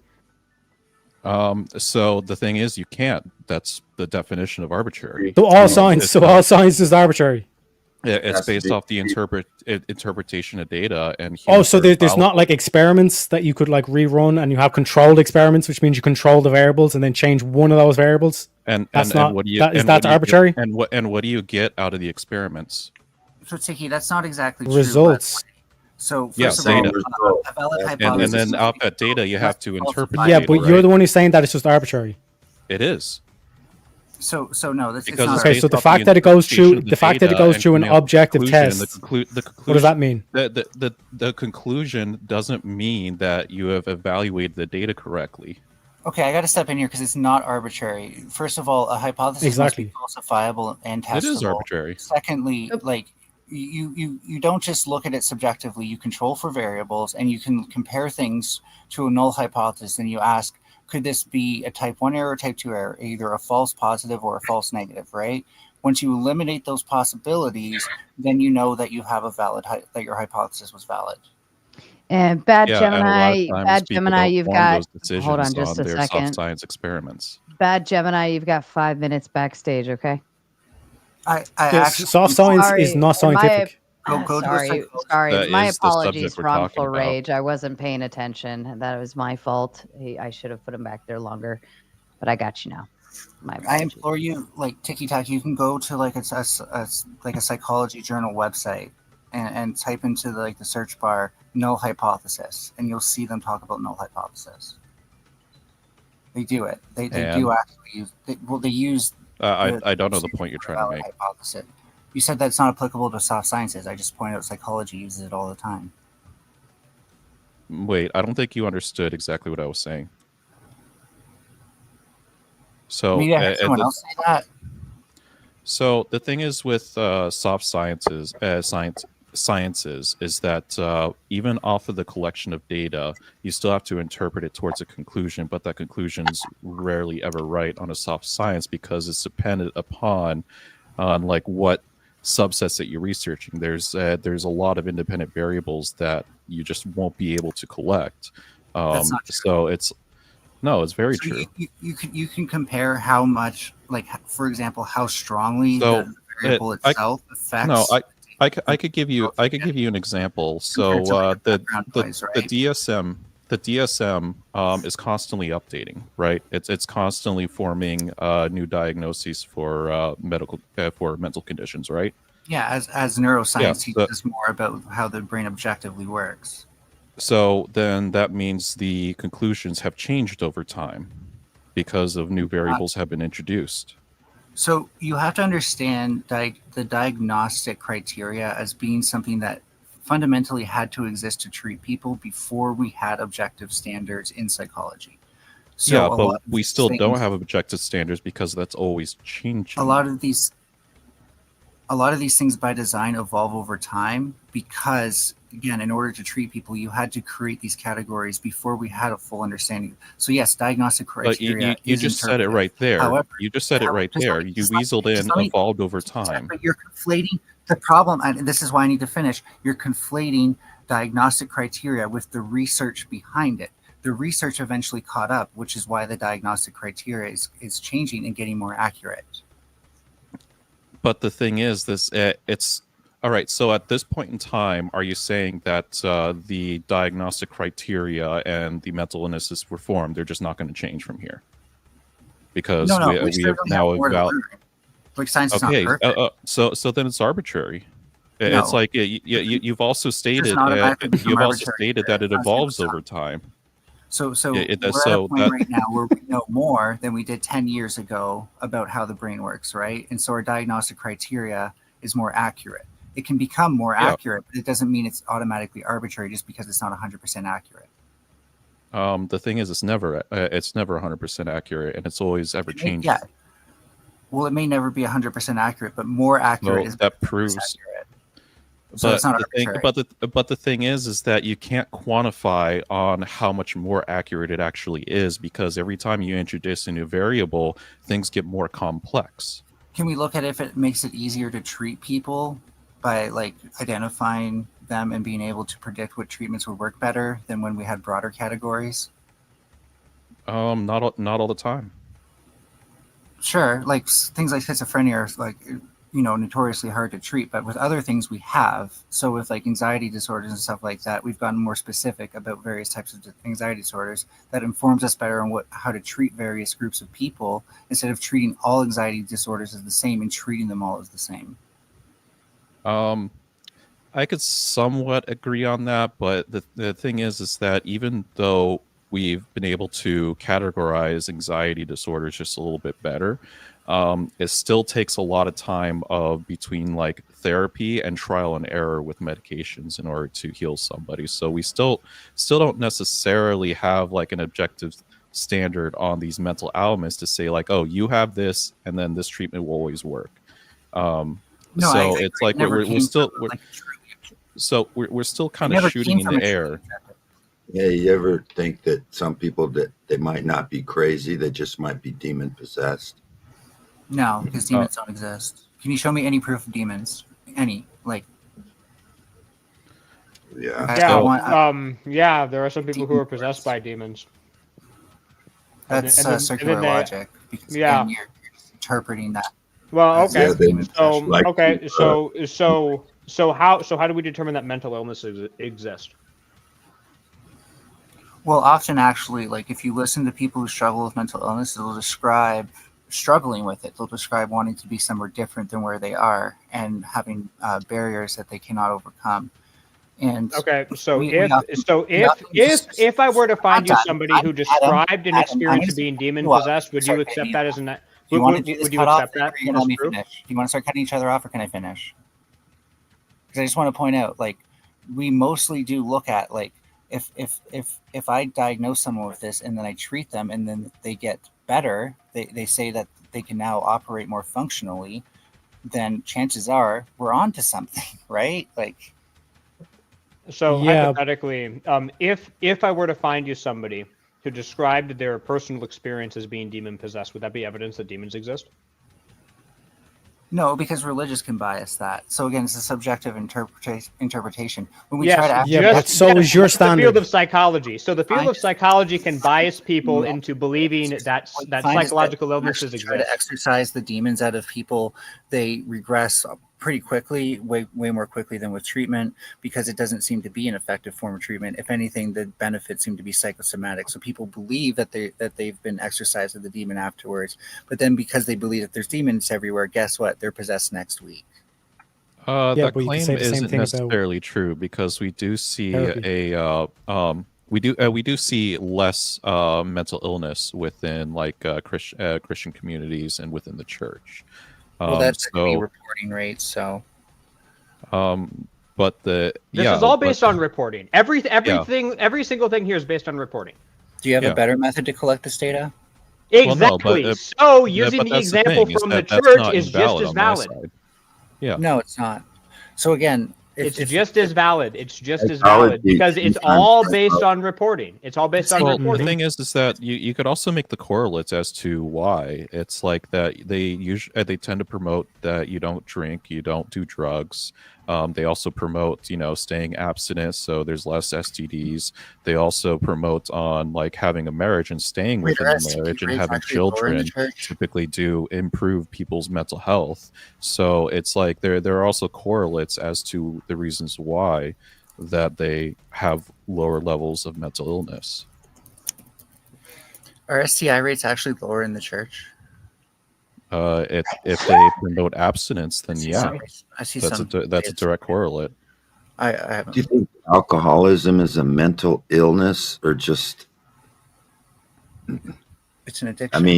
I mean, I know the Usually mental illness underlies it. the psychologic or the psychiatrists like to always like any kind of thing wrong with you. They always want to say it's a mental illness, but you don't think people can like you don't see they don't recognize demon possession because they want to like schizophrenia. It can be caused by a parasite called a toxoplasmosis. It's causes schizophrenia. No, they found But a then correlate. that's a parasite in your brain, so that's almost like being possessed by a parasite. So it's not always a mental illness. So this is a great example of if you're gonna cite research, you might want to understand there's between correlates and links versus actually demonstrating a causal link, right? So they found that Which you people can't do with psychology. tend to have toxoplasmosis more, but you can also say like there's a correlate between like having schizophrenia, being more of a shut-in, and having cats more often because of that, which researchers have also found. So there might not be as much of a causal link between that parasite exactly and schizophrenia. The strongest evidence that we have of what causes schizophrenia is that there's an allele that you can be a carrier of. And if you pass it on, and if two parents have that allele, then the child has both alleles in combination. They'll There's almost evidence that schizophrenia. that you can get Passing on demons. That's not demons. Demons do not exist in your genetics. Schizophrenic by a parasite. Isn't a parasite similar to being possessed? I mean, you're not in control of your mind, so you don't recognize possession. There are actually It's very like- few parasites that can actually control your brain anyways. The psychologists don't recognize anything outside. They're closed minded. They think that without there's evidence. nothing that can influence the mind other than being some kind of nut job. Yeah, When so it can be you can outside, provide it can be you can be possessed. You can have a parasite. Blah, you can blah, listen to blah blah blah. But if you can provide evidence for these demons, then go ahead. Again, I very highly doubt Oh, that I know because so I currently- have well, performed, I have performed an exorcism. I have performed an exorcism. Currently, so- my evidence for demons is people follow-up report. studies on your patients at all. Like, have you actually like checked to see if it works? Only better? once. I only did it once. Psychiatric treatment. Do you know? Because like if we look at conversion therapy, that was a big thing pushed by the church too, to get rid of like homosexuality and even trans people, and that had terrible outcomes. That did not convert people. So if you want to talk about things that the church did wrong, that's a big one. Currently, my Evan my Lord, I think evidence. you're muted. Evan Lord, we can't hear you. Currently, my evidence for demons is people report being possessed by demons. I think it should work. Okay, so we often see that those people, when tested for it, because you can actually test people for things, right? You can make. So you can test people for having demons. No, we can test their cognitive ability, how good their reality testing is, and what you see is that almost always when someone says that they have demons, their reality testing is terrible, and that is usually a sign of psychosis. So the more accurate description of it usually seems to be psychosis. Well, I mean, Yeah, I but don't, you I don't, just I don't proved that in his see. case. Well, I could just as easily say that having psychosis is a symptom of having a demon possess you. Like this is, Exactly. I can just go in the opposite direction, and it's just as valid. Okay, so the problem is that if you don't the treat problem. I'm psychosis- not done. The problem with Wow, you with paused for this- a long time there. Yeah, I did. The problem with this is you're just kind of just assuming your position and then just being circular with it. So the problem with your position is that if you actually tried to treat people as if they had demons, their psychosis would get worse. Yet we have treatments for psychosis that can at least prevent people from getting worse nearly as quickly as they do when you keep putting them through exorcisms. Yeah, it's the demons acting up when they're getting removed. Mm-hmm. So wait, so your circular logic for why your treatment doesn't work is that the demons are just acting up. Yeah. Here, Mhm. Melanie, try to reshape your thinking just for the argument. Just think of the demons as a descriptor of mental illness, not as an entity. And I think these arguments will make a lot more sense. No, I understand what they're doing. However, you can't, even if you like acknowledge these exist in an argument, you wouldn't be able to come up with like a valid way of treating this that wouldn't just boil down to giving people usually a medication in this case that brings them out of their psychosis. And antipsychotic is what it's called. Isn't a big part of treating these illnesses therapy? And is it also the case that a lot of people don't need medication and they just need therapy? It depends how functional they are. So that's why I'm making this specific exclusion. So as someone who's very dysfunctional, probably can't go to treatment, probably won't get anything out of it. So you usually need to treat them with medications first. Whereas like somebody who doesn't seem to respond to medications at all, doesn't seem to need them, might benefit better from the therapy. It's one of those like. So your answer I want to work with that. It's one of those these people things is where medication. it's medication, pharmacia. I love to talk. Yeah, I really want to have this one-on-one with Melanie right now. I just want to make it clear. It's a case-by-case thing. This is why it's not just the researcher to figure this out. It's the therapist who works with you who needs to figure out what you need. Well, I'm not trying. Hold on, Ticky Tack. Go ahead. I apologize. We'll go for about 13 more minutes, and then I'm really shutting it down this time. Okay.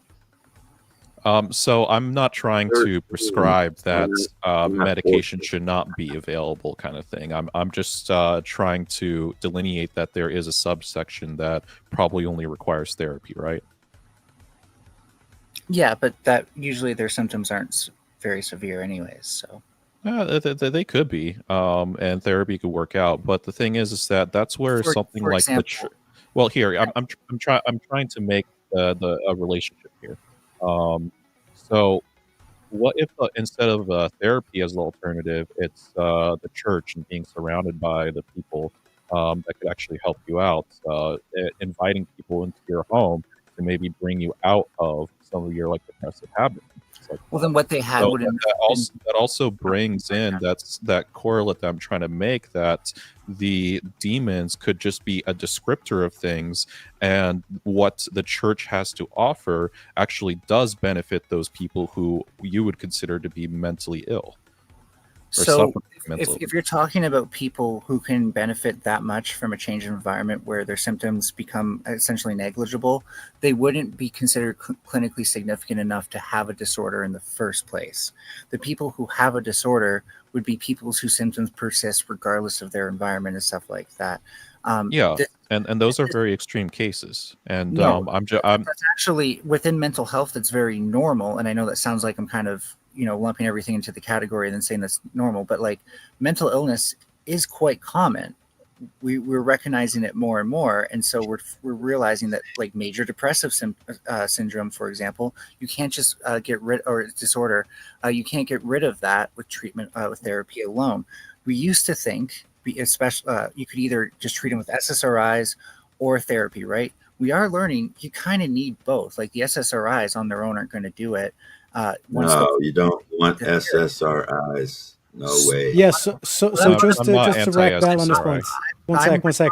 No, don't 1 sec. Yeah, just because you're making a false claim. I do want to, because essentially, like what you're saying is that it's like there needs to be some sort of like medicine or some sort of pharmacia that's being used. But in medieval exorcisms, they did use alcohol or even potions during the exorcisms. Congratulations. So there was pharmacia used. Cool. So they can make people more docile to like their power suggestion.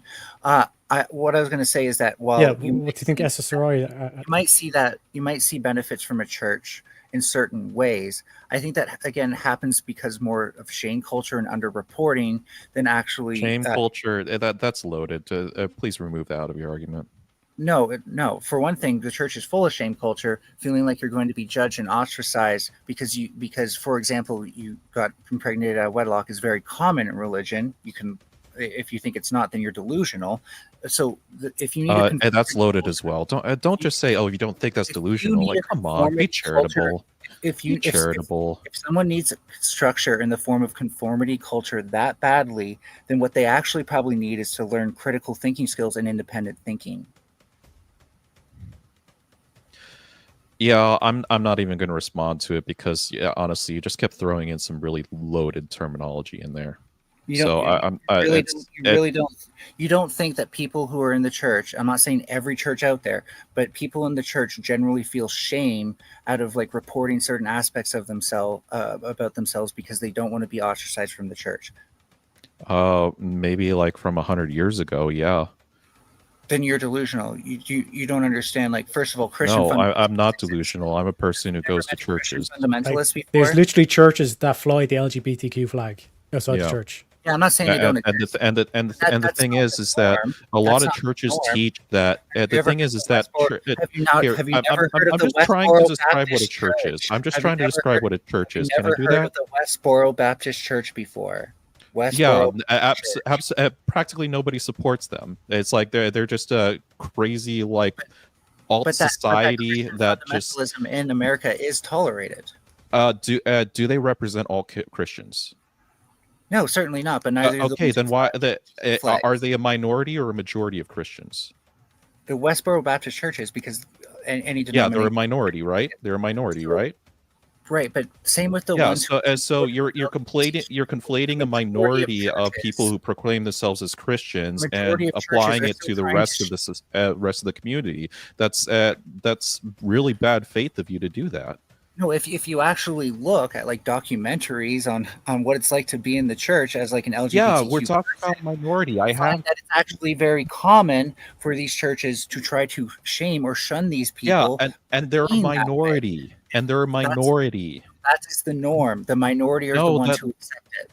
The minority is the norm. Okay, that's just I don't know. No, Like we can just use Nala Ray as an example. Minority is the like, norm. Nala Ray, like she's like being like stood up by the likes of Michael Knowles, who's a Catholic, and the major Christians, the majority of Christians are Catholic. So this whole thing of like shame and all this kind of shit is just bollocks that what Mel's talking about. Yeah, what I'm trying to can I just talk for a moment? Can I talk for a moment? Can I please look? Can I just talk? Sarah, you're muted. You're muted. Sure, and he's not like I don't get to respond to Teriak or you. You just got to talk. I don't really get to respond to anybody right now. Tiki Tack, you've been pretty quiet. Can you go ahead and elaborate, please? He's been talking more than me. All right. Well, all I just want to say is that what Christianity typically teaches is that everybody is a sinner and everybody suffers with sin. And it's not about shaming people for sin. It's about trying to overcome sin. So this whole idea of like shame, it's not even a part of like Christianity unless you're willfully sinning, as in like you're basically pulling up the middle finger to God and say, I'm going to do this anyway, instead of recognizing your sin and repenting. So just to be clear, you are just simply unfamiliar with stories of people being shamed out of the church. But if you saw information that this is actually quite common, you might change your tone. I know a lot about it. I've seen the documentaries of the Westboro Baptist churches of like the kids up in the front speaking in tongues and crying, "Oh, praise Jesus, and going to the bowling alley and stuff and be like, "Oh, I felt like giving you a message." I've seen them, okay? So don't think I'm uninformed. Like I used to be a staunch atheist. You're acting like the gay panic and the trans panic isn't religiously driven. Like, and like this would happen without the religious right in the U.S. It totally wouldn't. It would not have the momentum it does. And so the gay and the trans panic totally is asinine. The gay and the trans panic is because of it's getting. Nobody cares if you're gay or you're trans. They care if you try to push an ideology into society and make people conform That's to not it. what the gay panic. The gay panic was literally saying that gay people are going to come after your kids. That is caring a lot about whether or not They did make a song saying they did make a song. They have We're coming for your children. Song that they're coming for your kids. They Drag time actually story hour. say they're coming for your kids. Wait. So let me ask you Yeah, something. drag time story hour is another one too. Oh my goodness. If gender is like this thing that's like set in stone and super, like how are you so afraid about Can you kids? just leave the kids alone? Because can please? people be tricked? That's what we're asking. Can people be tricked? you're afraid. You're this afraid of a kid. Can people be tricked? You're conflating. Are We're you not sure? afraid. Are you sure that maybe you're just like as a parent, you're unable to give your kid critical thinking skills? You seriously think we're afraid a bunch themselves against in like? an You information seriously filled think we're afraid of maggots? Like really? Well, you act like You it. really think we're afraid of it? Like, oh no, they're trying to trick my kids. Like, no, dude, we're trying to No, be we didn't ourselves. say. We're trying to live as our true selves. Okay. Then why Well, do you I keep trying to think inject also, things into the well, school? I think also when you're pushing certain things onto people's children, Things that pushed on children. what I'm Period. saying is that the concept behind it is, Delusional sexuality, for instance. That is something that is personal and private and should be a conversation between a parent and a child, not a school teacher and a Understand why child. we teach kids sex ed. Right? Understand? So, Can you stand the argument for so why we teach between so between having the school talk about sex, right? I'm not talking about biology. I'm talking about like sexual intercourse and things, and teaching that to 4th and 5th graders. I find it to be quite odd. Do you understand And why anything that surrounds sexuality, right, is quite a different appeal, because I don't think that is necessarily the right answer in terms of stepping in front of a parent's decision of when, where, and how to have that conversation. Do you understand why we teach sex ed? Oh my Why God. why Yeah. don't you tell me your thought of why we teach sex ed? Because it reduces pregnancies, reduces STIs, and in general makes for safer experiences in the bedroom for both boys and girls, because we cannot stop them from essentially having sex before they turn 18. That's an ideal. That'd be lovely. Puppy dogs and sunshine and rainbows doesn't work that way, right? So we have to make sure they know about how to use safe sex, they know how to prevent pregnancy, and they know what to do if they get pregnant. Parents are generally not equipped to teach kids the whole myriad of info about that, like the day at morning after pill, or like going to a gynecologist to get that sort of thing. So we should teach kids how to use guns. That's a different argument. Yes or no? Maybe we should teach them how to do taxes. I think we should teach children how to use guns. Abstinence. So That's what we teach. abstinence-based education does not work. Children still have sex, and those kids who do wind up having sex have increased rates of pregnancy and STIs. If you actually want to protect children, We used to have the 10 Commandments that said thou don't commit adultery. Just notice how Mel just like tried to avoid the whole thing, because the logic would be the same. It's like, oh well, kids are gonna like have sex anyway, so okay, kids are gonna use guns anyway, so we should teach them how to have guns. But it's just a complete dodge, because they don't want to deal with how fucked up the logic is. They're gonna have sex anyway, so we should just like actually teach them how to do it. Or they're gonna rob a bank anyway, so we just teach them how to do it. It's like the most bizarre fucking logic. So and I heard that they used to dispense rubbers in school. Wow, cool. Sex education, yeah, really, really good. So give them the tools they need to go out. So give them some rubbers. Teach them and sex kids are gonna use education. drugs anyway, so let's just teach them how to use drugs. You're acting like we can't also tell kids that it's not Teach an them how option. to use drugs so they don't get hurt. The So you're proper way acting to use the needle. Holy shit. You're acting like we can't also teach kids abstinence at the same time, right? Like the best way to prevent STIs and pregnancy, the only way to absolutely prevent it, and I learned this in sex ed, is abstinence. It's the only way that's 100% guaranteed. Kids are taught that. Some kids, based on that, make the decision to remain abstinent until they get married or whatever. It's not a zero. It's not like they're not mutually exclusive. You can have these things together, but at the end of the day, if you're not doing something to protect the kids who fall through your cracks of your shoddy education, then you're the ones who can't protect kids. Yeah, so kids are gonna do drugs anyway, so we should teach them how to shoot up. That's Correct? why you keep them out of school. Yes. That's why I keep my kids out of school. So actually, the better way of preventing kids from doing drugs seems to be after-school programs.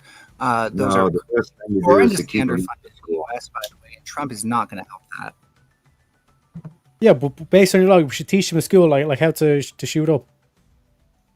They're gonna do drugs anyway, No, right? because again, You you're want to make sure forgetting they're that safe. my logic is we need to look at an outcomes-based methodology, right?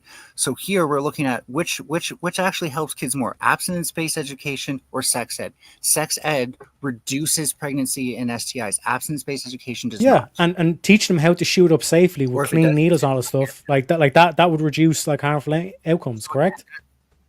So no, that does not show to be nearly as effective as after-school programs. So you can try to pretend like my logic is universal here. It's No, not. like you're saying, I'm it's looking going to at be a an safer outcome. outcome for the kid if we teach them sex. But why can't it be a safer outcome for the kid if we teach them how to shoot up? An idiot who can't look at research. Yes. If you're an idiot who can't look at research, but I look at research, and what the research tells us is that after-school programs Here are we the most go. effective things at You preventing. must studies. Wait, what did they teach them in the after-school programs? They give them activities. They give them things to do. They keep them busy, so that way they're less likely to interact with kids on the street. Yes. So they basically teach them abstinence from drugs, correct? No, they give them something to do other than that. And if you want to, So why can't we just give kids something else to do rather than have sex? because kids are not necessarily driven to try drugs. Their hormones do drive them to have sex. So that alone. Okay. So the kids aren't driven, like they don't want to drink before they're 18? Is that your argument? No, their hormones do not tell them to drink before they're 18. Maybe But they having an do alcoholic drink. They do want to drink before they're 18, having an correct? alcoholic daddy did for you, but no, that's not normal for kids to want. Yeah, to you drink. can. The ad homs just prove my point that you can't actually deal with the logic, because you're saying kids are they're going to have sex anyway, and hormones or whatever, but kids are going to drink anyway.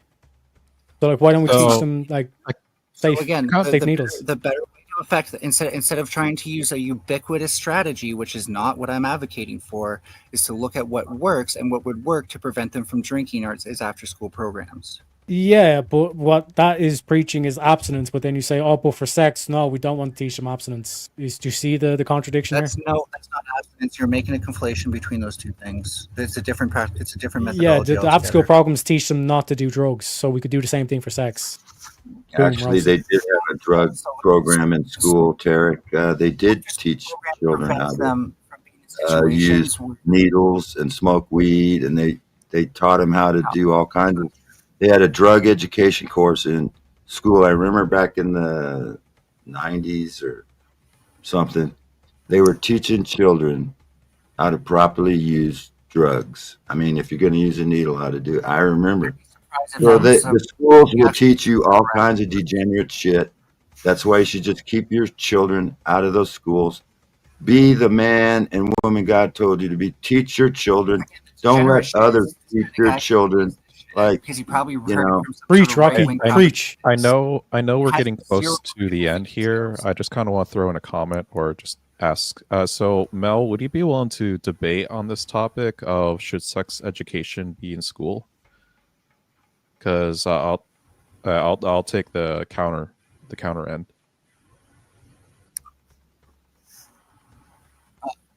Wait, sorry. Can you repeat that? 'Cause my Wi-Fi is glitching out on me. Yeah, would you like to debate on the subject of should sex education be in school? Yeah, totally. All right. I'm always down. Sarah, we want to sync up so we could set that up? Yep, I'll reach out to you both. We always get the best topics, eh, Sarah? Just the most palatable topics to debate. I think it'd be a viral one. And with that, I should get going. I've indulged a bit too much. Hey, it was nice chatting, Mel. Nice to All see you right, again. why don't everybody throw out their final thoughts and we'll go ahead and shut this bitch down. Yeah, if you want to protect kids, actually look at what helps them. Don't just like work from backwards from an ideology. Have a great night, and thanks again, Sarah. You're welcome. Rocky, to you. Thanks for having me. My advice would be keep your kids out of school as long as you can, and maybe teach them what you believe. Like I taught my children, we read the Bible and I raised them up. They're all doing pretty good. They're self-reliant. They don't they're not on welfare. They work and they do all. But I taught them to be self-reliant, kind of, and maybe too much, because I think they but keep them out of school as long as you can, especially nowadays. It's just homeschooling. When I was homeschooling, I had to fight for the privilege to homeschool. Now I think it's almost like it's a lot easier than when I did it. It was hard for me to keep them out. They always wanted to get my kids, because the county gets so much taxes per children in school, and so they just love you to have them in school. But it's not worth it. The government schools suck. Okay. Thanks for having me. Bye. You're welcome, Rocky. Have a good night. Teriak, to you. Yeah, so in terms of the whole like Ferber shit and all that, it's just the typical thing you see constantly get exposed, like two different conflicting logics, and once you point it out, it's like, oh no, I that's different or whatever. So like the whole thing of like, yeah, we need to teach kids sex ed and all this shit, but then when you apply it to drug use, it's, oh no, that's something different. Or if you apply it to guns, oh no, because it goes against their ideology. In terms of the broader topic with the whole red pill, all that stuff, I think Fatty done a fantastic job. I know I've locked horns of Fatty before, but I think it was a beautiful display, like total destruction. I think the cherry on top was the rage quit. And just in terms of my thoughts with the whole red pill movement, I think it does teach a lot of like good stuff, but there obviously are kind of like a lot of kind of bad actors involved. The whole kind of like, I'm just out to make the bag kind of thing, and I'll just kind of say whatever the trendy thing is to say, rather than actually kind of coming at it from like an analytical or philosophical point of view. One thing I would kind of, and I've even been guilty of this myself, where I've said, yeah, like women are goofy, just treat them as goofy. But the thing that like that I also have in kind of like side by side with that is that it's like women's sexuality is powerful, and a lot of these women will use the sexuality to manipulate men, and they don't even fucking realize it's happening. So sometimes when you just give the prescription, yeah, women are goofy, people can kind of conflate that, and they'll go into it and essentially just get dominated by the woman, because they just think, oh yeah, like she's just a sweet innocent angel. But no, like we've seen from all these like stories of old, like empires have fallen. Like there's the Helen of Troy, there's Jezebel that's in the Bible. Like because again, I know Adam was trying to call me out for paganism, so I'll make sure I quote the Bible here. But like women's sexuality is one of the most powerful things on the planet Earth. And again, like that's why like you need to, like the red pill kind of came to be, is because it's like there needs to be kind of like teaching of this is what their nature's like. And that's not to say that women are bad or whatever, but it's just like they do have these certain like powers that men don't have, and they don't understand because they're not a woman. Fair enough. Fair enough. Thank you, Teriak. Ticky tack. Before you give your closing statement, I wanted to ask you where you stand on deportation. Outcomes versus optics. I might need another panelist for this coming Monday. Deport them all.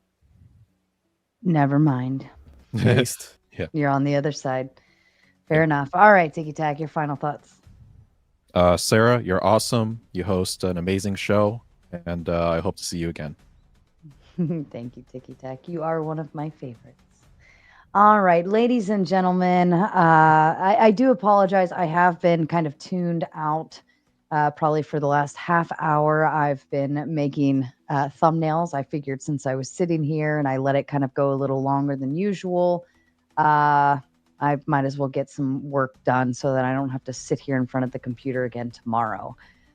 So I do apologize if anybody was chatting towards me or whatever. I have been tuned out. I have not even been paying attention, but I know that I have Rockstar Wrenches in the chat who take care of the things as they need to. And if it was something important, they would have messaged me directly and I would have seen that. So it sounds like everything went well.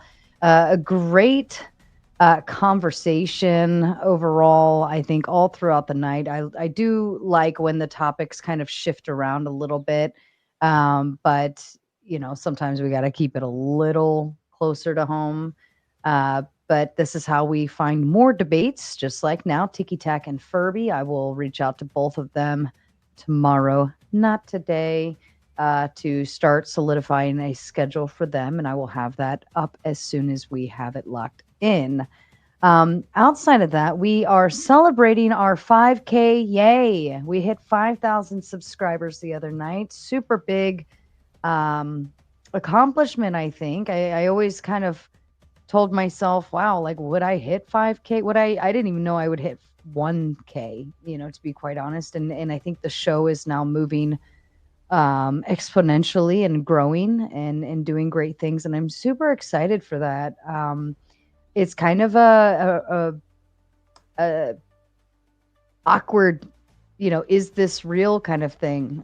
So I'm really excited. I'm always working on new things. I'm still mentally preparing for another shift, and we'll see kind of what happens with everything. But come celebrate this Saturday night, 9:15 p.m. EST. Okay, yeah, you know it. That would be great. That would solve a lot of things. So, but yeah, we will be celebrating. I will be getting a very large bottle of champagne and getting completely shit-faced drunk. I have full intentions of being entirely degenerate. I'm popping up the thumbnail here shortly. So at least come celebrate. It'll be open panel and nothing hard bent on, dear God, please don't argue on my 5K celebration, or argue. I guess that would be the nature of the beast, right? Outside of that, I love you all. I hope you enjoy your Friday, whatever you're going to do. But at least make sure you come back Saturday night and hang out with this fine crew. Outside of that, guys, fuck off. This video was somewhat informative. That's all I got for today. guys. Until next time, see ya. ya.